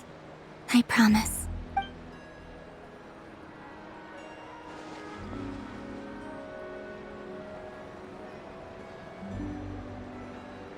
In that case, Columbina. I'm ready. Very well. Let's go. In just a few moments, I will be gone.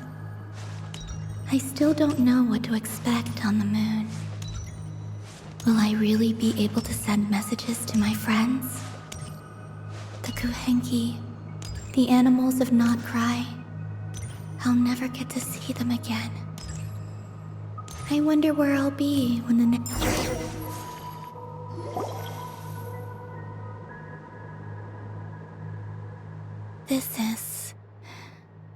This is where the people of Hyperborea used to communicate with the moons. Eternal moon, frost moon, iridescent moon. When the power of all three converge, the gate to the moons shall open.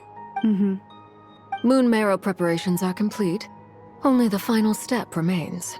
I'm sure Nasha Town is livelier than ever at this moment. Yeah, it's a shame you couldn't be there for it, but it's now or never, right? It's fine. I'm more than happy with this. My last piece of luggage.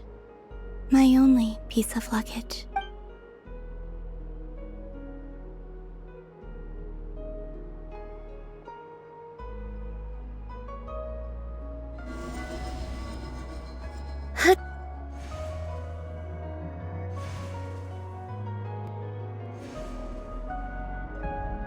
I can already feel the moon calling to me.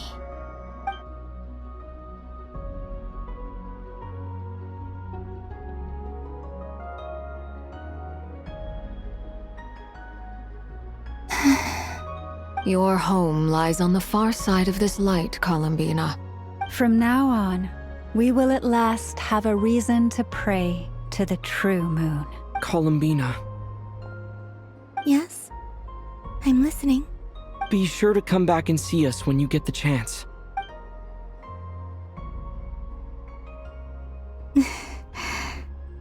Of course.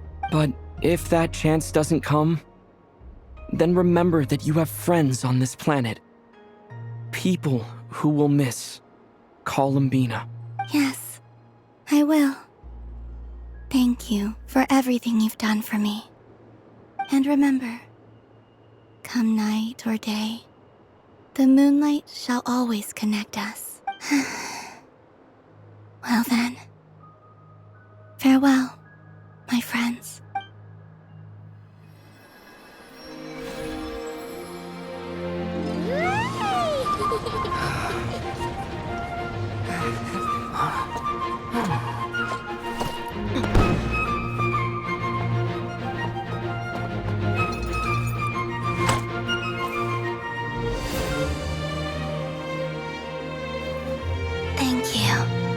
This was my happiest night in Tevat.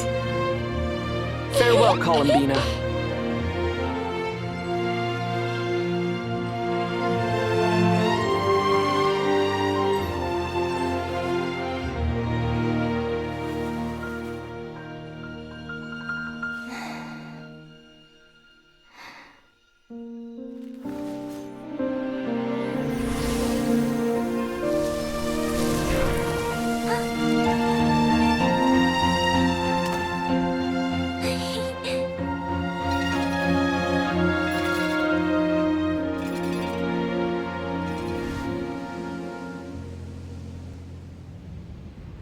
The moon really is closer than ever tonight.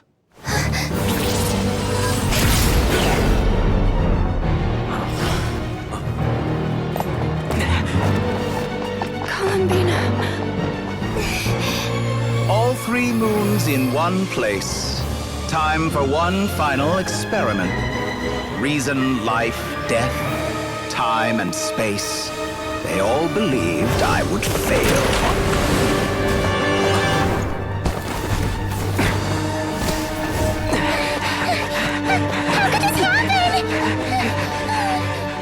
But Tevat's primordial power never did belong to the throne of heaven. And now, they are mine.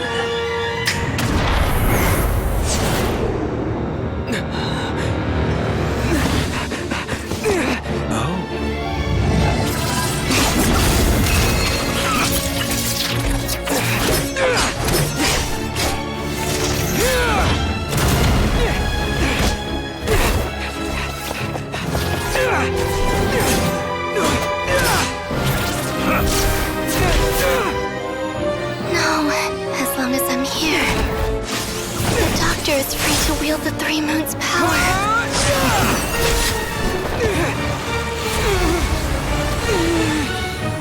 It's the only way.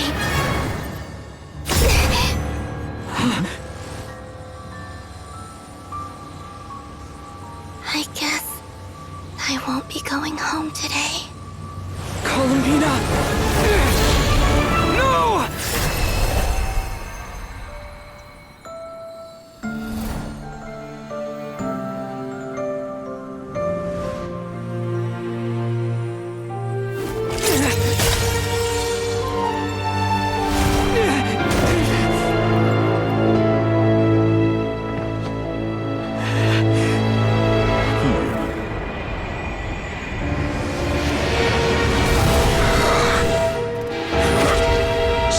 World, do not try to control me!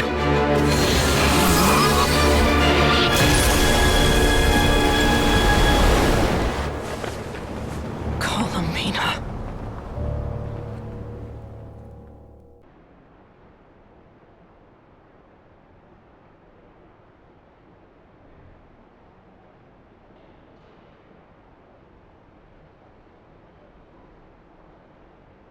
Are you all right? Do your wounds still hurt? I had someone prepare a little medicine that could prove effective. Take it if you need to. In that case, let me relate the contents of the call we made to Alice after the incident occurred. That Dottore is a crafty one. He distracted the Hexenzirkel by creating a huge fuss at Tevat's borders. I'd assumed that the cause was an abyssal intrusion from the outside world, which in fairness is a rather common occurrence. But after learning that you managed to influence the phantoms in Nodcry, I realized that perhaps this interference could have come from within Tevat instead. But we weren't able to change their fates. True, you couldn't change how their stories ended, but you did build some variables around yourself. Variables? Yes, things you heard that you could not otherwise have learned, ideas that would otherwise have never crossed your mind. All these things are variables. Of course, most variables usually pale into insignificance with the myriad of possibilities floating around. But the moment you start treating them as building blocks and intentionally stacking them, that changes things. That's what Dottore did, and it's how he created the necessary conditions so that when you activated the portal tonight, it played right into his plan. However, we have no way of knowing exactly what he did. Yeah, we also need to ascertain Columbina's status. And that about sums it up. As I suspected, Dottore has disappeared completely. If it's any consolation, he wasn't able to control Columbina as he might have wished to. Oh no! What? She did what? All we saw was Dottore appeared and used some kind of power. The next thing we knew, he and Columbina were gone and you were falling into the sea.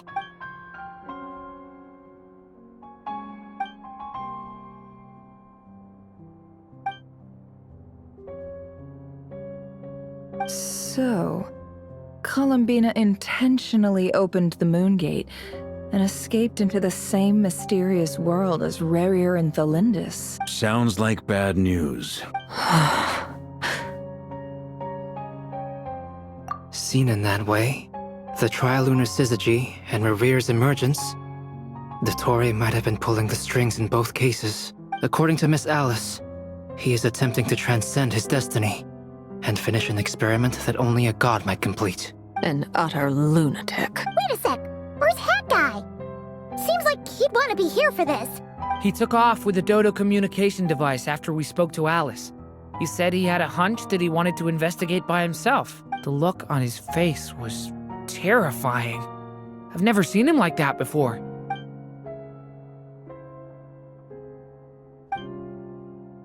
I'm back. Hat Guy! I went to look for the Hyperborean phantoms again. I think I've gotten to the bottom of it. I got them to talk to Nicole on the other end of the communications line. Turns out, the history they describe is different from how Nicole remembers it. Really? But how? Surely Nicole can't have been wrong. Because the phantoms are the ones who were deceived. They speak of a savior who appeared in their history. One who never should have existed. This savior promised to create a new moon within the false sky, and even bring back their moon goddesses. Foolishly, they believed in him, and told him everything he wanted to know about the moons. It's obvious that this was Dottore's doing. Now you mention it, the first time we entered the Hyperborean ruins, we heard the phantoms discussing their history, and I remember Nicole commenting that something sounded a little strange. But Dottore shouldn't have been able to get in there in the first place. He didn't.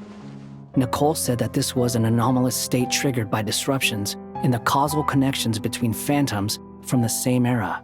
The variables that Dottore put in place were substantial enough that they even affected phantoms that he never met. So it's not that their memories were unclear. They'd been tampered with. That's exactly the possibility Dottore was trying to manufacture. He turned these variables into knowledge and engineered the situation so all that knowledge would fall into his hands. Then, he harnessed that knowledge on Moon Prayer Night to truly create a false moon. How is that even possible? To be precise, he exploited a weakness in the way the spell works. The spell senses Kuvaki to detect the moon's location. So, as long as the false moon more strongly resembled the moon than the frost moon beyond the skies, the gate would teleport Columbina to the false moon's location. In other words, to Dottore's side. Once he had her under control, the teleportation spell remained active, and he manipulated her power to seize both moon marrows. At that moment, the moon marrows disappeared right before our eyes. It was already too late, even as we were leaving the ruins. By then, Dottore had already amassed the power of all 3 moons. So, where does that leave us? What do we do now? I'd certainly like to know what Her Majesty thinks, now that the concerns I expressed to her have come to pass. But we cannot simply sit and wait for her to decide the matter. And in any case, it is not the Fatui Harbinger Damselette who sees us as her friends, but rather Columbina Hyposelenia. If Even in such extreme circumstances, Her Majesty will not lift the prohibition on harbingers drawing steel against one another. Then I will do as my heart demands. I will fight as Peruware instead. Oh, Arlecchino! Time is short, so I'll make the first move. Whew.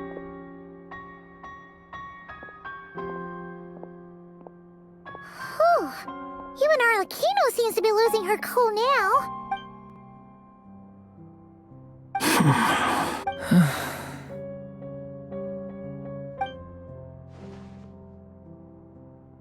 All right.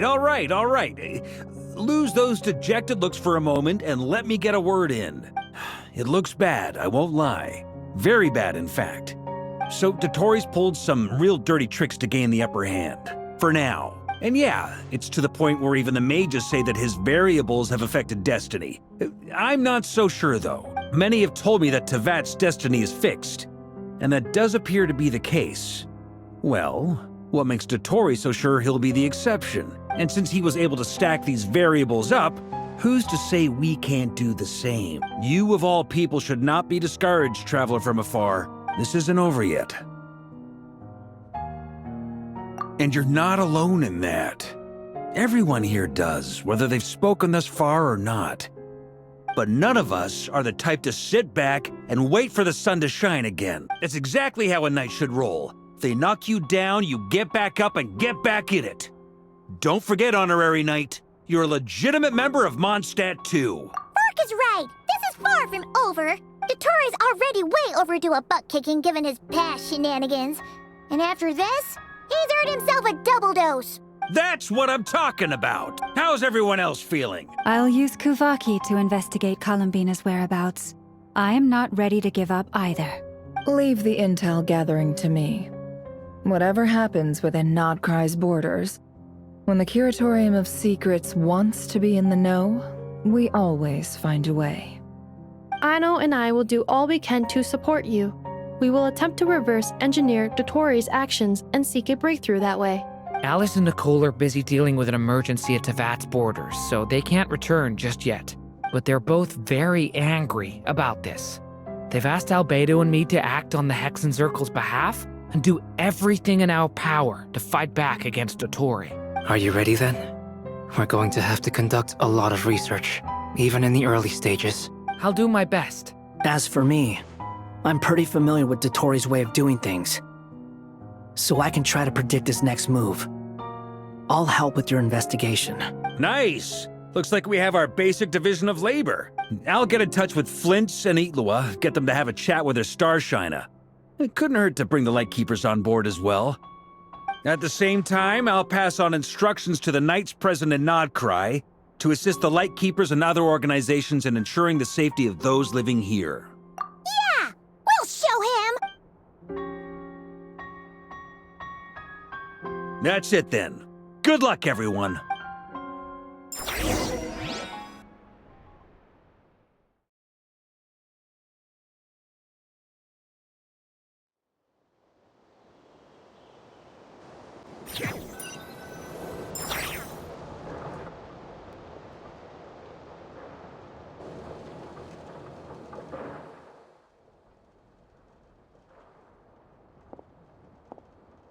I never thought that Columbina would become my real name.